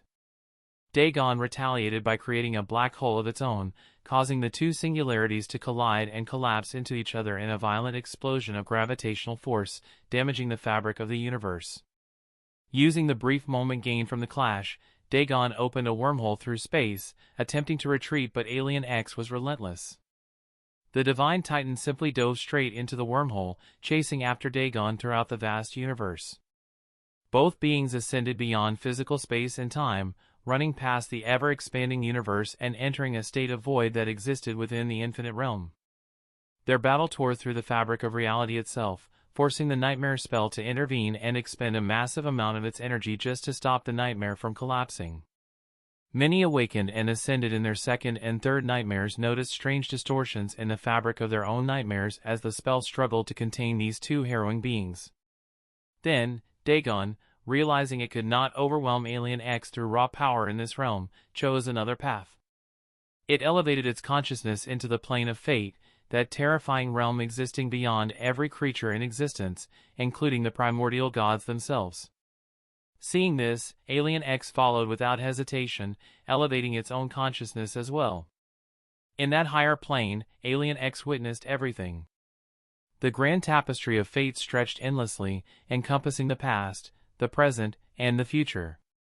Every event, every being and every action was documented in this cosmic library. Everything was written, as if fate itself was a tyrant holding all of existence at gunpoint, forcing them to abide by a singular outcome and nothing else. Alien X saw the 7 primordial gods battling against the void. It saw the overwhelming power of Shadow God, who brought death to the void. It saw the cruelty of War Goddess, who gave life meaning in the chaotic void. It saw the insidious influence of Heart God, who brought emotions into the void and its inhabitants. It saw the darkness of the Storm God, who brought space into the realm of non-existence and forced order upon the void. It saw the brilliance of Sun God, who brought light and passion to the void and its angels. It saw the savagery of Beast Goddess, who bled into the void and hunted within it, turning the chaotic realm into a hunting ground. And lastly, it saw the power of the Nightmare God, lulling the inhabitants of the void into blissful dreams. It saw the betrayal of the god of nightmares, his corruption and his suffering as he was caged by existence inside the void, with his name being forgotten by the world. It saw the birth and separation of the 7 demons, the sacred pillars of reality. It saw the lives of countless men and women, both mortal and divine, both great and feeble. It witnessed the hatred of 9 mere mortals that grew vast enough to cause the downfall of the world, bringing doom to both the living and the dead. It saw the harrowing Doom War and how it consumed everything in existence, leaving no place untouched. It saw glimpses of the forgotten god escaping the void and being lulled into nightmare by a nebulous demon. And it saw more. Far more. So much more that Alien X, in all of its divine glory, wanted to rip its head apart. It saw 5 divine realms fall one by one, collapsing because of their pride and the unfairness of the world around them. Until finally, Alien X reached the present, witnessing itself fighting Dagon, and then saw itself being witnessed by itself in the great tapestry of fate, an endless cycle that knew no beginning and no end. Alien X saw the cruelty of fate, and its cruel rule. It saw further, into the future. A future that Alien X, and the beings that made up Alien X, were not supposed to exist in. It saw a white tower made of stone falling. It saw snow falling upon a crimson jungle, then disappearing in a hell of white flame. It saw a vast shadow rising from the surface of bones and a pristine white angel descending from the white abyss to extinguish a storm of steel and drain a river of blood, only for them to kill each other. It saw the loneliness of the angel, and the madness that followed as she built a throne born of blood and suffering, eventually losing what made her pure. It saw a harrowing idea consume humanity, using it to fuel its apotheosis. The shadow and the white angel fell, in the end. And the plague of ideas became a god, devouring everything until the Forgotten One awoke from his slumber to meet it personally. But before Alien X could see any further, Dagon suddenly extended its consciousness over the strands of fate that showed the birth of the demons, the children of the Forgotten God. It did not draw upon them or change them, for it was not powerful enough to do so. Instead, it imprinted their images from the moment of their creation onto its being. Then, using the authority of a tyrant, Dagon created 6 creatures carrying its corruption and profanity. 6 cursed creatures. And those creatures were imprinted with the imprints of the 7 demons. The first to be born was a tall figure whose shape and body were hidden by a dark tattered mantle. Only its face, or rather, a fearsome demon mask with ferocious fangs and a crown of 3 twisting horns, was visible, concealing its gender, identity, and truth. That was Weaver, the demon of fate. As it appeared, Alien X suddenly trembled, feeling fear for the first time since its existence. Not of the creature itself, but fear of the unknown. Because despite of its divine mind and powers, Alien X could not see behind that fearsome mask. The second figure was surrounded by a swirling hurricane of light and darkness. A vague and graceful silhouette towered above the world. One could not quite tell where the light ended and where its numinous body began. Perhaps it had no body at all, and was instead made of pure radiance and pure darkness. It felt almost human-like, but also inexplicably alien. The shapes and contours were both correct and wrong, both familiar and strange, both pleasing and revolting. And beautiful, so incredibly beautiful. That was Hope, the demon of desire. And as it appeared, Alien X's desire suddenly grew much more. So much more. The third figure was not a creature made of light or darkness. Instead, it manifested itself as a whisper. A dreadful whisper, promising to deliver harrowing and agonizing truths from the void. Secrets that no one should ever behold. This time, Alien X felt true, primal fear. That was Ariel, the demon of dread. The fourth figure was not a full being either. It was a reflection of the world manifested through sheer will, constantly changing, growing and becoming something else, reflecting everyone and their deepest imagination upon itself. An imagination so vast it could encompass the world itself. That was Mirage, the demon of imagination. Alien X felt its own imagination stir violently in response to this eerie demon. And as it did, Alien X felt the loneliness within this being. The fifth figure was eerily human, unlike the rest, making her even more terrifying. The demon appeared in two contrasting visions, as if her vision of the world was the true nature of the world, and yet, despite this madness, she carried an aura of power and inevitability.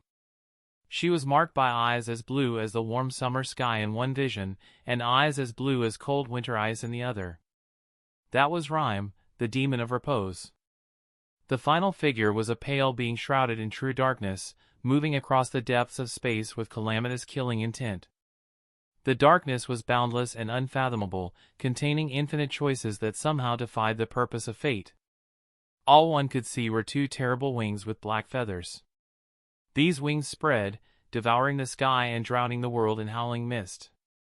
That was Nether, the demon of the underworld. Alien X was wary of this being, but wasn't there supposed to be a seventh demon? Neither Dagon nor Alien X dwelled on that fact for long, as the six terrifying demons, cursed titans born from an unholy terror, surrounded Alien X, leaving no room for escape. Chapter 91, The Doom War. The six demons surrounded Alien X across the vast universe. Their wills, combined with Dagon's, clashed violently against that of Alien X, causing all of reality around them to start crumbling all around them. As that happened, Alien X and Dagon left the plane of fate, and their powers clashed against each other once again, bringing chaos and destruction everywhere they clashed. And deep within Alien X, the four personalities were stirring, disturbed by the battle. Shit, shit, shit. Hugo, with panicked eyes, shouted in horror as he watched what was happening outside. He was a part of Alien X, deciding how the creature would move and act, which felt very bizarre as humans did not function that way, but that was the least of Hugo's worries now. It can just do that now? How? Hugo was in disbelief. He had never encountered an unholy before, and so he did not know the full extent of its powers, but he also did not expect it to just be able to summon the demons themselves, the mysterious terrifying figures that existed long ago in the Age of the Gods, shrouded by mystery. There was also the things they had seen within the tapestry of fate. The forgotten god, the Doom War, and countless more ancient history that has been lost to time. Not to mention the ominous future he saw. It was the future of his world. But none of that mattered right now. What did matter was the fact that there were six cursed titans and an unholy terror outside, threatening to destroy them and escape into reality. The real Dagon never did anything like this. Ben said, his voice shaking slightly. It seemed that even the hero of heroes was petrified by such a feat, even if it was a mere replica of the demons. Alien X was vast and powerful, but the demons weren't just any cursed creatures. They were beings that dominated their ranks and possessed unnatural authorities, belonging to their father, the forgotten god. And so being wary of them, even though Ben and Hugo were a divine titan, was only natural. Calm down you two, did you forget that Alien X can do everything that abomination does and more? Serena said with a smiling face, unbothered by this world-ending threat. Bellicus meanwhile, simply grunted and said, Alien X can do anything, you idiots just need to use your brains for a moment. Hugo and Ben looked at the two personalities then back at each other. Anything was a lot of things. So, can't they just summon their own pack of demons to brawl? No. Why settle for the demons when they can unleash a much more terrifying existence? I've got an idea, Hugo smiled wickedly, causing Ben to flinch a little. Let me take control for a moment. Ben wanted to handle the situation himself, as he was more experienced when it came to using Alien X, but he let Hugo have a go at it. Back outside, Nether and Mirage were unleashing a relentless assault of true darkness and nothingness. The demon of the underworld's blade, forged from all-consuming darkness, was cutting the vast existence that was Alien X, and at the same time, the demon of imagination was using the mist of non-existence to surround Alien X, attempting to seal him like the gods sealed the void with nothing. Mirage was not the primordial gods, born of desire, and so, she could not finish the job alone. Which is why Weaver, the nebulous demon of fate, was weaving a grand and terrible spell from the tainted strings of fate. The spell was not as vast and imposing as the nightmare spell, but one just as harrowing and dreadful. That spell was meant to seal the will of Alien X, rendering the authority of the Divine Titan useless. For such a dreadful task, the demon of fate needed time, thus they were left on the other side of the universe, far away from the chaos of the battle. Ariel, Rhyme, and Hope were not just watching. Instead, the three demons were channeling their wills together in an attempt to pierce into Alien X's inner realm and destroy the core of his being, his personalities. Dagon, on the other hand, was fighting a battle of his own, attempting to wrestle the current world out of Alien X's grasp and attempting to embody the world itself. It was a catastrophic battle, perhaps the most dangerous and terrifying one since the Doom War, with the nightmare spell shaking violently as it used all of its powers to contain those dreadful beings. To the point that all of the carriers of the nightmare spell in existence could not even use its basic features, such as runes and memory summoning. Alien X, in the midst of being attacked by Mirage and Nether, simply caught their blades. One made of true darkness, and another of nothing. And then, he crushed them in his hand, shattering the weapons of the terrifying demons. Before the two could even comprehend what was happening, Alien X's arm glowed with a brilliant white flame, so overwhelming, so pure and so vast that it made the two copies of the demon shudder for a brief moment. Alien X had manifested Soul Flame. Nephi's flames, born from her divine aspect. Then, he raised his arm, causing the entire universe to move with it, and brought it down on Nether's face, hitting the demon of the underworld with his most dangerous enemy, light, and banishing the true darkness he wielded, causing the demon to be sent flying through multiple galaxies. Alien XX then turned his head towards Mirage, looking at her calmly. The demon of imagination shuddered once again and called upon her authority, trying to use Alien X's imagination against it by reflecting the Titan's existence in her body.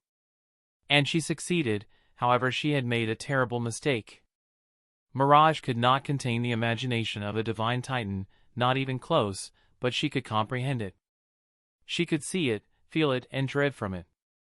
So, within her magnificent glass body, Mirage shattered into millions upon millions of fragments and scattered around the universe, but she was not yet destroyed just yet. Alien X raised both of his arms, and as he did, something changed in the darkness within his body. It rippled, then 6 shapes split apart from his body, forming into perfect clones of himself. The 7 Alien X's stood in the vast void of space, then the forms of the 6 clones rippled once again, beginning to change and transform into something else. The first clone morphed into a massive shadow, engulfing thousands of galaxies. The suns and the planets across the vast universe were suddenly drained of all their life force. The suns died out, not even exploding but simply ceasing to glow, and all life on the planet simply ceased to exist, dying and having their shade absorbed by the terrifying shadow. It will split into 2, one as formless as shadows and another as deadly as death itself, unleashing a killing intent so deadly that even the original Shadow God would be proud by the sight. That shadow stepped into the realm of shadow, teleporting to the other side of the universe, and manifested claws from the depths of the shadow to grab the nebulous demon of fate and drag them into the shadows, where the demon of lies seemed pitiful and small in comparison to the divine shadow. The second clone was the opposite of the first one, embodying the authority of life. And thus, it turned into a majestic dragon, with crimson-red scales and crimson eyes filled with blood. Its mighty wings spread across the entire universe, and with it came the blessing of life to the dead planets that had been engulfed by death, restoring their vitality and bringing new birth to the world. The magnificent dragon launched at rhyme, its mighty wings bringing with it hurricanes that shook the entire realm and directed its will upon the demon of repose. Then, the third clone became a majestic black wolf, similar to Alien X, filled with numerous stars across its celestial hide. The wolf embodied the concept of beast and the hunt, and it was the most powerful of the clones due to it being in the realm of beasts. Its claws could tear the fabric of reality, and its mighty teeth could rip apart divine flesh. The dark wolf raced through the universe, using its divine senses to find the scattered pieces of mirage and hunted the demon down as if she was a savage animal. The fourth clone became a giant humanoid angel-like creature with 14 wings, 7 pairs of wings adoring each side of its incandescent body, clad in white-hot fire that burned and purified anything it touched. This clone had channeled the authority of Sun God, flapping its pristine wings, and creating a spear of pure divine flames to clash with hope in the depths of a dying sun. It was only fitting, considering Sun God was the one who imprisoned the original demon of desire. The fifth clone became a magnificent tree, with invincible dark bark and planet-sized leaves adoring its branches. The magnificent tree roots extended through the entire realm, and nearly spread beyond the cage of this nightmare, extending to encompass the entirety of creation, from the depths of the shadow realm into the war realm. But alas, the nightmare spell denied it this glory. Its branches were like a world in and of itself, capable of supporting entire civilizations. The tree bore golden fruits, produced golden sap, and was bathed in divinity. This clone had channeled the authority of Heart God, and it targeted the demon of dread, Ariel. After all, how could a mere dreadful whisper compare to the divine spectrum of emotions?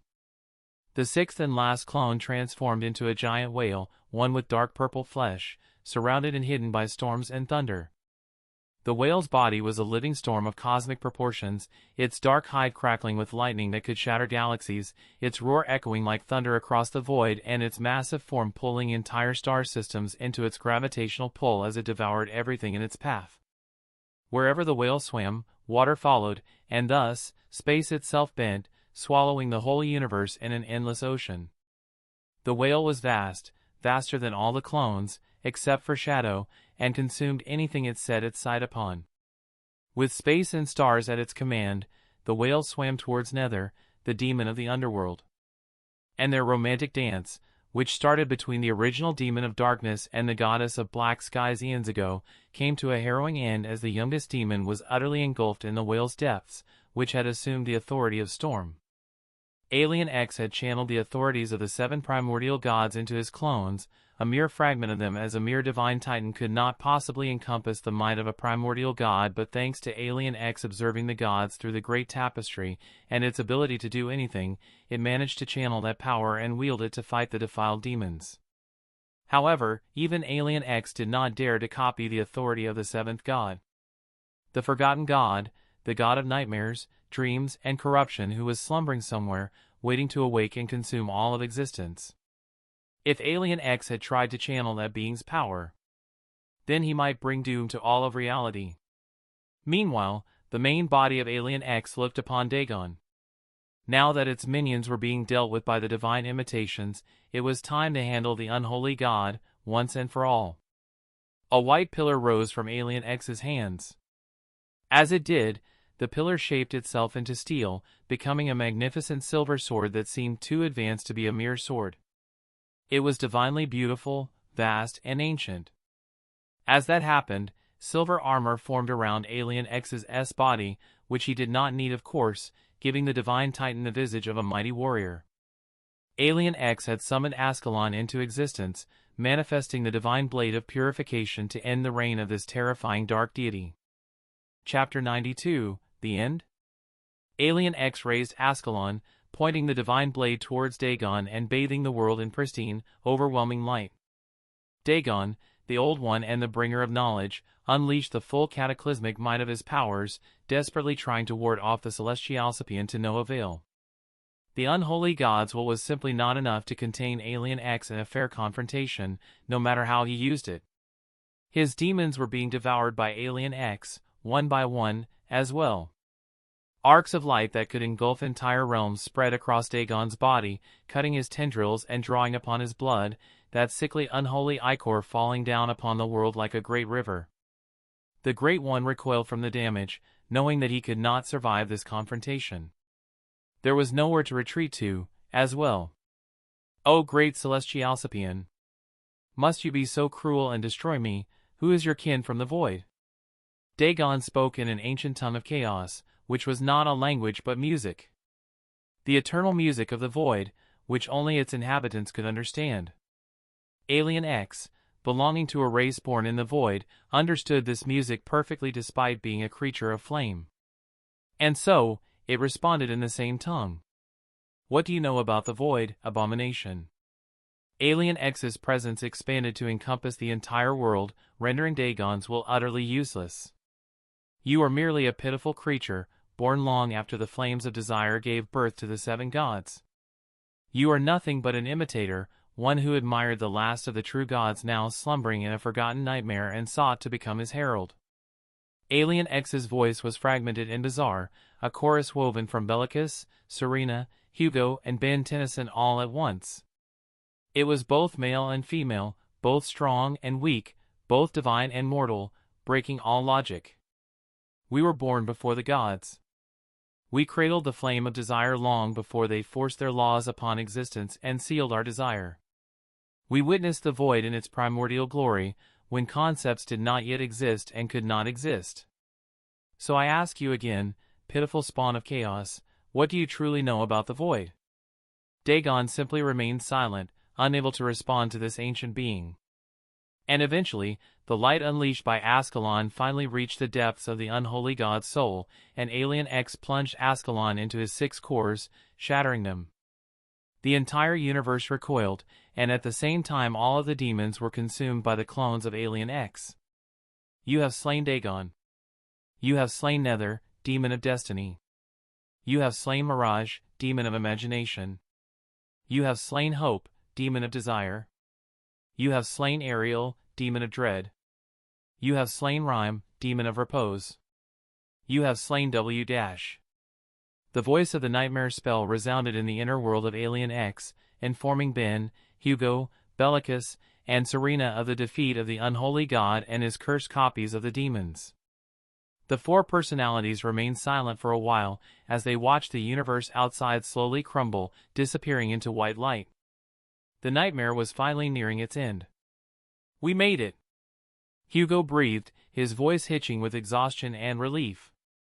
After everything he had been through, the battles, the pain, and the sheer madness of it all of this cursed nightmare, they had actually won. Ben turned to him with a horrified look. Dude! You never say something like that. You'll jinx us. Hugo stared at him in genuine confusion. He didn't know what the word jinxing was, but he did understand the concept behind UT. Still, he couldn't help himself. After all, it wasn't every day that you kill an unholy god and a bunch of corrupted demons. And besides, it wasn't like anything bad could happen now that the nightmare was almost over, right? You have lost your memory. The voice of the spell suddenly resounded in Hugo's head, breaking his illusion of peace. What? Hugo summoned his runes, immediately noticing which memories suddenly went missing, and as he did, his eyes widened in horror.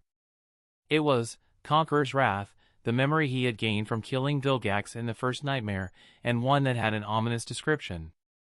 Memory description: a king traveled the realms, gathering knowledge for his people.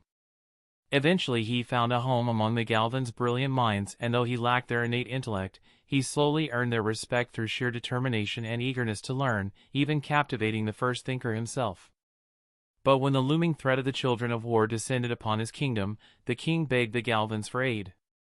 They refused, hiding behind their walls of neutrality. Years later, learning of the first thinker's magnum opus, the king resolved to seize the relic's power to save his people himself. In the end, his quest for power brought only ruin, consuming them all. The tale had described Vilgax's journey, from a king who wanted to save his people to a cursed abomination who brought doom upon them and the realm of beast. And now that memory was missing. Hugo did remember that the memory had a singular enchantment that was eerie and bizarre, one that he had sworn off using. Dagon's Blessed. Enchantment description: the king wandered for years, seeking a power to rival the Omnitrix's wielder. His path eventually led him to a pact with an ancient, sinister deity.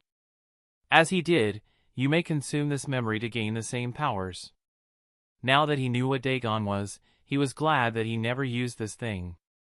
In fact, he was shocked the nightmare spell would even create such an abominable enchantment. Suddenly, in the inner world of Alien X, a sickly purple swarm of light emerged, catching the four personalities off guard and manifesting into a charm-like object, Conqueror's Wrath. That sickly light continued dancing around the universe, until suddenly a terrifying crimson eye opened in the middle of the charm memory. As it did, the four personalities of Alien X felt true dread for the first time since they assumed this form. It was Dagon. The unholy abomination had somehow entered this place through Hugo's memory.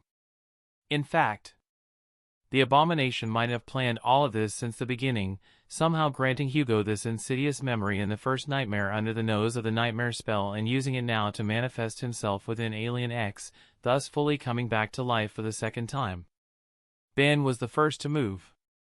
He slammed his Ultimatrix and a flash of green light engulfed the world, as he suddenly became a magnificent white and red giant, an alien that Hugo did not recognize.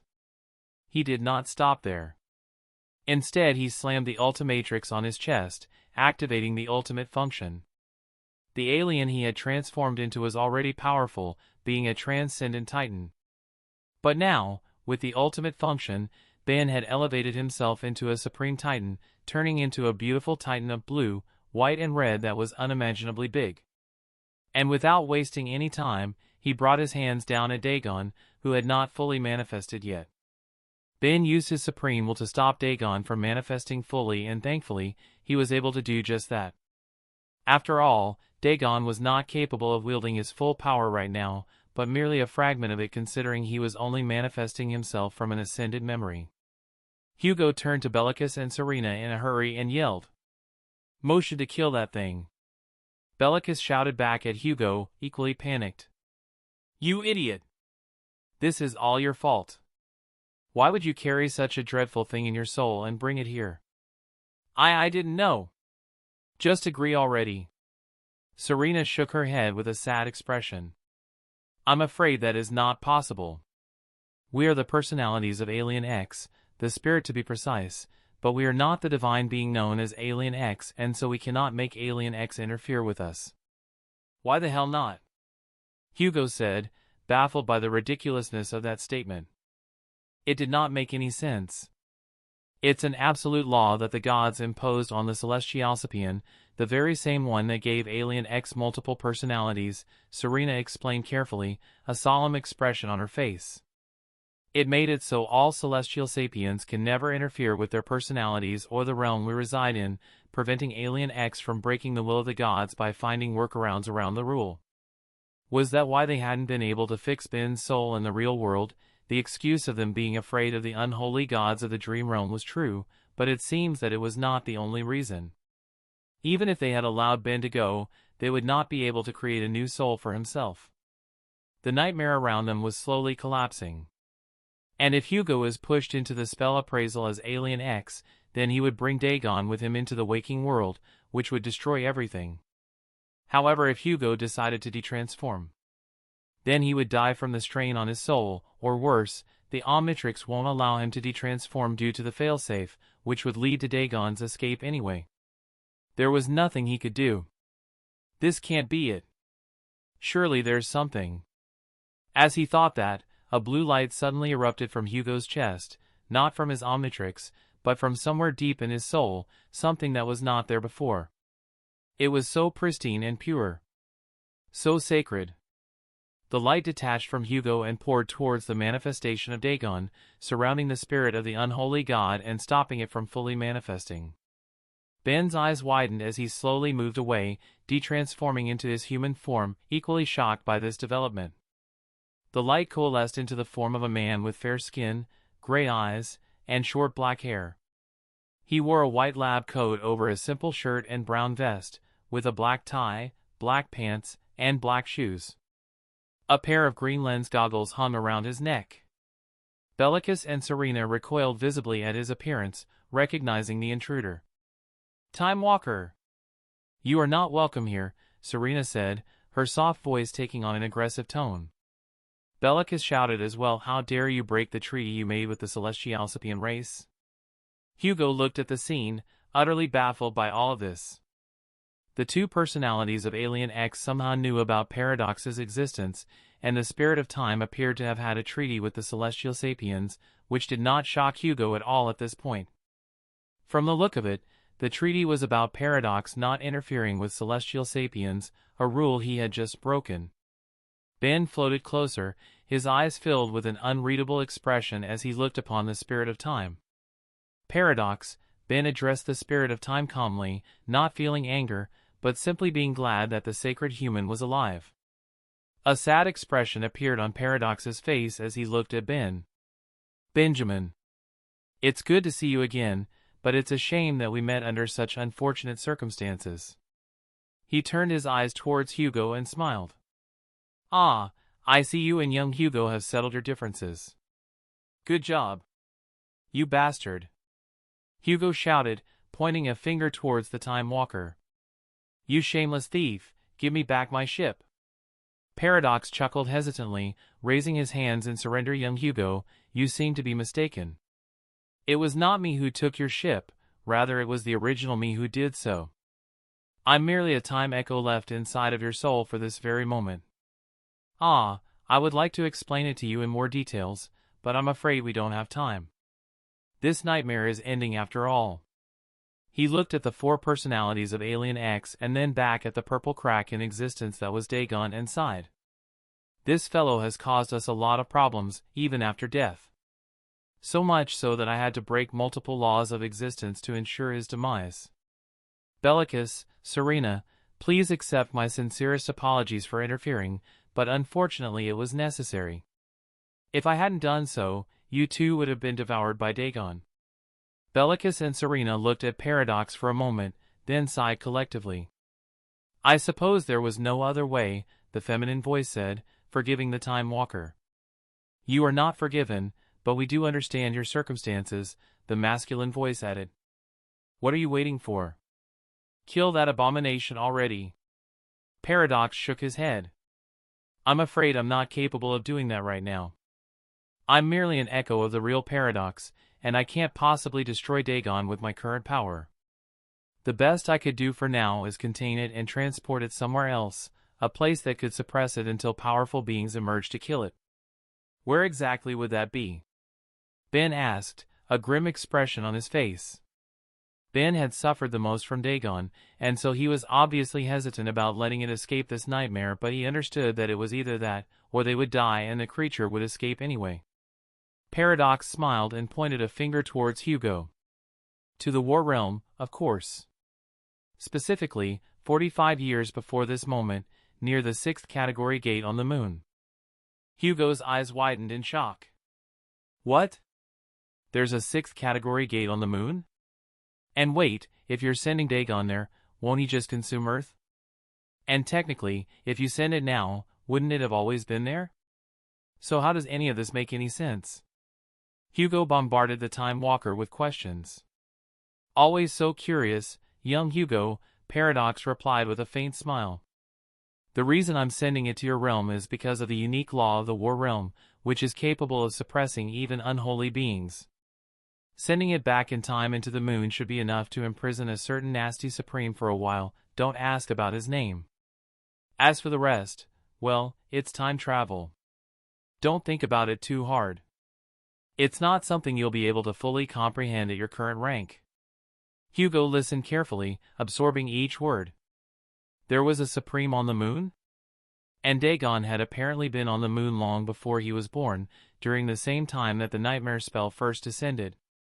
A 6th category seed, one that would make a nightmare spell carrier divine if they conquered it. There was also the fact that his realm seemed to reject or suppress powerful beings. That would explain why there hadn't been any awakening or magic before the descent of the nightmare spell. Had Paradox known about all of this? The Time Walker must have crafted a long and complicated plan to achieve his goals. One part seemed to involve imprisoning a certain Supreme from Hugo's realm, while at the same time leaving Dagon on the War Realm, suppressed and chained until powerful champions could eventually emerge to destroy him. Hugo couldn't see the full picture yet, but he understood enough to realize that Paradox had been playing a much deeper game than any of them had ever imagined. The silence stretched for a while, until eventually it was Ben who broke it. So what happens now? Ben seemed to trust Paradox's words, despite the fact that the Time Walker seemed to have abandoned the realm of Beast when the original Dagon invaded. Paradox's smile dimmed slightly as he let out a long sigh and looked at Ben.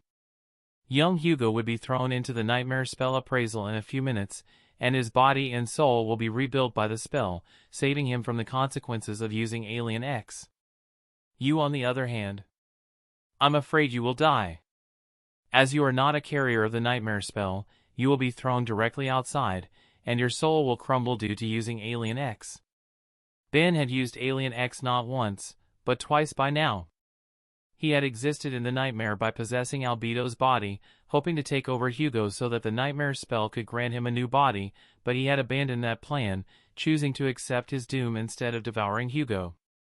Moreover, Alien X could no longer save Ben, as the Divine Titan could not interfere with his personalities, meaning Ben is about to die. Hugo did not know what to feel about that.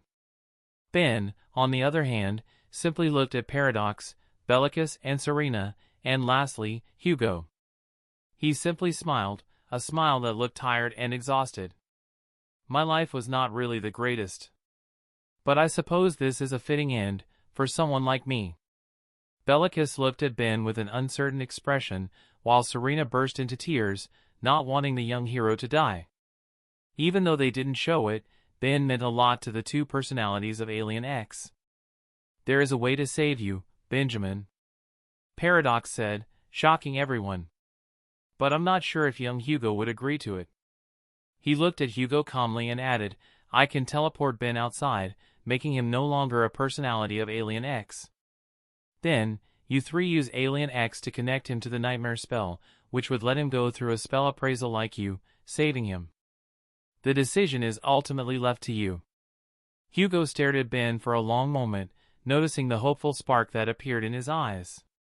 The weight of everything he had been through hung heavily between them.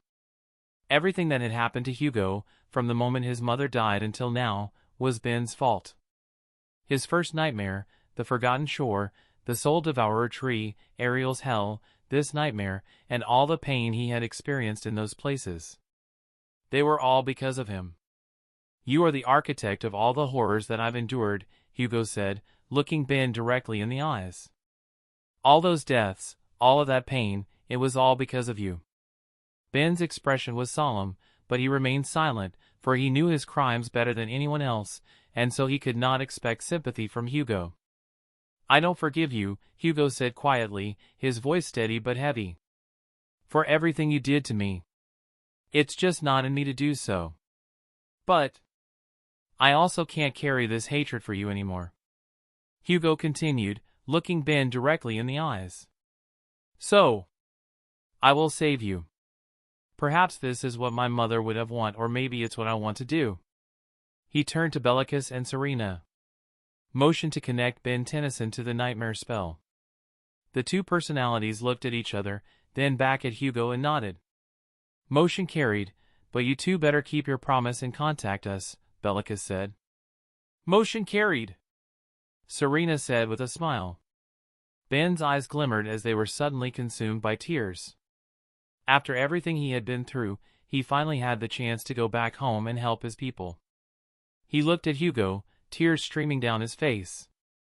Thank you for. I won't forget your kindness, as long as I live.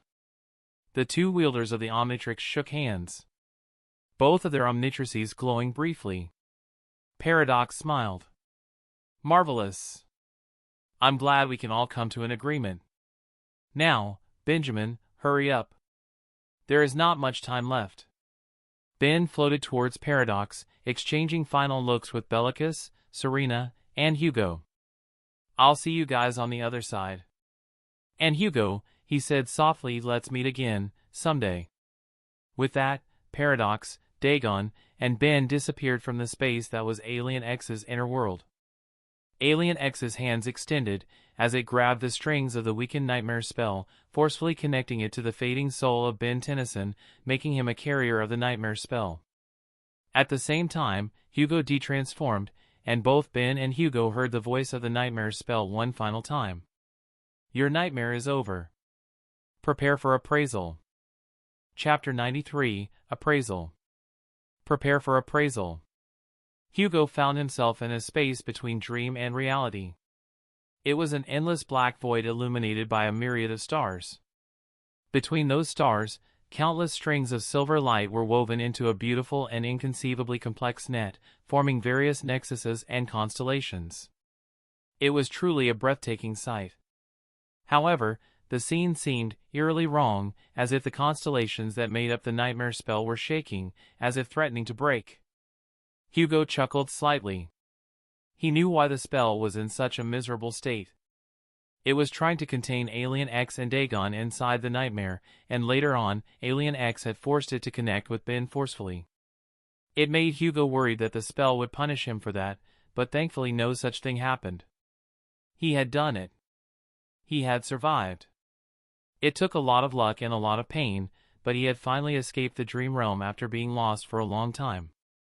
He had defeated an unholy god and 6 cursed demons, conquering an impossible nightmare. In fact, Hugo was technically the first divine being born from the war realm, which was a nice thought to have, even if that rank had been achieved through a shortcut. Awakened! Your trial is over. A lonesome alien came to the lands of Beast, wearing the face of a mighty hero. He walked among monsters and gods alike, carrying a relic of forgotten brilliance upon his wrist.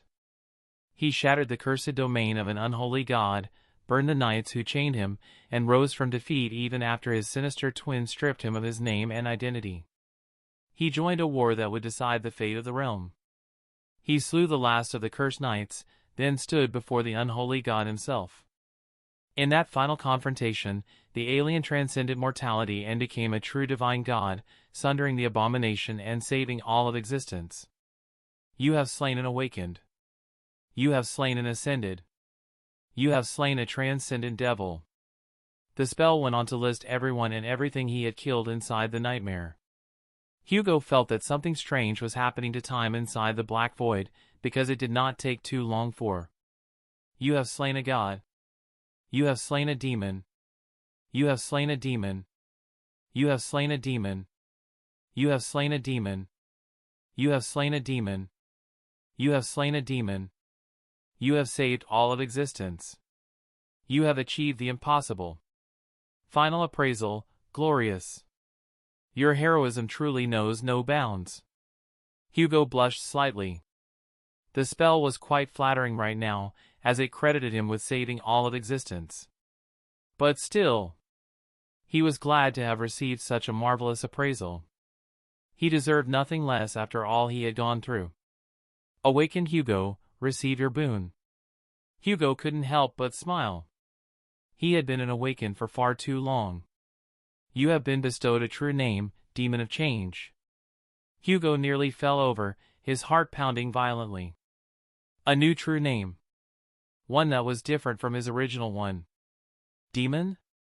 Like an actual demon, or is it just a metaphor?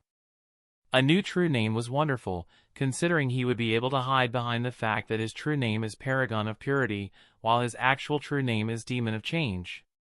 Still, this name instilled both happiness and dread in Hugo's chest.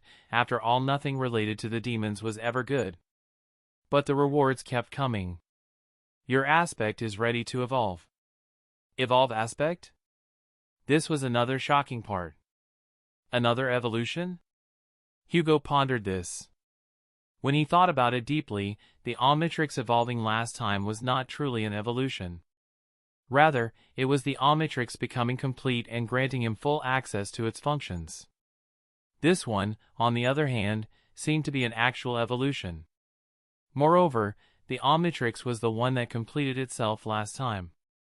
This time it would be the nightmare spell that was going to evolve the Omnitrix. Hugo could not imagine how powerful his aspect was going to become, now that the spell would personally evolve it. With an exhale he responded. Yes. Divine Aspect Omnitrix is evolving. New aspect acquired. Aspect rank, unknown. Aspect name, Evolved Omnitrix. You have lost your awakened ability, Quick Morph. You have gained a new awakened ability, Omni Enhanced. You have gained an imprint. Unknown rank. A rank beyond divine that the spell could not even categorize. And more importantly, Hugo's abilities had changed. Hugo had also gotten a new imprint. Divine aspect wielders were rare and powerful, being able to form multiple cores and dominate their rank. Sunny, Nephis, and Hugo himself were a testament to that. But now, Hugo had gone a rank beyond that, achieving a level of power that no other mortal in existence had ever reached. Only fate knew what he could achieve now, or perhaps Paradox as well. Hugo summoned his runes, trying to understand the myriad of things that had just happened. Name, Hugo. True name, Demon of Change. Rank, Awakened. Omnicore, 7/7. Class, Titan. Soul Fragments, 100/7000. Aspect, Evolved Omnitrix. Aspect rank, unknown. Aspect description, you are the first divine relic created by mortal hands. Forged by the greatest of minds in pursuit of a perfection forbidden by an absolute law of reality, you carry the potential to become any creature. Your existence is a testament to adaptation and the boundless diversity of the world. Innate ability, Essence imprint. Ability description, no creature is alien to your existence. Thus, you possess the ability to imprint the fundamental essence of any being onto your soul, storing its template within yourself. Aspect abilities, Morph, Omni Enhanced. Dormant ability, Morph. Aspect ability description, you can transform into creatures imprinted on your soul and change between them at will. His dormant abilities seem to have changed, fusing with his previous awakened ability. It was a very good bonus, as Hugo had always felt that his awakened ability was lackluster. Awakened ability Frowny Face Omni Enhanced. Ability description Frowny Face, you can enhance your forms with Omni Energy. This was a lot to take in. The new awakened abilities seemed to be an enhancement type of ability, not quite like the ultimate function, but one that was bound to be incredibly powerful. It would allow him to push his forms far beyond their original limits. He would need to study the extent of this augmentation later, as it would definitely empower his transformations greatly. Can I even call them aliens anymore? The spell says that I'm the Omnitrix right now, so technically, it's just different forms. Indeed. It seemed that Hugo was no longer a human or a noble creature, for that matter. He was the Omnitrix, simply put. A living relic capable of transforming one into a human or noble creatures. Who knows what else he would be able to become now that the Omnitrix had evolved? Perhaps corrupted abominations. Perhaps demons or even more esoteric things like ideas and memories themselves. Before Hugo dwelled on the thought, the spell continued. The third seal is broken. Awakening dormant powers. Hugo was about to ascend. Just as before, he felt as though something was waking up inside him. His 7 Omni cores ignited with intense heat, the power within them surging. The heat spread through his soul and his body, rejuvenating and changing them, but most importantly fixing the damage that had been done to them due to becoming divine for a short while. The feeling was familiar and euphoric. He felt his body being reforged into a stronger, better, more perfect version of itself. His soul was going through the same sublime transformation. And even though it was not as profound as becoming a divine titan, it was still an evolution from an awakened titan to an ascended titan. This process was already familiar to Hugo, since more or less, this process has happened to him dozens of times when he transformed into an ascended alien. However, this time, something was different. Instead of stopping after reaching the threshold of qualitative change and immense fortification, the transformation continued. But something else happened. His body, his original one, had already died in the waking world, and true ascension required the soul and body to merge together. So, the nightmare spell created a new body for Hugo, finally granting him the ability to return to the waking world. But more than that, right after his body was recreated, his soul and body began merging together. But they were not simply joining into a single whole. Instead, the two parts of his being resonated with each other, reinforcing one another. The power of that resonance grew stronger and stronger, and then exploded once it reached his 7 cores. Under the influence of the resonance, the threshold was demolished, pushing him even further on the path of evolution. And as his body and soul became one, a profound change took place. Suddenly, Hugo felt soul essence coursing through every fiber of his being with stark clarity. The measure of control he could exert on his essence became incredibly precise and fine. Additionally, since his body and soul were now deeply interconnected, the effect of one on another also went through a fundamental change. He could do much more, and with much less. This was the true boon of the ascension. And there was something else, a deep and vast shift in his very being that he could feel, but not understand or express with words yet. All Hugo knew was that it had to do with his relation to the waking world, the dream realm, and his connection to both. Slowly, the heat suffusing his newly reforged self subsided and turned into a pleasant coldness. The coldness then disappeared, absorbed into his spirit, his flesh, and his bones. Hugo looked at the black void with new eyes. He felt as though there was furious might boiling under his skin. He also felt calm and confident. Balanced. To the point that he wanted to cry. As he listened to his body, the spell spoke from the darkness. Awakening aspect ability. Aspect ability acquired. Aspect ability name, Fusion. Excited for this new ability, Hugo opened the runes. Aspect ability Frowny Face Fusion. Ability description, you can fuse your forms together. The description was incredibly short and yet it carried an unlimited number of potential. Hugo smiled, feeling a deep sense of curiosity in his chest. Fusing his forms together to create hybrid transformation that would result in truly insane levels of powers and versatility. For example, he could fuse XLR8 with forearms to gain the best of each world, or fuse Big Chill with Echo Echo to make his clones more powerful. He could not wait to test this new ability. But his excitement was dulled a little, replaced by something else. That something was longing. For home. He was about to return to his world and meet his friends once again. If they were alive, that is. Wake up, Hugo. Your nightmare is over. Somewhere within the fake Primus, Gwen sat silently before the second nightmare seed her cousin had challenged. She had done many terrible things to ensure his success. Things she could never take back. Still, she clung to the hope that it would all be worth it, that, in the end, salvation would come to her people.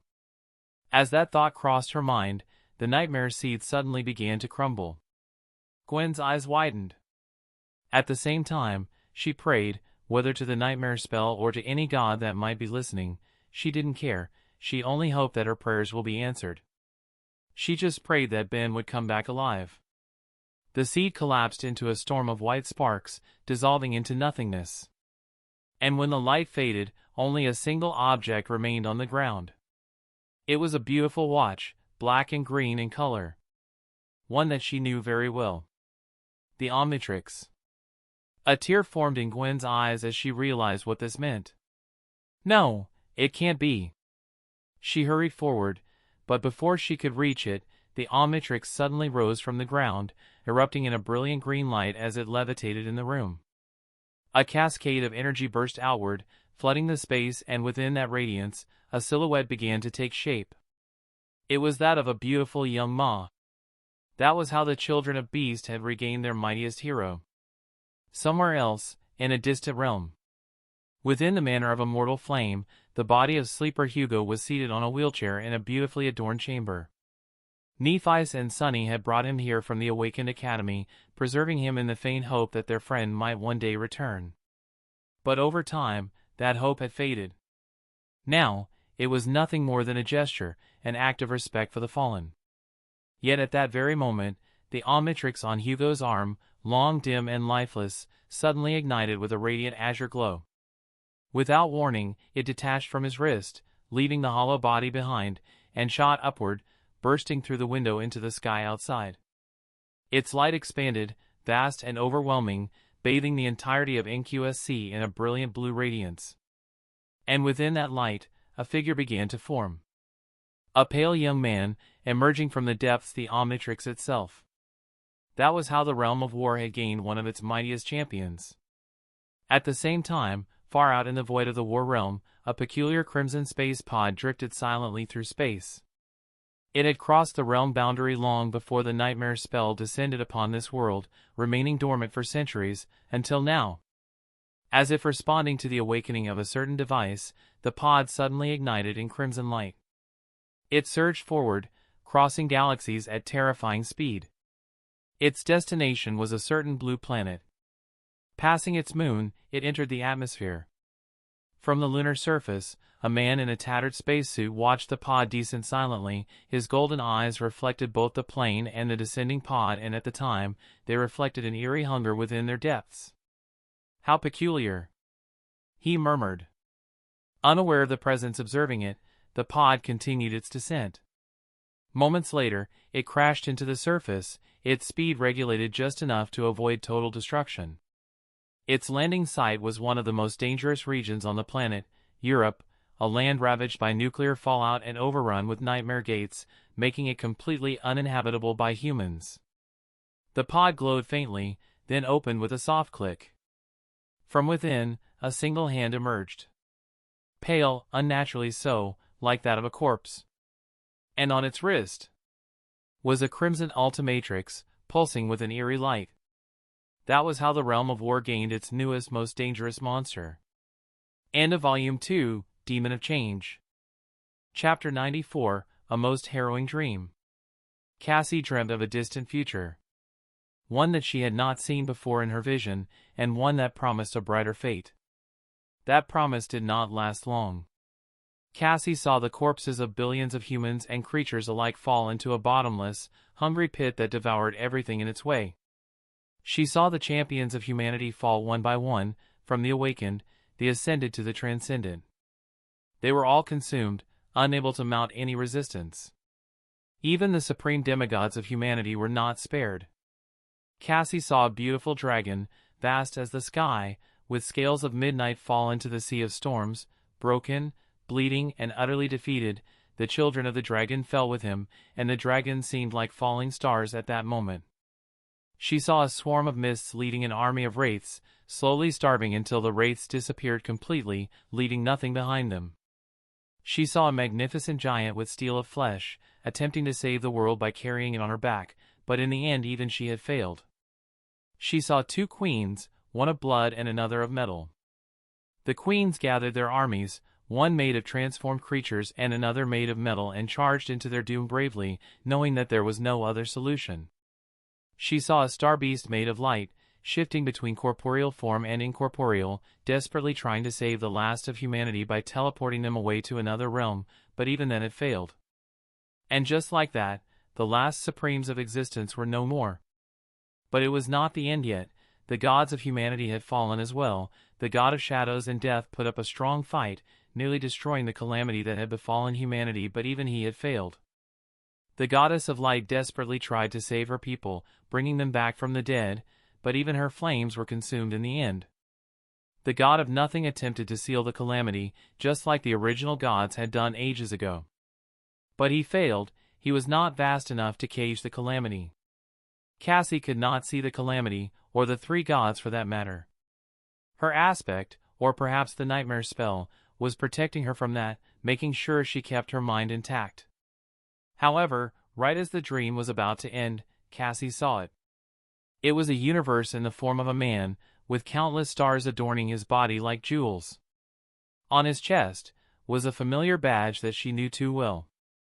The last god of humanity was about to wage his last battle, putting up one last fight in an attempt to save existence from being devoured. However, just before he did that, the dark alien suddenly turned his head towards Cassie's direction, or to be specific, the direction she was observing all of this from. He had completely ignored the calamity and focused on her. Cassie. The being spoke her name, making her shiver despite the fact that only her consciousness was present at the moment. The being had somehow detected her through time and space, and was somehow speaking with her. "It's good to see you again, old friend. Although it's a shame that we have to meet under such circumstances," the alien said, its voice both male and female at the same time. "An amalgamation of 3 personalities, this timeline is already doomed, so I will have to trust you with the dire task of changing it." The calamity that threatened to consume all of existence was getting closer, eager to devour the last living god. "I can't talk for long. But Cassie, listen, whatever happens, whatever it costs. Fate must be broken. Even if you have to sacrifice all of us." His form was already fading, the calamity swallowing the light. And Cassie. For the first time, Cassie noticed that something had changed within the vast being. Their voice, which was strong and confident, suddenly took on a somber tone. "Do not trust me."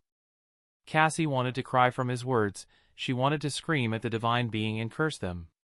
She wanted to ask why she had to bear that burden. The burden of the entire world on her shoulders. It was her goal, yes. But it was one that was far too burdensome for her. And with that, Cassie was suddenly pulled back to her time, seeing the last god in existence clash with the first god in existence. Cassie woke up covered in sweat, her ascended body feeling weak and sore despite its tenacity. She let out a long sigh as she walked towards her desk and brought out her journal. Then, she suddenly remembered something, her blind blue eyes widening slightly. "Ah, so today's the day." Her head turned towards the window, a solemn expression on her face. Today was going to be a long one. Somewhere else, in the outskirts of NQSC, a certain shadow moved through the dirty slums, patrolling its streets. That shadow belonged to none other than Sunny himself, who was using it as a way to see what was happening in the outskirts and also as a way to train his upgraded shadow control, now that he was an ascended. He had chosen this place because it was his home, and because of how many people were suffering in there. It was not like him to be such a hero. However, the act itself was training for him, and also, breaking the bones of a few thugs here and there didn't harm anyone. Not to mention that he could wait for nightmare gates to open and kill the abominations inside to gain shadow fragments. His shadow symbiote had recently become a transcendent tyrant, offering him greater enhancements. That shadow offered him defensive and offensive capabilities and means to travel besides Shadow Step. He had even gained the ability to customize its appearance a little, so Sunny took the liberty of adding a white spider symbol in the chest area, for no particular reason. Well, there was a reason actually. Sunny had remembered Noctis telling him that spiders were associated with Weaver, the demon of fate. So Sunny, who carries the lineage of Weaver, decided to choose that mantle to make his real identity in case anyone saw him. Soon enough, Sunny found himself gaining a second secret identity, just like Mongrel. This one was no less menacing and imposing. The internet called it Spider-Man, which was an absolutely ridiculous name in Sunny's opinion, but he hadn't abandoned that identity completely considering a certain silver-haired girl found it cool. What the hell am I thinking? I should really stop with this secret identity thing, it's getting ridiculous. Every time he made a secret identity to remain anonymous, he ended up becoming famous. It was as if fate wanted him to be recognized by the world or something. Sunny sighed as he entered his house, and Shadow stepped into the basement of his house, which was a training area. There, Rain and Nephis were sparring, with Nephis taking it easy on Rain, who was a mundane human. Seeing Sunny, the two briefly stopped and looked at him. In response, Sunny showed them the refreshments he had brought with him, making the two girls' mouths drool.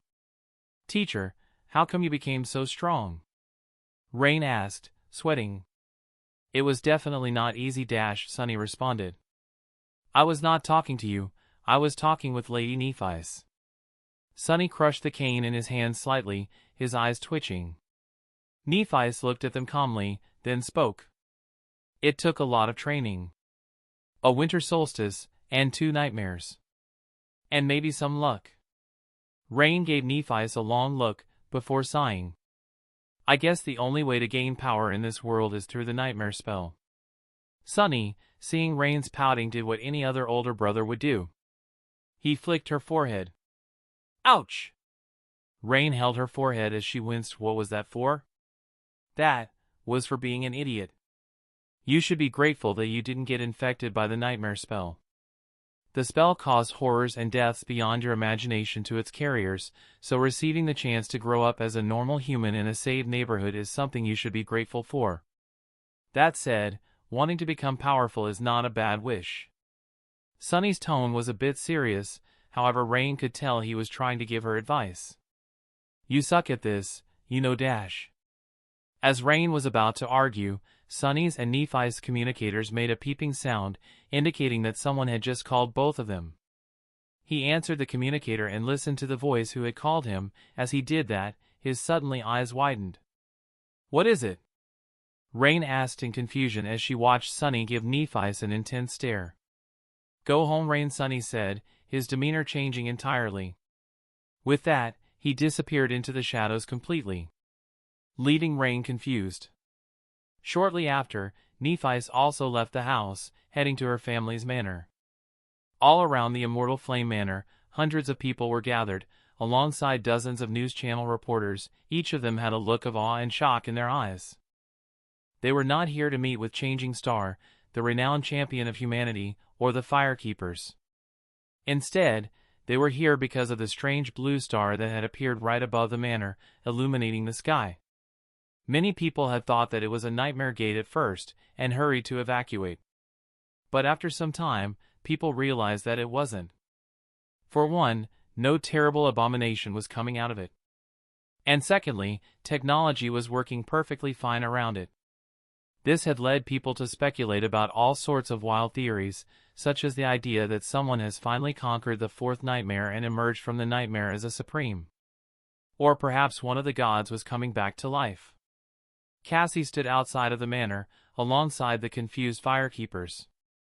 They had no idea what was going on, and were just as confused as everybody. Cassie, however, knew exactly what was happening. She knew that the blue star was actually Hugo's body remaking itself after he finally conquered the 2nd nightmare. His return was bound to bring attention from the entire world, especially considering that the beloved young hero of humanity was thought to have died 2 years ago, sacrificing himself to save the sleepers of the Forgotten Shore. That was how the public had spun his story. The truth was not that much different, considering Hugo did actually risk his life to battle the Crimson Terror. Those 2 years had been harsh on Cassie, as she and the cohort, alongside half of the Firekeepers, had prepared themselves for the 2nd nightmare and even ended up encountering a terrible fiend in the Night Temple. Mordred of Valor had managed to escape and join the nightmare alongside them, becoming ascended as well. Despite his danger, Mordred was currently the least of Cassie's worries right now. She and Nephis had to deal with the consequences of possessing an independent group composed of 120 masters and another 100 awakened. The clans were pressuring them to join them, more ferociously than ever, and now that Hugo was coming back, that pressure was bound to become even stronger. In the end, they would have no choice but to join Valor or Song. There was also the Chain of Nightmares, which Cassie had anticipated as well. But so many things were wrong. The visions Cassie was seeing were bizarre and fragmented. Some came from a timeline that never came to be, some came from a timeline where Hugo didn't exist, another came from a timeline where Sunny was left on the Forgotten Shore instead, or where Nephis was left. It was a total mess, and Cassie was barely able to recognize what events belonged to her world anymore. However, she was able to find some core events that needed to happen. One such event was Sunny's enslavement, which did not happen in this timeline. Another was Nephi's remaining on the Forgotten Shore for 2 years and challenging the second nightmare as a sleeper, which also did not happen. Then there was the ominous future she had just seen in her dream. Its context was vague, but she did understand it. She saw the end of existence, and her friends, who all died against the forgotten god. What a mess. If Cassie wanted to succeed in breaking fate and ridding the world of its influence, she would need Sunny's fate to be stolen. However, there was a problem. Unlike the original timeline, the Sunny of her world did not seek his freedom that much, considering he already has it. What this Sunny wants more than anything else is power. Power so that he could never be weak again. Which means that Cassie could not influence him into breaking fate as easily. She would need new drastic measures to do so, while also not telling him exactly about the plan, considering that could cause them to fail. She has to do it subtly, change fate slowly, little by little, until she could break it with a final strike. And now that Hugo was back, she could do just that far more easily than before. Song of the Fallen, a voice resounded from the crowd, beautiful and calm, breaking Cassie out of her thoughts. It belonged to a tall woman wearing a black suit, possessing long black hair and crimson-red eyes. That woman was none other than Morgan of Valor, the representative Valor sent to negotiate with Changing Star and her Fire Keepers. Her objective had changed now, considering the recent developments. Lady Morgan. Cassie addressed her calmly, activating her ascended ability to see from the perspective of one of the Fire Keepers. You wouldn't have an idea as to whatever this is, will you? Morgan asked, looking at Cassie with a calm expression. So calm that it was slightly creeping Cassie out. No. I don't. Cassie responded, maintaining her act. Is that so? What a shame. Looking at the blue star, Morgan's silver bracelet glimmered slightly and briefly, a cold eye could be revealed in its vast depth, belonging to a terrifying being. Cassie shivered slightly, pretending not to notice. It seems even the King of Swords was interested in what was happening, and if he was watching, that meant that the other two Supremes were also paying close attention. Chapter 95, Hero has returned. Sunny quickly arrived at the scene, slipping between the reporters, the local police controlling the crowd, and the Valor envoys. He walked towards Cassie, noticing that she was standing right next to Morgan of Valor. Using his shadow sense, Sunny managed to locate a few other people as well. There was Saishana Song, who was likely sent here by her to investigate. She was standing alongside a group of Song Awakened. Not far away, there were the Government Awakened. Master Jet didn't seem to be anywhere in sight though. That woman must be drowning in the blood of some abomination right now. Shaking the thought, he walked properly towards Morgan and Cassie. Ah, Master Sunless. What a pleasant surprise, Morgan said, turning her attention to him. Sunny wanted to respond with the pleasure is all mine, but his flaw prevented him from doing that, so instead he offered her a simple nod. Cassie also remained silent, which made Sunny think that she definitely knew something about what was going on. She was always like that, ever since the Forgotten Shore. What a mess, Sunny said, looking at the blue star. It did not take a genius to guess that this was somehow related to Hugo and that watch on his wrist. Moreover, the shadow that was hiding in the depths of that star was definitely that of an Ascended. Not a human though. It's weird. Sunny felt like he was staring at an amalgamation of creatures, each compressed tightly into a single shadow that took on the shape of a human. Such strangeness could only come from one man, a fellow divine aspect wielder. Soon enough, the rest of the cohort arrived. Nephi's was the first to come, then Kai and Effie followed soon after. Kai and Effie were not really friends with Hugo like Sunny, Nephi's and Cassie were. In fact, Hugo himself had not truly been a part of the cohort for a while, however he was good to them, and without him, they would have likely not have been able to escape the Forgotten Shore. So them coming was only logical. Effie whistled, sheesh, why does weird shit only happen to us? She turned to Sunny. Doofus, is it because of you? I know you were cursed by short height, but to think you also had bad luck. You really are a package deal. Sunny wanted to retort and get into their usual bickering, but he was in no mood to entertain Effie right now. His mind was still wondering if his friend was going to come out of that blue star, or something else entirely. The glow of the blue star suddenly ignited with a more dangerous light, making the observers tense a little. Then, the light that emanated from the star was suddenly sucked inward, towards the center of the light. And without notice, the light disappeared completely, leaving only the naked body of a young man in the sky.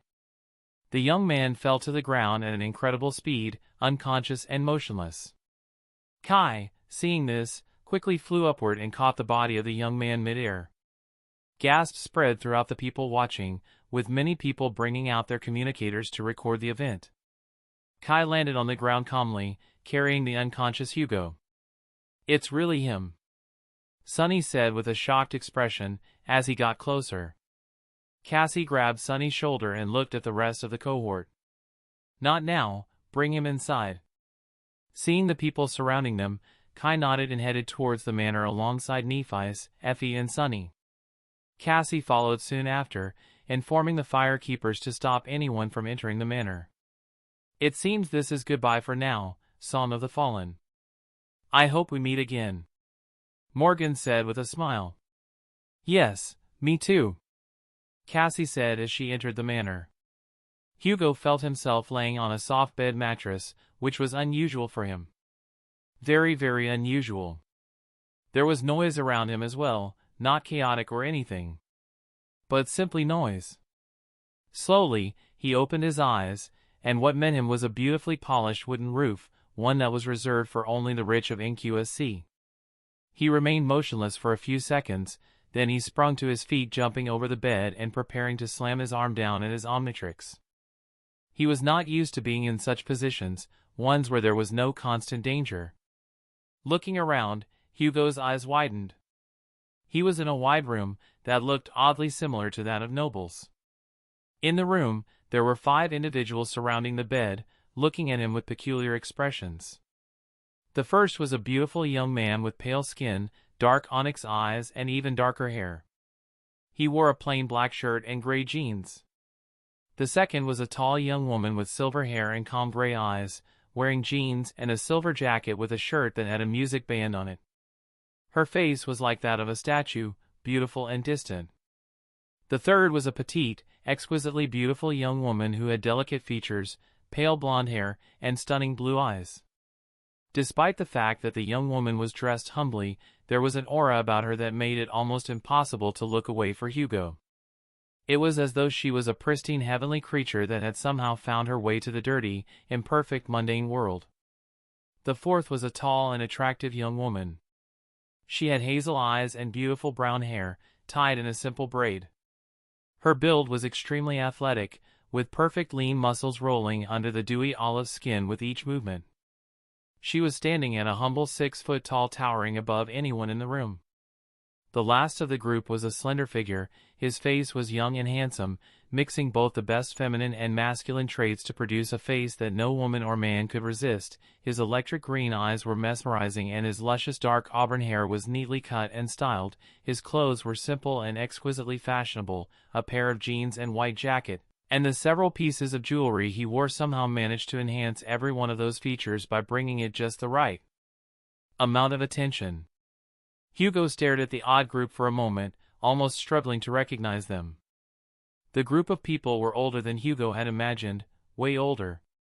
Their features changed entirely from how they were in the Forgotten Shore, and their presence was also inhuman. Ascended. All of them. Hugo wanted to speak, but no words came out of his mouth. Eventually, it was Sunny who spoke. "Are you all right?" Hugo focused on Sunny for a long moment, unsure of how he should answer. He had dreamed of reuniting with his friends for so long that he did not know what to say now that they were in front of him. "This isn't a mind hex, right?" Hugo said, wondering if he had actually lost to Dagon and the unholy terror had trapped him in a mind hex. "Ah, no. It's way too shitty to be a mind hex," Sunny said, before closing his mouth.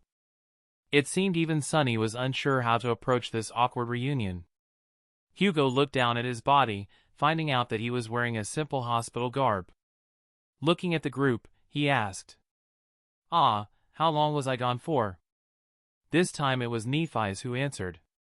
2 years. Hugo paused a little. He had been through a lot, and lost track of time. But he was certain that he was not gone for 2 years. His eyes suddenly widened as he realized something. Time on Primus doesn't work the same way as it does for the rest of the world. Of course, that would also apply to the nightmare. Hugo was lucky to come out of that hellhole after only 2 years. He could have gotten out hundreds of years into the future where humanity and all of his friends were dead. Ah, Squid Guy, seeing you in human form is weird. Although I gotta admit, you're not too bad looking. Effie suddenly broke the silence. You're built like a cute doll. It makes me want to grab you and dress you up. Kai and Sunny sighed at the same time, while Nephi's looked a little confused. Oh right, you two have never seen me in my human form, Hugo said, looking at Kai and Effie. The three of them were acquaintances, maybe companions but not friends. They had only met the awakened devil Hugo, who was a shape-shifting squid that could assume many forms, except for a human one. Being human was not a new experience considering he spent an entire nightmare as Ben Tennyson. However, being in his body once again felt bizarre. His center of gravity was different, as Hugo was slightly taller than teenage Ben, and his skin was paler as well. As he was examining his body, his stomach suddenly growled. Ah, sorry to bother, but is there anything I can eat? I haven't eaten in. Actually, I don't know how long it's been, but let's just say it's been a while. Sunny nodded, getting up from his chest. Just a second, I'll be back. With that, he slipped into the shadows. After a while, the group was seated on the main dining area of the Immortal Flame Manor, with Hugo currently being busy devouring 3 plates of food that Sunny had just prepared for him. It was not synthetic, but the real stuff, and more importantly, it was Sunny's cooking, which was shockingly good. Although Hugo still preferred chili fries, which were unfortunately absent in this realm. Hugo, Nephi's addressed him with a calm tone. Do you mind sharing what happened to you? Where have you been, and how are you even alive? Wiping his mouth of food, Hugo looked at the group hesitantly. He had been through a lot, and remembering everything that had happened to him was not pleasant, although he felt like they deserved to hear what happened. A little tomfoolery should lighten the mood.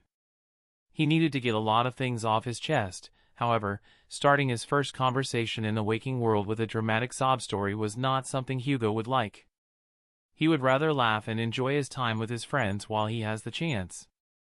Do you guys want the long version or the short version? Start with the short version, then give us the long version, Sunny said. As he said those words, he got up and summoned a memory in the shape of a flute. He brought it to his mouth and sang a short melody. As he did, a small shimmering field manifested around them, clearly meant to block out any unwanted listeners. Let's see, first, I journeyed through the forgotten shore in search of a nightmare seed to challenge, but I found none, so I headed east atop my flying ship. There, I discovered a death zone called the White Desert, or Ariel's Hell as the locals call it. It's a place where the dead rise and start killing the living during the night. It also has a pretty pyramid that's impossible to reach. I ended up meeting 2 ancient talking skeletons there. One was a fallen supreme and the other was a fallen sacred deity. Can you believe it? The group stared at him with wide eyes, although Kai in particular choked on the water that he was drinking. Hugo, seeing this, smiled a little and continued. I unfortunately had the displeasure of meeting a nasty great terror shortly after, which I managed to run away from after I dropped a nuke on it. Crazy stuff. Then I found myself in a pocket realm that had the last remaining civilization of the beast realm, where I met both humans and noble creatures. Can you believe that? Although they were not very nice, they tricked me into entering a second nightmare. What? Effie suddenly shouted, slamming the table. There's people living in the dream realm? How? They had someone like me with them, so they survived. The simple answer made Effie's eye twitch a little. However, Hugo continued, unbothered. I was thrown into a war the moment I entered the nightmare. After that I lived a simple life for a few days. Tried something called fries. They were great. After that, I just fought some guys that were real bad. One of them decided to drop a transcendent devil that was nearly unkillable, but I just kinda killed it by yelling. Oh, after that a nasty saint captured and imprisoned me, but I decided I had enough and killed him with a single strike. After that I basically fought an evil version of myself, but I actually had an encounter with him before, but it wasn't important. Long story short, I lost, badly, but my supreme grandfather came to save me, so it wasn't that bad. After the fight I lost my sense of self. But hey! A sacred being descended into the world and helped me come to my senses, then he took my divine memory. Can you believe the audacity of that bastard? But that's not too important, I guess, considering I can't do anything about it. After that I fought in yet another war that was gonna consume the entire realm, just kinda killed a titan and a tyrant, oh, and 2 saints that attacked me at once. They also died after I nuked them. After that I saw the evil version of myself fighting a saint, so we fought. While we were fighting, a cursed tyrant was fighting 2 supremes in the atmosphere of the planet. Unfortunately they messed up and the master of the cursed tyrant manifested into the world. He was just an unholy terror, nothing special. He kinda took over the world, but me and the evil version of myself united and transformed into a divine titan. We did have to talk to 2 beings that were responsible for maintaining it though, so I kinda got adopted by them in a way. Then we kinda fought against the unholy terror all across the universe. We witnessed the very core of existence, the death and birth of the gods and demons, a war that destroyed everything. Then that cowardly unholy bum summoned imitations of the demons, so it was kinda unfair, but hey, he was still defeated in the end. Granted, the spell was barely containing us and all of existence becoming undone. So yeah, nothing too special. Effie, Sunny, Nephi's and even Cassie were now looking at Kai, waiting for confirmation. Either Hugo went crazy or he did something crazy. Kai was pale as snow, sweating. He isn't lying. Everything he said was true. Kai stuttered, not believing his words. Oh, I also got the cutest doggy. Her name is Zed. She's very friendly. Oh, but she is bound to a sacred relic, so do be careful. She might bite you if you try to touch it, but she's too good a girl to do something like that.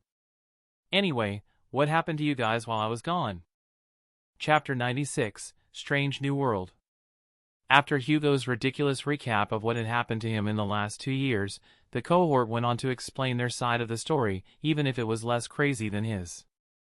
He was not comfortable with sharing the entire truth of what had happened to him just yet, and thankfully they respected his choice.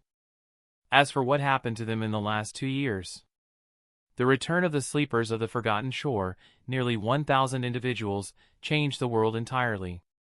All of them became awakened, and most of those individuals were talented young men and women who were quickly sought after by the government and the great clans. In fact, the return of those sleepers was said to be a blessing to humanity itself. After all, those awakened had the potential to become ascended, and later on those ascended could become transcendents. Even if it took years. It was truly astounding, the impact that Hugo had on the world by simply using a divine memory. Without the Aznathus ship, more than half of those individuals would have died at the siege of the Spire. It was a nice feeling, knowing that Hugo was responsible for saving all of those lives. However, that was not the most bizarre thing that had happened after the return of the sleepers of the Forgotten Shore. The people of the outskirts that followed Nephi's were still alive. They formed the Firekeepers, a group of talented hunters who went on to challenge the second nightmare with the cohort. That was the part that surprised Hugo the most. Nephi's was targeted after her awakening and the formation of the Firekeepers, and so to give herself better standing, she and Cassie created a devious plan to get more than 180 awakened into the second nightmare. Using Cassie's visions and making the Firekeepers go through intense training, they managed to conquer the nightmare without any losses, making the Firekeepers one of the most powerful groups on the planet, after the great clans. So now Valor and Song were forced to negotiate with them and take them in on their own turn. Nephi's herself seemed to hold some kind of grudge against the great clans, but Hugo and the rest of the cohort did not know the full details. The Firekeepers and the survivors of the shore all seemed to like Hugo as well, seeing him as this messianic figure who sacrificed himself for their salvation, which Hugo found utterly ridiculous. There was also that fiend, Mordred of Valor, the fourth divine aspect wielder in existence, well, technically the third, considering Hugo was not one of them anymore.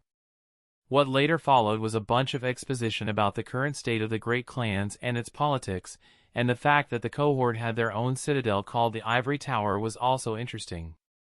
So, to summarize, you guys accidentally freed a murdering psychopath who also happens to possess a divine aspect, found the citadels of the Demon of Underworld and the Demon of Hope, challenged the second nightmare with nearly 200 awakened and became one of the most powerful groups on the planet, all so that you could get out of the hot water you were in with Clan Valor. But that didn't work out well because you freed their last heir. Did I get that right? Cassie nodded yes. However, the negotiations with Valor are now less they want to kill us all, and more they want to recruit us all. Hugo looked at the group with a dubious expression, wiping his mouth from the food he had just devoured. Marvelous. And let me guess, I'm now involved in this political crap because I'm associated with you all? Nephi shook her head yes and no. The pressure you would be getting might differ, considering that no matter how exceptional you are still a single individual. So you would naturally have an easier time rejecting the advances of the great clans, unless you decide to form your own group of awakened, which will make you a priority target just like us. I see. Hugo relaxed a little in his seat after hearing that. Forming any type of group was not really his goal anyway, at least not for now. He still had a lot to figure out. He needed to get readjusted to society, explore his new powers, and make plans for his future. So what now? Effie asked, breaking the silence. I don't want to ruin this awkward reunion or anything, but I'm pretty sure the entire world knows about your return. She calmly opened one of the kitchen curtains, revealing the dozen reporter outside before quickly closing it. See? Hugo shrugged. You guys can make some statement about me being in a coma or something, right?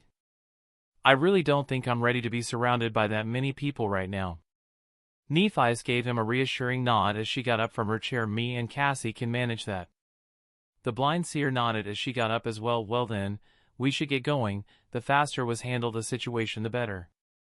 And with that, the silver-haired girl and the blind seer left. Kai and Effie followed shortly after, having business of their own, which left him and Sunny alone in the giant manor. So, I guess I'll be leaving here? Hugo asked, remembering that having a house is actually something necessary in this day and age. Of course, Nephi's and the firekeepers would be glad to have you. Sunny got up from his seat and gestured for Hugo to follow. Come, I'll show you around. Hugo got up and followed Sunny, as he showed him the interior of the Immortal Flame Manor. It was the biggest house Hugo had ever seen. Well, it wasn't really a house, it was a manor, but Hugo had never been to one, so he didn't really care about the difference. It had hundreds of rooms for servants and firekeepers, and multiple levels, each fancier than the previous. It came with private bathrooms, multiple kitchens, and even several special grounds for the Awakens, such as labs and training grounds. Hugo whistled as they moved through the long corridors, then said in an amused voice, "Talk about being rich. It makes sense considering the Immortal Flame Clan was one of humanity's biggest clans, but still. I was surprised when I saw it for the first time too," Sunny added in a calm voice, although there was something wrong in his voice, as if he was not really there. Hugo noticed that but did not really want to bother Sunny, considering he knew that his friend valued his privacy more than anything else, so he tried changing the subject. "How do you guys even afford all of this? Killing and selling nightmare creatures, among other things. Selling soul shards, memories, and even making some contracts with the government to create public events that we get paid for," Sunny answered. Public events? Hugo knew some Awakened did that, but he was surprised the firekeepers did, as the idea itself was only common among Awakened that did not want to slay nightmare creatures and face the dangers of the dream realm. Sunny nodded. Yes. Nephi's goes to hospitals and heals sick children, doing similar campaigns a few times a month. Kai was already a celebrity, so using his fame, we were able to increase the firekeepers' popularity and public support. Effie herself became a symbol of strength and health, sponsoring many products along the way. While Cassie manages the entire operation, from finances to communication with the great clans. I personally don't contribute much in terms of publicity, as I prefer staying out of the spotlight. Of course, that did not mean Sunny did not contribute to the group. If anything, he probably killed the most nightmare creatures among the cohort, and so he technically generated as much money as they did, or even more. He just didn't like admitting it. Hugo found the idea both funny and a little scary, as he knew how deadly Sunny was as a sleeper. So he could not even imagine how lethal he had become now that he was an ascended. Wow. You guys have been busy. This whole situation was insane. It felt even weirder than the horrors he had faced in the dream realm. At least in the dream realm, the monsters were honest about wanting to kill you. Hugo noticed they had passed 2 private rooms that Sunny deliberately avoided mentioning. In fact, he seemed reluctant to even glance at them. Hugo didn't want to pry, but curiosity gnawed at him. What's in there? Sunny sighed, as if he was waiting for that question. One is where Nephi's mother is kept. She's a hollow. The other. He paused for a second. The other has your body. Hugo blinked, wondering if he was hearing right. My body? Yes. After we escaped the Forgotten Shore, we found out your body hadn't actually died, it had become a hollow. We couldn't leave you at the academy, so we brought you here. Sorry if that makes you uncomfortable. No, Hugo said quickly. I'm glad you did. It means a lot. Sunny pointed to the door on the left. That one's yours, if you want to see it.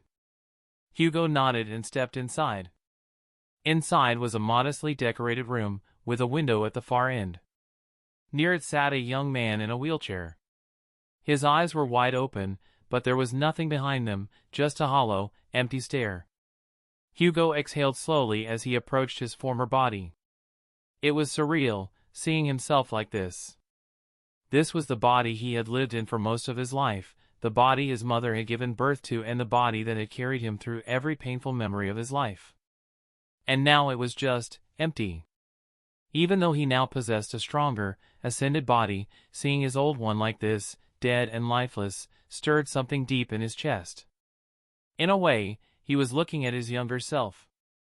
The angry, bitter boy who blamed the world for everything.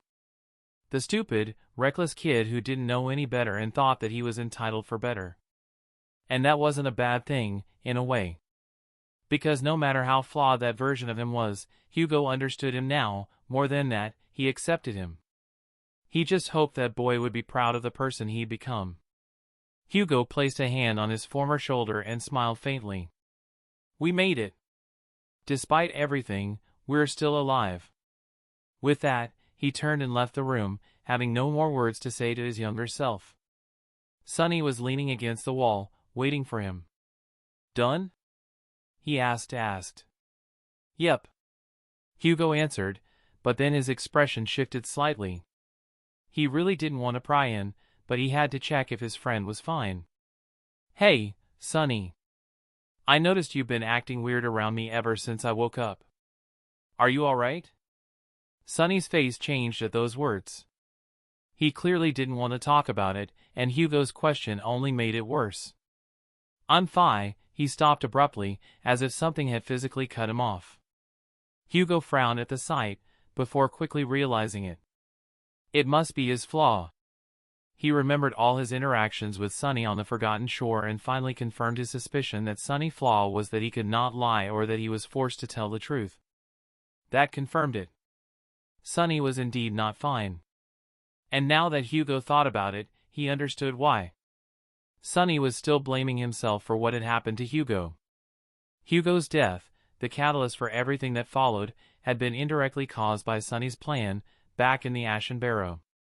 Hugo sighed, disappointed in his friend. Sunny, I'm going to tell you this once, and never again. What happened to me on the Forgotten Shore was not your fault. At one point, I thought blaming you might make me feel better, but it did not. And as time passed, I realized I was full of shit. I was always the type to blame others, my father, the nightmare spell, and even the world itself, for my misfortunes. But I learned that it's just life. Life is one mean bitch. That corrupted devil spawning near the Soul Devourer tree and killing me was not your fault, it never was and will never be. It was just life being shitty to us. Everything after that was the same, just life being life. Sunny gave him a confused look. What are you on about? What I'm trying to say is, take it easy on yourself. Blaming yourself for something that was outside of your control isn't good, and it won't change what already happened. I don't hate you for it, I don't blame you for it, and you shouldn't either. Sunny remained silent for a while, staring at the ground. Whether he was unsure how to respond or wrestling with his own guilt, Hugo couldn't tell. Eventually, Sunny looked up, looking at him with a hesitant expression. Thank you. I really needed that. Hugo gave him a thumbs up with a smile. No problem. Now that we're done with all the emotional baggage, can you show me to my room? Staying in this dress thing is not comfortable. Sunny gave him a dubious look, then nodded. Oh right, you're still wearing that. With that, Sunny showed him where he can stay, and the two went their separate ways. Hugo found himself in another yet beautifully decorated room, one that had a shelf full of books, a desk with a PC, a large bed, and a bathroom on the side. It was not even comparable to his room in his old house. Right.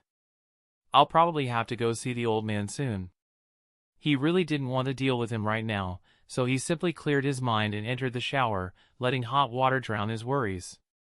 It was a nice feeling. After all, he had not showered in ages. After that, he stood in front of a mirror, examining himself properly for the first time since he woke up. Hugo did not care about his looks, however he was feeling a lot of different things right now. For one, his height had increased slightly as his current body was noticeably older than his teenage body. He was not as tall as Kai or Effie, but he was only slightly shorter than Nephi's. Definitely taller than Cassie and Sunny though. His body was lean and masculine, which was common among Ascended, although his in particular was unusually pale. In fact, the color was almost silver. Maybe it's because of the azura attribute? It seemed the peculiar metal even changed his skin, which was not necessarily a bad thing. His hair was darker than usual and way longer, reaching down to his waist. Hugo was not sure if he should cut it or not, but he liked the feeling of having long hair. As for his face, Hugo suddenly scowled as he examined it closer. He looked awfully similar to Ben Tennyson in terms of looks, with the two of them being nearly identical twins, except for the fact that Hugo's eye color was blue and Ben's was green. It made him feel weird. After all, Ben Tennyson was alive right now, in the depths of the dream realm, stuck in the fake Primus with his people. And Hugo still held the key to their salvation. After all, when he becomes a saint, he could use the Primus trait of his Omnitrix to teleport there and bring the entire civilization back to the waking world, one by one. I guess that's a moral decision future me can make, when I reach transcendence. Transcending was not a matter of if for Hugo, it was a matter of when. That was because he had no other choice but to ascend, or he could risk his soul being devoured by the thousands of seeds of corruption in his soul. Indeed, Hugo still remembered Azarak's and Yuri's words. He would be turned into a nightmare creature if he does not ascend as fast as he can and destroy the seeds of corruption in his soul. Using simple logic and calculation, Hugo guessed that the corrupted imprints in his soul would be automatically cleansed once he reaches their rank. For example, every dormant, awakened and ascended imprint in the Omnitrix should be clean as of now, and he should be able to access them if he explores his soul maze thoroughly. The same logic should apply for when he becomes a saint, a supreme, and lastly sacred and divine. The last three ranks terrified Hugo the most, because that would mean he had category 4, 5, and 6 gates in his soul sea right now, which would likely spawn a great, cursed or unholy nightmare creatures if they fully bloom. He could not allow that to happen, and so ascension was his only path, not only for his survival but the survival of humanity as a whole. No pressure, definitely. Hugo walked away from the mirror to where the clothes he found in the closet. But he suddenly got a better idea. He smiled as he touched his Omnitrix and activated the system pad via the Master Control trait. A blue screen appeared displaying the following: Modes, Network, Playlists, Features, New tab. He smiled, enjoying how useful the Master Control trait is. I should connect the Omnitrix to the network of this world. What would be better than getting a communicator? Clicking on the network tab, he waited for a moment, seeing a loading symbol appear on the screen. Then his Omnitrix fully connected to the network of the waking world, showing him various sites and apps used for entertainment and communication. He created the necessary accounts and called it a day. Then he turned his attention to the Modes tab, causing the following to appear. Stealth Mode, Classic Mode, Cosmetic, Factory Mode, Uniform Mode, Cosmetic, Protection Mode, Passive, Custom Mode, Cosmetic, Recharge Mode, Passive. Hugo did not feel the need to customize his Omnitrix right now, as he liked the sleek white, black and blue wristwatch form it currently possessed. However, he was interested in seeing the uniform mode. He clicked it, and as he did, blue light emerged from the Omnitrix, spreading across his body and weaving together to create fabric around it. In a few moments, Hugo found himself covered in an unusual uniform. It was a full bodysuit, made out of a bizarre fabric that doesn't exist in the waking world. Its colors ranged from white, black, and blue, with white being the dominant color. Black was found near the legs, belt area, and the arms, while the rest of the design was pure white, and in the chest area, there was a big Omnitrix symbol that was blue and black. The Omnitrix remained the same, and the overall design was not too bad. If anything, it was stylish and modern by the standards of the waking world. Well then, now that's finished.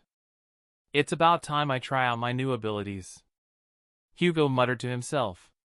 Getting rest, and dealing with all the things that had happened to him was definitely necessary, of course. However, testing his new and old aliens was also a much-needed thing for Hugo. After all, no Awakened could resist the urge of using their new aspect abilities. Chapter 97, New Powers. Hugo headed downstairs and found Sunny in the common area, typing away on his communicator. When Sunny noticed him, he looked up and promptly froze. What in the spell are you wearing? Hugo flashed him a smile as he puffed up his chest. This, my boy, is called divine fashion. What do you think? I think it looks completely and utterly ridiculous, Sunny said. Well, that's not very nice of you, but all right. Anyway, Sunny, would you care for a spar? I would like to test my new body and abilities. Hearing this, Sunny did get a little excited. It seemed he had developed a love for combat in the last 2 years. Sure. Let's go to the training grounds. And please change that ridiculous outfit once we get there. I don't want to be seen with you wearing that, he said. Hugo clutched his chest dramatically. You wound me more than any wound, Sir Sunless.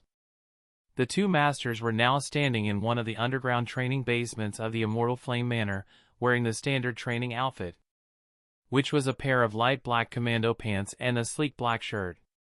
Hugo, much to his annoyance, had dismissed the outfit that uniform mode had granted him in favor of this lackluster black outfit. Hugo stretched a little as he listened to Sunny say, I assume you have an idea on how to control your powers? Ascended were naturally stronger than Awakened were, both physically and spiritually, and so, they needed to learn how to use their powers. Hugo clenched his fists slightly. I'll manage. He had experience being an Ascended creature. After all, he used Ascended transformations during the second nightmare. However, he was never an Ascended human before, and most importantly, as an Ascended alien, he never had to control his power's output. Instead, he simply unleashed everything he had whenever he transformed. But Hugo was one of the most adaptable people in the world, being able to adapt to nearly any form in existence, so he could manage in this new body without much trouble. Do we go with weapons first or without? Hugo asked. Let's do hand-to-hand melee first. With that, both fighters took a step back, preparing themselves.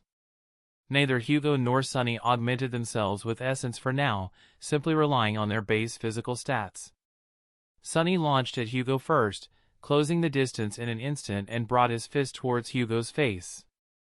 Hugo barely managed to dodge it by twisting his head, noticing that Sunny was incredibly fast and nimble thanks to his size, but that was not the only reason for his inhuman speed. Shortly after, Sunny used his other hand and delivered a sharp punch to Hugo's side. Hugo felt pain flood his body, however he quickly recovered and kicked Sunny in the knee before launching a fist aimed directly at his jaw. Sunny, being the martial artist that he was, managed to swat Hugo's hand away and break their lock, moving away from him. The two circled each other for a moment, analyzing and processing the movements of the other. Hugo had noticed something strange in Sunny's movement. Back in the Forgotten Shore, he had always been nimble and fast, moving like a shadow. But now, Sunny felt like an actual flawless shadow in human form. Moving and changing depending on his circumstances, almost instinctively. Hugo might be the most adaptable awakened in the world, but Sunny definitely beat him in terms of being more adaptable in combat. After all, was there anything in existence that was as adaptable as a shadow? Maybe it's his awakened or ascended abilities? Hugo slowly moved to the weapon racks and grabbed an alloy spear, before grabbing a sword and tossing it to Sunny. Sunny grabbed the blade calmly and looked at Hugo.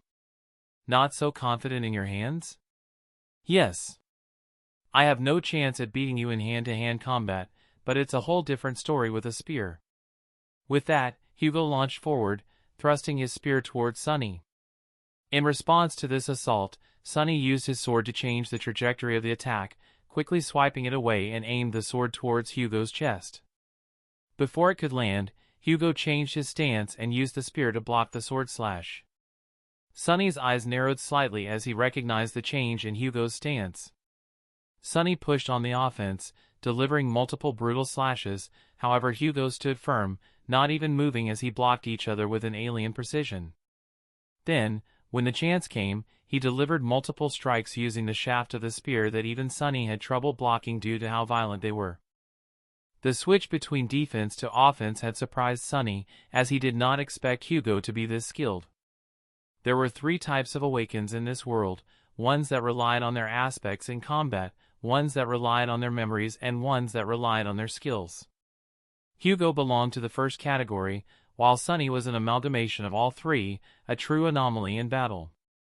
As they traded blows, both masters switched between offense and defense, showcasing their battle arts.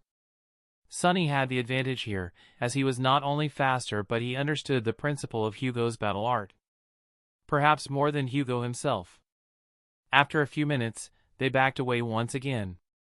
Sunny pointed his sword towards Hugo. You are using the battle art of the Stone Saints. How did you? His expression suddenly changed, as he seemed to recall something. Of course.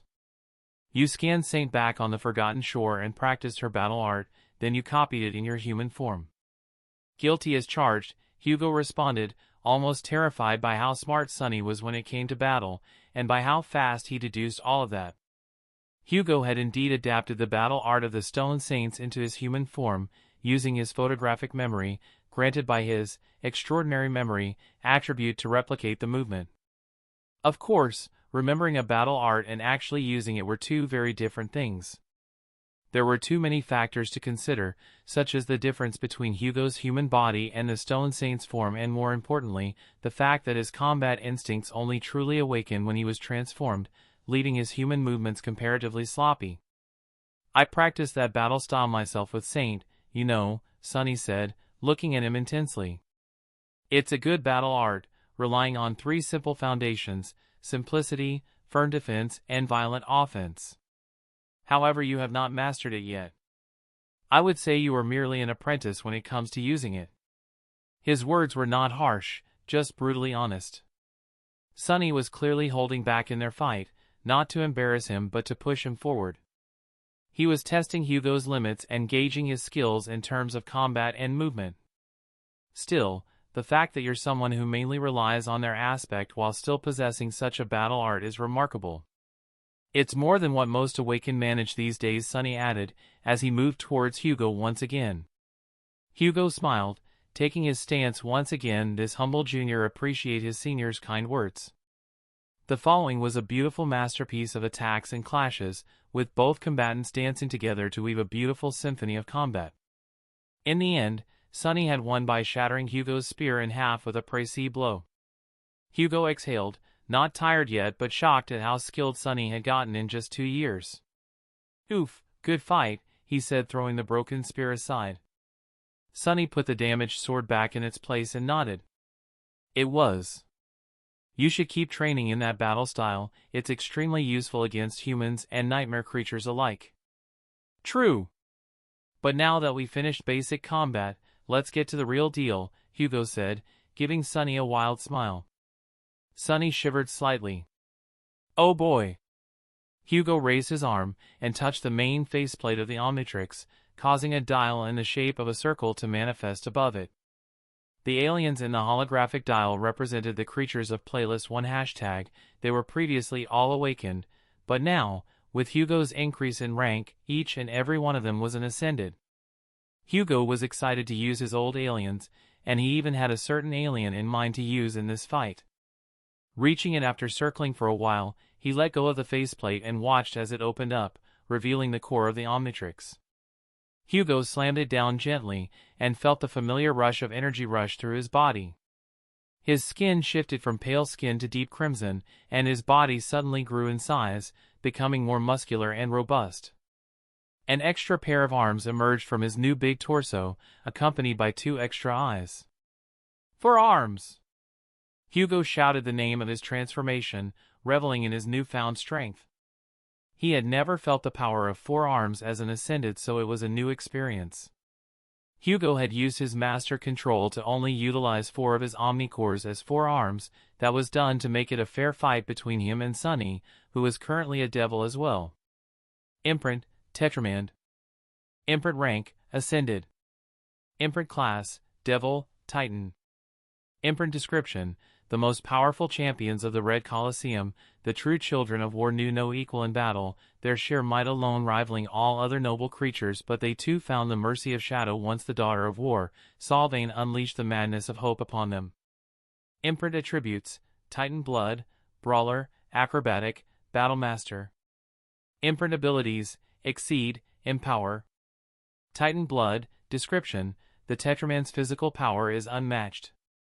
Brawler, description: the Tetramand's battle art is engraved within their blood. Acrobatics, description: the Tetraman mastered war, eventually reaching the conclusion that mastering the movement of the body was the key to winning any battle. Battlemaster, description: a Tetraman's intelligence shines brighter in battle. Exceed, ability description: you can burn soul essence to gain monstrous strength. Empower, ability description: you can empower your allies. As an ascended noble creature, 4 arms abilities had not gotten any new abilities from ascending in rank, instead the imprint had gained a qualitative increase. Exceed was now capable of empowering him even further than before, and Empower S range increasing drastically, making him the perfect alien in terms of pure physical power. To make the battle more fair, Hugo activated Empower, making Sunny's body boil with newfound strength. Sunny's eyes widened as he clenched his fist tightly, feeling his entire body being empowered by robust strength. "This is insane," Sunny muttered. "I'm giving you a buff to make sure you don't die on me," Hugo said with a smile. "I'm not done yet, by the way." Sunny raised an eyebrow. "What? Are you going to use that Omni armor thing?" "No, I was thinking about testing my new awakened ability." "Awakened? Don't you mean Ascend Dash?" Before Sunny could finish his words, blue electricity suddenly manifested from the Omnitrix symbol on his chest as he activated his awakened ability, Omni Enhanced.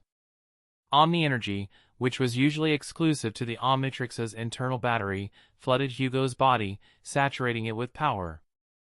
Omni Energy was far more potent than Soul Essence, and it was different from usual Essence, as it gave its user multiple unique attributes. His skin hardened as dark gray, rocky armor materialized, locking into place over his upper chest, shoulders, and head before forming into a helmet-like crest. At the same time, 2 new glowing blue hands burst forth from his upper arms, fusing with them and increasing his total count to 6 arms. The Omni Energy reached deep within him, augmenting the rest of his existence. His body, soul, spirit, shadow, and mind were all augmented. The full scale of this augmentation was still unknown to Hugo, but he was planning on figuring it out in this fight. Sunny examined Hugo's new form, fascinated by it. "Your shadow." It suddenly got a lot deeper, he said, getting closer. It's as if you had gone up a rank. Wait, no, that's not right. You still feel like an ascended, but the quality of your shadow definitely increased. It's just not at the level of a true transcendent just yet. Of course, Hugo was aware of this, but they could do more experiments later. He rubbed his fists together. Let's chat later. For now, let's see if you can take me on. Sunny smiled, which was unsettling considering he doesn't do that often. Ah, Hugo, my dear friend. You seem to be under the misconception that you're the only one with fancy transformations. Let me reassure you, you are not the only one with fancy tricks. I'm not? Hugo was confused now. Did Sunny gain a transformation ability as he awakened and ascended? Instead of answering his question, Sunny simply summoned a pitch-black lantern memory, which looked almost divine. He then opened the lid, and strangely, shadows emerged from the lantern, shocking Hugo even more. The shadows around the room moved as well, surrounding Sunny entirely and engulfing him in a tight mantle before he himself became a shadow, formless and dark, and accepted those shadows into his embrace. The rest of the shadows joined him in this bizarre transformation, and soon enough, the shape of a bizarre monstrous creature started to take shape. A fearsome creature almost 3 meters in height, with onyx black skin and a bestial demonic face. Its mouth was full of sharp fangs and 4 long horns crowned its head, protruding from dark, coarse hair. The creature had 4 hands that ended with sharp claws and a long twisting tail. Its eyes were entirely black, with no irises and 2 vertical, furious pupils. Seeing this, Hugo's eyes widened in shock and excitement. Sunny, are you cosplaying me? That's so wholesome. And also so cool. Hugo walked over, gushing over Sunny's new form. It looked fearsome, terrifying, and absolutely badass. In fact, Hugo sort of wished he could transform into it. He had to give it to Sunny, he has style. That was not the reaction I wanted. Never mind, aren't you interested in how this works? Oh, of course, please explain if you don't mind, Hugo said, still looking at him with wide eyes. This is called Shadow Shell, a pseudo-transformation ability I developed by mixing my dormant, awakened and ascended abilities together. I created it in the hopes of mastering Shadow Dance. Also, you are basically the inspiration for this whole thing, so I guess you deserve to know about it. Shadow Dance? Hugo inquired. It's my aspect legacy, which has 7 steps in totals. Each step must be mastered thoroughly to gain its benefits and a reward. I'm currently at the 3rd step, still working on the 4th. I just need to integrate Shadow Shell with the steps I've already learned, but that's easier said than done. He cracked his knuckles. Enough talking. Let's fight. The 2 monsters backed away from each other, assumed their stances, before launching at each other, engaging in a fearsome brawl. Chapter 98, Hybrid. The battle between the 2 four-armed fiends was both glorious and harrowing. Each punch exchanged between them sent shockwaves across the reinforced underground basement, testing its durability. Hugo and Sunny's battle arts drastically changed now that they had assumed their transformations, with both of them becoming more feral and violent.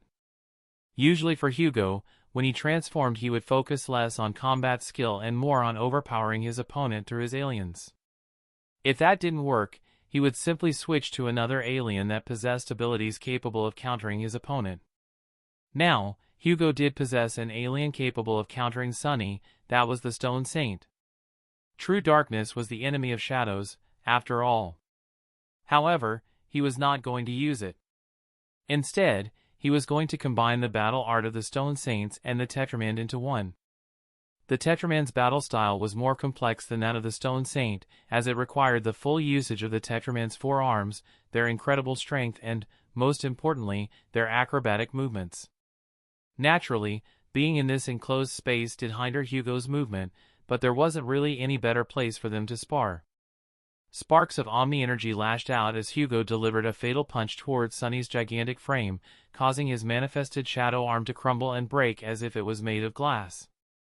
In a moment, another arm made of shadow manifested itself once again, and as it did, Hugo received a direct punch to his armored face, making his head twist a little. Using that opportunity, Sunny attempted to tackle Hugo by slipping behind him and locking him in a tight hug, attempting to lift him from TRH ground and slamming him back into it. Realizing this, Hugo buried his legs into the ground, anchoring himself to it, and then elbowed Sunny in the head directly. However, the Shadow Fiend did not let go, remaining firm in his assault. As a result, Hugo simply used 4 arms' bizarre anatomy and twisted his rocky arms to his back, grabbing Sunny by the neck. Then, Hugo augmented his body using Empower and lifted Sunny before slamming him to the ground and sending a shockwave through the entire floor. Without giving him a chance to recover, he raised his lower 2 arms, aiming to strike him while he was down. When the arms came down, Hugo only hit the floor. Huh! Before he could realize it, Sunny appeared from the side, hitting him to the head with 2 arms at once, before delivering a barrage of fast-paced attacks to his lower stomach. Gritting his teeth, Hugo raised his upper 4 arms and used them to block the impact. Teleportation. It must be his awakened or ascended ability. He also seems to possess control over shadows. Sunny was always capable of controlling his own shadows, however as a sleeper, he couldn't control other shadows. But now, as an ascended, he must have gained that ability. It was exciting to see that his friend was growing more powerful alongside him. Remaining firm in his defense, Hugo waited for the right moment, and when it came, he delivered a sharp punch to Sunny's chest, sending him hurtling through the underground basement. Sunny crashed into the far wall, leaving a deep indent in its surface. Hugo looked down at his hands, shocked at the power Omni-enhanced granted him, as he did not mean to put that much power into his attack. If he was right about this ability, it specifically augmented each alien's best trait, and empowered their other parts as well, such as their shadow, soul, spirit, and mind. Hugo did not feel it before, but now that he was an ascended, he did. When he transforms, his other parts also transform with him, changing his existence on a fundamental level. Sunny got down from the hole he left on the wall inside. "You monstrous bastard. We are going to end up destroying the manor at this point. Can't we stop here now that we've tested your new ability?" Hugo shook his head as he deactivated his Omni-enhanced state, leaving him as normal 4 arms once again. "This isn't my ascended ability, though. You see, this ability is called Omni-enhanced. It's my new awakened ability I got after my aspect evolved. I still have yet to try out my new ascended ability." Sunny seemed intrigued by his words. "A divine aspect can evolve even further?" Apparently, Hugo responded, "The spell doesn't even know what to call the rank above divine, so it just designates it as unknown." Sunny allowed his Shadow Fiend shell to crumble back into the shadows and assumed his human form, looking at Hugo with a thoughtful expression. This revelation might be small compared to everything else they knew, but it still held heavy implications. It meant that there was a rank above divine. And that Sunny and Nephi's could achieve this level of power as well, but more than that, didn't that also mean that divine beings were not the pinnacle of creation? Anyhow, ready to test my new ascended ability? Sunny sighed. "Whatever it is, please don't use something destructive. Repairs aren't cheap, you know." "No promises," Hugo said, as he closed his eyes and looked deep within himself. He focused on the new ability he had access to, Fusion. Fusion was an interesting ability, as its applications were limitless in theory. Of course, reality often was more disappointing than theory. Hugo frowned, as he sensed something strange when drawing upon that ability. He felt that he could use it in more than one way, by drawing upon it like a battery. He could use a quarter of it to only change a small part of his body. He could use half to change a big part of his body. Those 2 applications were partial transformations. Although there was a third option, which was using the ability fully in order to fuse 2 different imprints together fully. He attempted a quarter first, and as he did, Hugo felt a web open in his mind. In that web was the DNA of every alien he had unlocked on the playlists. Every alien except for 2, Alien X and Walkatrout. So I could only fuse aliens of the same rank together. Bummer. He had hoped he could use this ability to utilize Alien X's powers without Bellicus and Serena, but alas, it was not that easy. That aside, Hugo decided to attempt using Heat Blast's DNA first. His arms morphed, their skin turned rocky and the blood beneath boiled and became fire. In moments, his arms became that of Heat Blast, while retaining their mass of 4 arms. This granted him the ability to shoot fire out of his hands, although his output was massively weaker than the real Heat Blast. He also did not have full fire immunity. Sunny observed him as he moved his arms around. Of course, your ascended ability allowed you to fuse your transformations. Is it only partially? No, Hugo answered, observing the change in his body. He drew more power from the ascended ability, and as he did, his entire body was engulfed in fire, turning into the fiery skin of Heat Blast. There's a 20% fusion, a 50% one, and then, Hugo closed his eyes, and drew upon the full power of his ascended ability, fusing the Heat Blast DNA with the 4 arms DNA fully. His body shifted and morphed, and at the same time, his soul, shadow, spirit and mind all transformed to match the body. This process was draining, heavily so. Hugo felt nearly an entire core worth of essence suddenly drained from his soul, which almost knocked him unconscious from how sudden it was. His crimson skin disappeared completely, replaced by molten lava rock skin, giving him the visage of a terrifying demon, one with 4 mighty arms and a burning head. Hugo exhaled, producing a small flame in his arm. The transformation itself did not make him advance in rank or anything, however it increased his utility and versatility, granting him the strength of 4 arms and the flames of Heat Blast. Although the fusion wasn't truly perfect, as he was sure that base 4 arms was still stronger than his current hybrid form, and that Heat Blast's flames were hotter than the flames of this form. Still, this form was more versatile than both of them. Wow, Sunny whistled, you really hit the jackpot with this. He circled Hugo carefully, observing how different his current hybrid body was from his usual transformations. You know, your aspect in general gives me a lot of ideas when I practice shadow dance. It's certainly something. Glad to be of help, Hugo said, as he focused back on his own form. For the next several hours, Hugo and Sunny experimented with this new ability, testing its limits and capabilities. The fusion ability was not powerful enough to merge more than 2 forms at once, as Hugo simply could not do it no matter how hard he tried. Sunny theorized that it would be able to fuse 3 or more aliens when Hugo ascended higher on the path of ascension, but for now, they were certain it wasn't capable of fusing more than 2 aliens. They tested out how strong Hugo was in his base form when he activated fusion to mix human DNA with other aliens. He managed to gain body parts of other creatures into his base form, such as Big Chill's wings, Diamond Head's arms, and he even managed to gain Ghost Freak's intangibility. The partial transformations drained considerably more soul essence than the full transformation did, which was a nice thing to know. The partial transformations also could only merge 2 DNA at one time. Sunny, on the other hand, practiced Shadow Dance's 4th step by doing a very simple thing. He asked Hugo to transform into various aliens, and he then studied their form, anatomy, and their movements. Then, he attempted to create shells of some of Hugo's forms. So far, he had only managed to create a shell that was based on Terraspin of all aliens, with Sunny choosing it specifically due to its flying abilities and the fact that its abilities were not truly mystical, but instead replicable through physical means.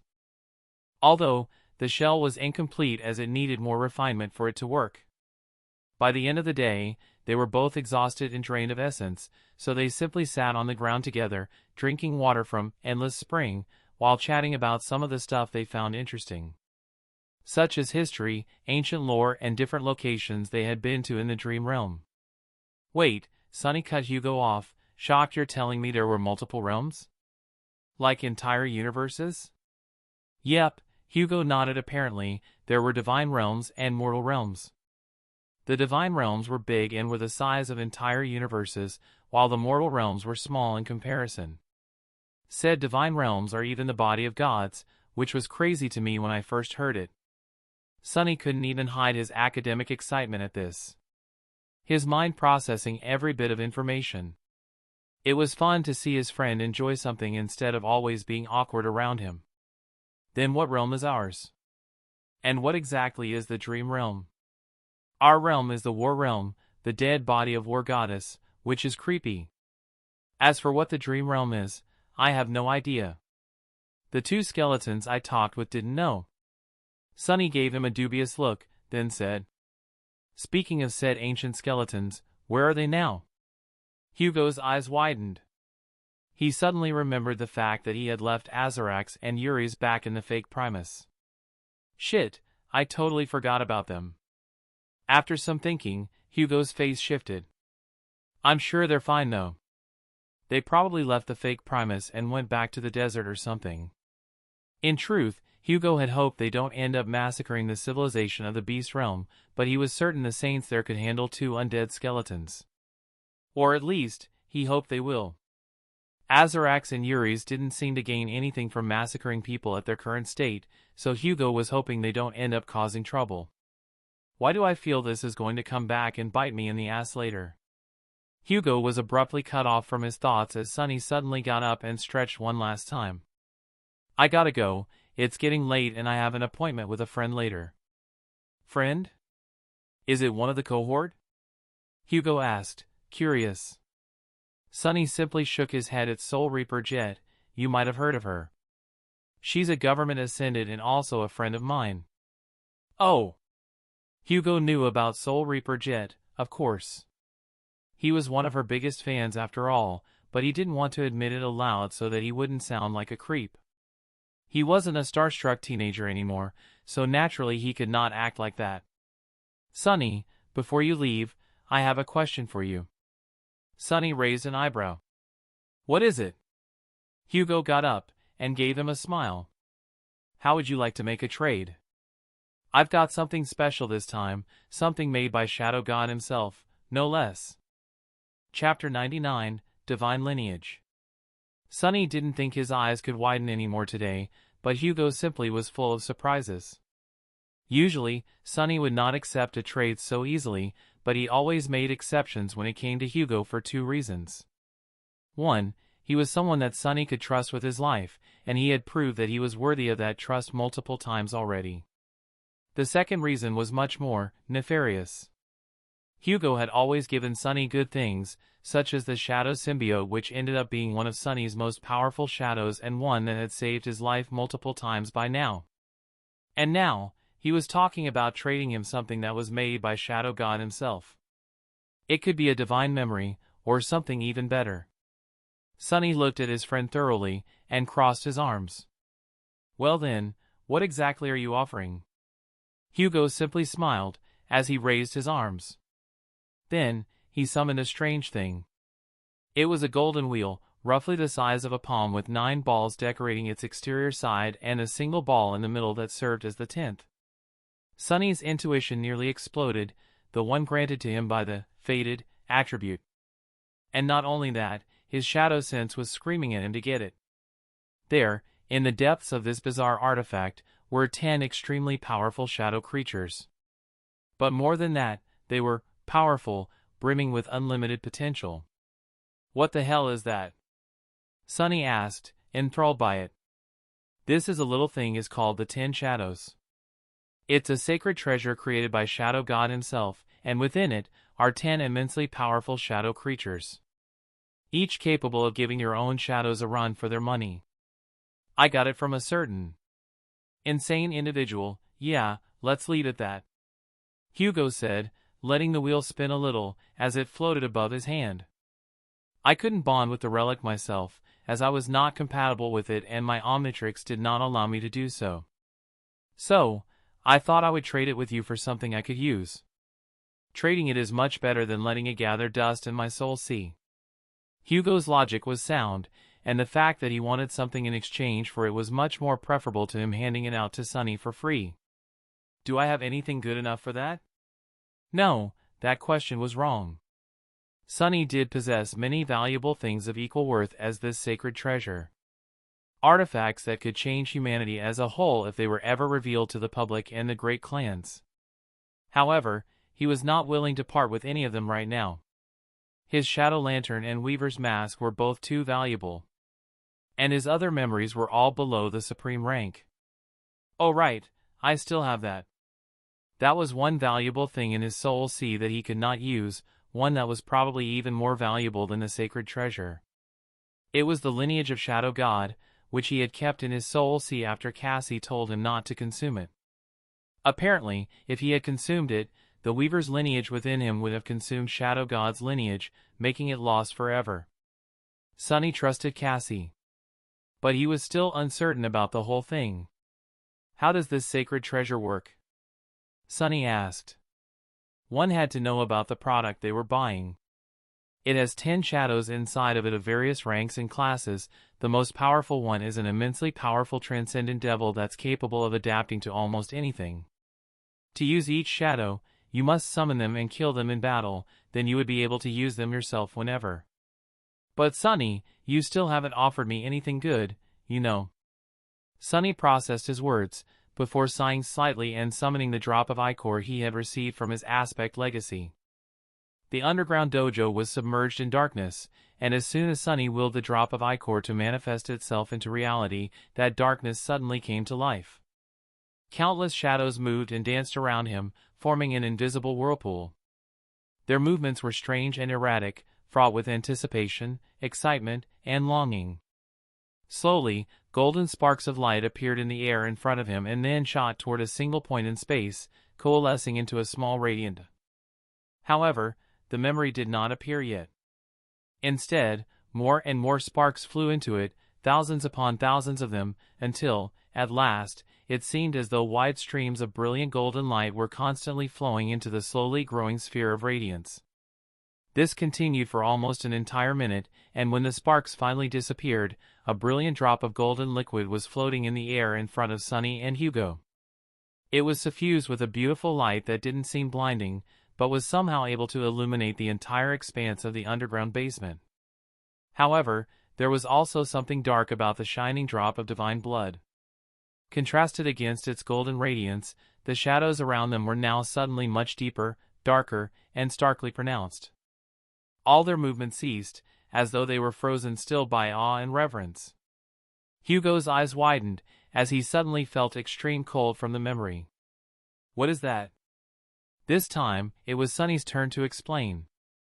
This is the divine blood of Shadow God, or at least a drop of it that I received from my aspect legacy.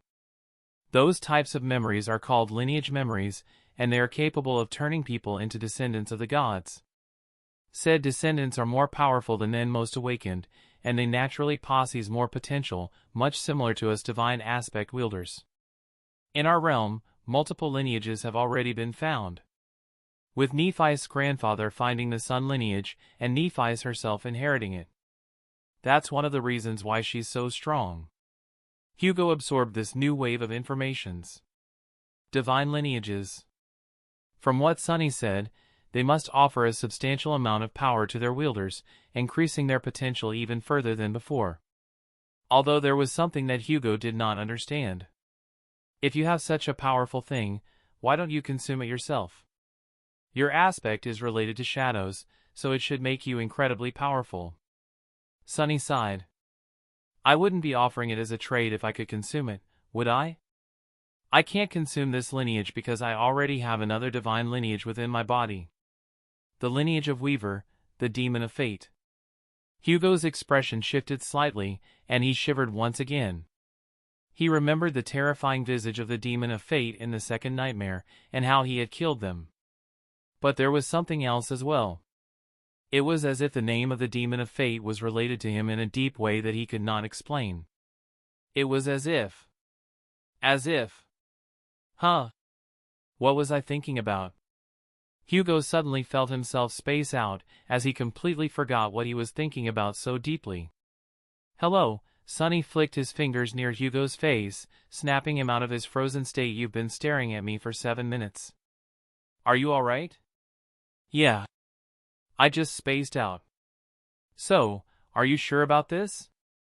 That divine lineage sounds pretty good to give up, even if you can't use it yourself.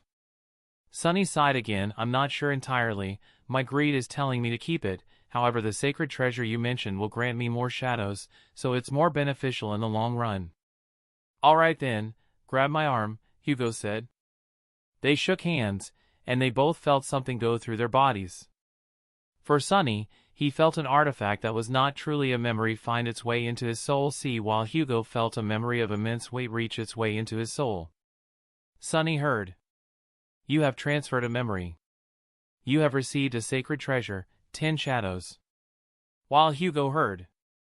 You have lost a sacred treasure. You have received a memory. Immediately Sunny summoned his runes to check on the new treasure. He was quite surprised by what he saw. Sacred treasure, 10 shadows. Description: when Shadow made death, he became death. All that Shadow consumed perished, and all that perished was consumed by Shadow. Death was an absolute law, rendering the ever-changing unchanging. Time was an absolute law, rendering the everlasting finite. Space was an absolute law, rendering the endless bounded. Wielding time, space, and death, the gods vanquished and imprisoned their foes. Yet, the Shadow God was not content with being the universe's Grim Reaper. Like his siblings, he desired creation. Thus, the God of death, shadows, solace, mysteries, and peace fashioned his first 10 shadows from the depths of his dark flame, creating the prototypes of all shadows, mundane and divine, that would follow. These 10 shadows reside within this treasure. It seemed that even the nightmare spell did not know what to designate this bizarre treasure. Hugo's runes were no less bizarre, as he read the memory description of the drop of ichor. Memory, drop of ichor. Memory rank, unknown. Memory tier, unknown. Memory type, unknown. Memory description: before, there was only boundless, eternal void. From that dark abyss, the unknown were born. Just like chaos itself, they were endless and everlasting, vast and forever changing. But then came desire, and with it came direction. From it, the gods were born. When gods appeared, the void was not eternal anymore. When gods appeared, the darkness was not endless anymore. When gods appeared, the chaos was not orderless anymore. The gods appeared, and brought with them war. This drop of divine blood was spilled by Shadow on one of the battlefields of that war, before the void was bound. Hugo let out a whistle as he read the description. Shadow God was quite the menace, wasn't he? It seemed so. Both the divine lineage and the sacred treasure offer valuable insight into him. Ah, right before I forget, prepare yourself before consuming the lineage. It's going to hurt, and I mean really, really hurt, Sunny said, before looking at the time on his communicator. I gotta go now. I'll assimilate the treasure later when I have free time. And before I forget, do you have a communicator on you? Hugo extended his arm, the one with the Omnitrix, and activated the inner system screen, entering into the network tab. Then he simply scanned Sunny's communicator, getting its contacts. Well, isn't that convenient? Sunny muttered, jealous of Hugo's Omnitrix before moving to the shadows. I'll see you later then, you should go get some rest. With that, Sunny dissolved into the shadows, teleporting away from the underground dojo, leaving Hugo alone. Alone once again. Hugo sighed. It seemed he had become quite autophobic ever since his return. Thankfully, he had a way of dealing with that. Hugo summoned Zed, and watched as the blue alien wolf manifested from white sparks. As she did, she launched at Hugo, hugging him and licking him in the face. Hugo chuckled, patting her. Easy there, girl, I missed you too. Say, how about you watch over me while I do something very dangerous? Then after that, we could get you some snacks. The alien wolf nodded in excitement, before backing away slightly. Hugo exhaled, looking at the drop of ichor description one final time. You have acquired a drop of ichor. Do you wish to consume it? Yes, he said hesitantly, unsure of how painful it would be. So be it. This again, seriously? The golden drop suddenly separated into 3 equal parts, which then shot toward his chest, abdomen, and head. The radiant droplets entered his 7 omnicores and disappeared, dissolving into the azure light of his soul. The shadows surrounding him exploded with motion, and at the same time, the azure light inside of him seethed. He felt something entering his bloodstream, a cold and unfamiliar energy that brought with it both pain and euphoria. This is terrifying. He lowered himself to the floor, preparing for the torturous process of transformation. The cold energy spread through his entire body, reaching every corner of it. It surged, on the cusp of assimilating into the very essence of his being. Then, his body suddenly began to change, shifting violently and uncontrollably. Hugo was accustomed to changing forms, however such permanent change like this was extremely painful. Hugo screamed, clutching his head. Aga! Oh God! He fell to the ground, clutching his chest in agony. As he writhed on the floor, something began to change within him, and Hugo felt every single bit of it. After all, he was a Titan, and he possessed the consciousness of one. So, he naturally felt more than most people do. It felt as though every muscle, every fiber, every molecule of his body was being torn apart and reassembled, only to be torn apart again. His eyes turned completely dark, as if there were two black holes instead of eyeballs in there, and he felt as though he was about to die, actually die. His Omnitrix glowed with a blue light, although it did not interfere with the process. Instead it seemed to scan the blood that was in Hugo's bloodstream. He felt the insidious influence of shadow lineage finally reach into his own shadow. Shadowrend made his shadow abnormally large, and it made it possess a consciousness of its own, even if it was small.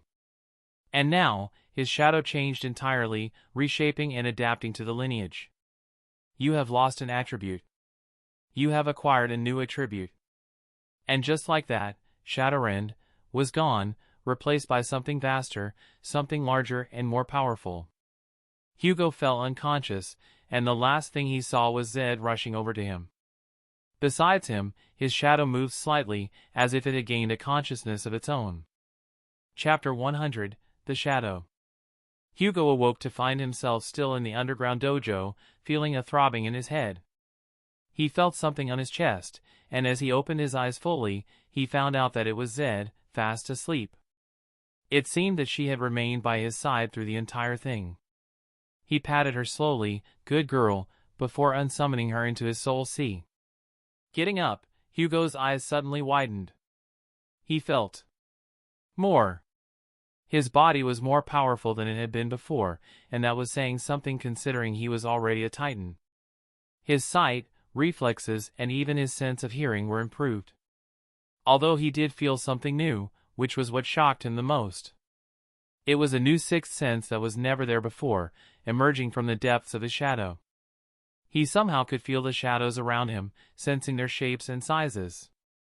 Far above, he briefly felt the shadows of the awakened and ascended, moving around through the immortal flame manor. So this is the influence of the shadow god lineage. Wow! This new sense, added on top of his Titan sense, granted him a new level of awareness that was simply superhuman, even among awakened.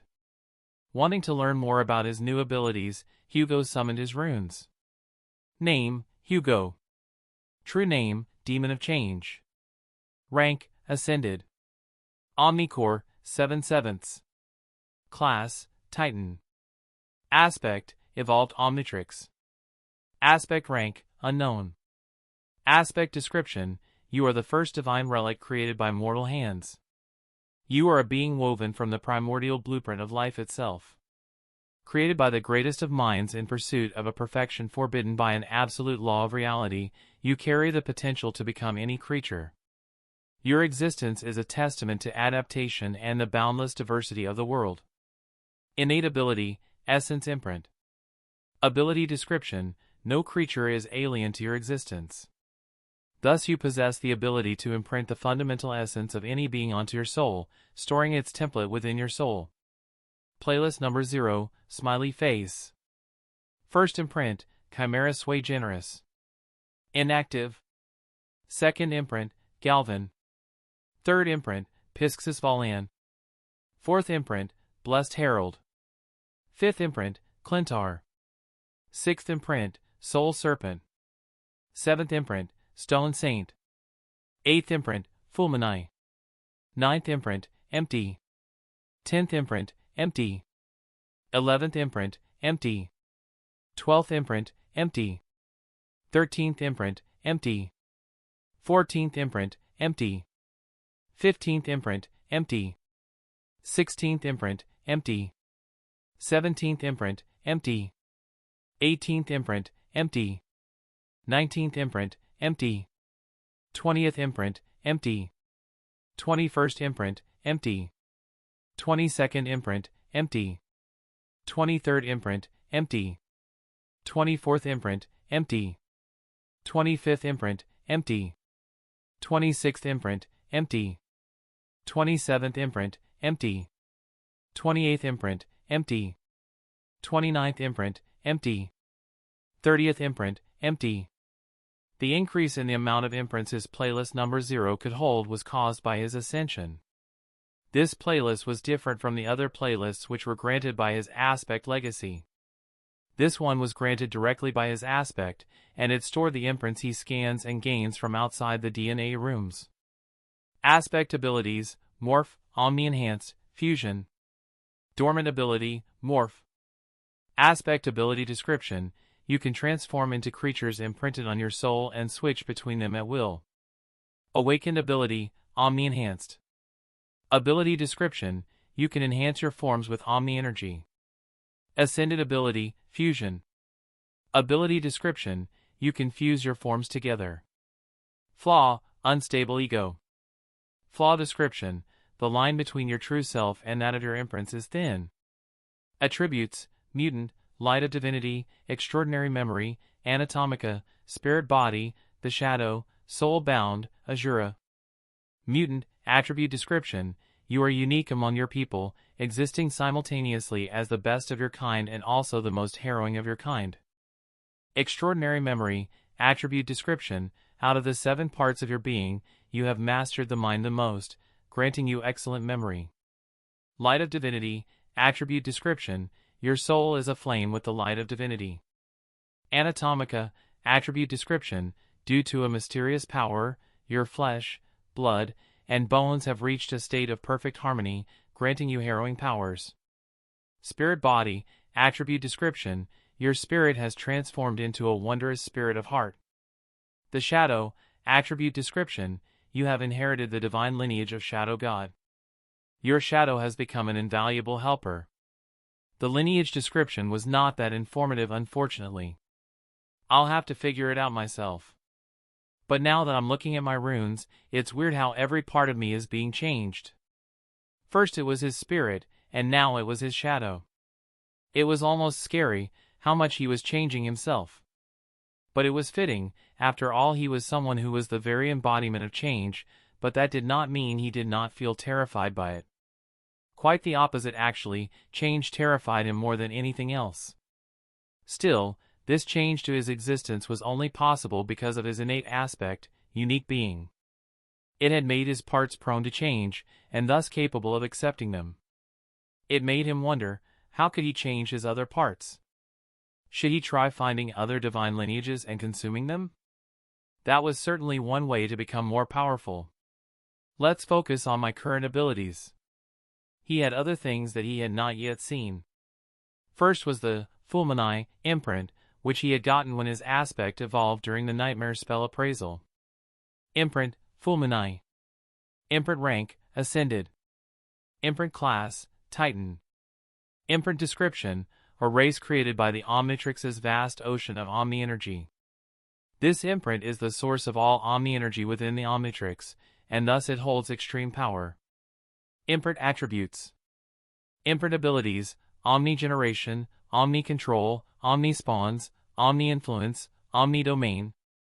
It seemed this imprint was an artificially created race, made by the Omnitrix, which is why it did not possess any attributes. This surprised Hugo. So it's powerful enough to create entire races now. But I suppose it was only possible of doing this because of Omni-Energy. The Omnitrix shouldn't be able to create races out of pure essence just yet. He thought, opening the ability runes. Omni-Generation, ability description: this imprint can generate Omni-Energy to sustain the Omnitrix and itself. Omni control, ability description, this imprint can control the Omni energy it creates. Omni spawns, ability description, this imprint can spawn minions made of Omni energy. Omni influence, ability description, this imprint can influence external Omni energy. Omni domain, ability description, this imprint can imbue Omni energy into the world. The first three abilities were pretty basic, being exactly what he had expected from a noble creature imprint. They were the usual devil abilities and tyrant ability he always saw with his aliens. However, the last two, which represented his terror and titan abilities, were something that caught his attention. His terror ability. It allowed him to control external Omni energy, which meant that he could possibly use it to influence the Omnitrixes of other people. Of course, there was only one person in existence that had an Omnitrix besides Hugo, that was Ben Tennyson. So, in case they meet once again and they fight, Hugo could deactivate his Omnitrix using this ability. Albedo was the only other Omnitrix wielder he knew about, and he should be long dead, so he shouldn't worry about him. The Titan ability, on the other hand, was intriguing because of how powerful it was. Imbuing energy into the world did fit the idea of a Titan. A powerful mythical existence. This domain thing also seemed unrelated to the domains that supreme humans possessed. Or maybe they are the exact same? Both are technically representations of will influencing reality, but they are just different from each other. The idea was interesting, and he really wanted to test it out, but unleashing his titanic power in NQSC of all places was a very, very bad idea. What an interesting imprint. Now that he was finished with that, he could get back to the shadow lineage. Invaluable helper. Maybe I should ask Sunny later? He briefly turned his attention to his shadow, and his eyes suddenly narrowed. There was something wrong with it. He could not exactly tell what it was, but it was different. Way different. Are you there? Hugo asked, trying to communicate with it. He did not expect that to work, but shockingly, it did. His shadow suddenly waved a hand at him. Wow! You're just like Sunny's shadows right now. The shadow seemed happy to be compared to Sunny's shadows for some reason. What can you do? As he said those words, his shadow suddenly rose from the ground, causing Hugo to back away slightly. His shadow had not taken a human form, however his shape was exactly that of Hugo, with the sole exception being that he was made of shadows instead of flesh and bones. He even had an Omnitrix of his own. Wouldn't it be a Shadowtrix in this case? Can you use it? The shadow nodded. Then, brought his hands towards his watch, and pressed his fingers on the faceplate, causing a holographic dial made of shadow to emerge. Getting closer, Hugo noticed that it showcased the same aliens he possessed. Transform into Big Chill, Hugo said, testing if this actually worked. And to his surprise, it did. The shadow clicked the dial and transformed into a dark version of Big Chill, made of shadows. Moreover, he even had the same abilities as Big Chill. The shadows seemed to also access Omni-Enhanced and Fusion. When he used them, Hugo didn't feel his own essence being drained, which meant this shadow had its own course. So you're a shadow creature of me. How weird. But not in a bad way. You are perfect just like you. His shadow smiled happily at his words, satisfied. Well, aren't you a gullible little fella? Hugo could not control his shadow like his spirit body, but the shadow could transform into all of Hugo's aliens, which was something that the spirit body was incapable of. Both were equally useful though, and Hugo was glad to have gotten a companion. Can you go back to being a shadow? If you don't mind? His shadow nodded obediently, dissolving back into his shadow. It was nice to have the little fella around. Him and Zed were Hugo's trump cards, but at the same time, he did feel a bond with them that was more than that of master and servants. I guess I'm not so alone after all. Hugo smiled. Oh dear, you are definitely not alone. What made you think that in the first place? Hugo jumped, tripping to the ground and falling, startled by the voice. Above him, a small feminine blue head suddenly appeared out of nowhere. As Serena? What are you doing here? And how are you here? Oh. The startled Hugo suddenly remembered the promise he made to the other two personalities of Alien X. Now, he was forced to converse with them, whenever and forever. My oh dear, is little old me bothering you? I can go back if you don't want me here, Serena said, looking on the verge of tears. Hugo sighed. No. You can stay, it's just. I was startled, that's all. Where's Bellicus anyway? Serena regained her smile, which made Hugo feel uncomfortable. The shift of emotions was definitely inhuman. Oh! He is with Ben Tennyson right now. They're having a long discussion. Of course, by discussion, she meant that Bellicus was likely blowing up Ben's ears with nitpicks and complaints. He deserved. Hugo found it funny, but his expression quickly changed. Hold on a moment. If you two can talk to us both, that means you are the same personalities in the Alien X form. Which means that me and Ben still share Alien X. That was problematic, not to mention extremely annoying. No. Your fates are still connected, however Alien X only needs 3 personalities to operate. The last time was an exception, as the Time Walker pulled Ben Tennyson out of our realm. That said, there's something you should know. You two are both necessary to operate Alien X, but only one of you is required at a time. A 4th personality would simply be an extra, so either of you can use Alien X without the other, but Bellicus and I will always be the ones you meet. It's unlikely you'll ever need to fuse again to use it. That aside, I wouldn't advise using Alien X in this world, or that harrowing dream realm anyway. This realm's influence would simply expel you from it, as it doesn't accept the supernatural. And as for the dream realm, Serena shivered. The profane gods in that realm are abundant and very dangerous for us. And the one that should not be named is still in there, slumbering. The existence of a divine titan on that land could wake it, dooming all of existence as we know it. Hugo grimaced at her ominous message. He knew he should never use Alien X in the waking world because of the fact that he wouldn't be able to detransform. The fall from a divine back to an ascended would still destroy his soul. However, with this new revelation, it made Alien X even more dangerous. Hugo knew that the one that should not be named was the Forgotten God, however, he still did not know its full history. The things Alien X saw while in the tapestry of fate were mostly filtered for Ben and Hugo, to stop them from going insane by knowledge. Although Hugo knew that the Forgotten God was powerful, very, very powerful. So much so that it could scare Serena herself, who was a part of Alien X. Happy thoughts, happy thoughts. Hugo exhaled. This was indeed problematic, but it was not his problem. He was too weak and too insignificant to be thinking about reality-ending threats. But there was something that required his attention, something that was very personal for him. Well, Serena, I hope you like watching drama, because I'm about to experience the most dramatic few hours of my life. So be warned. With that, he got up and left the underground dojo.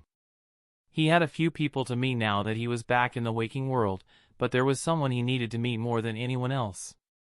His father. That's the end of this tale for now. Thank you for watching, and I'll see you in part 5. Peace.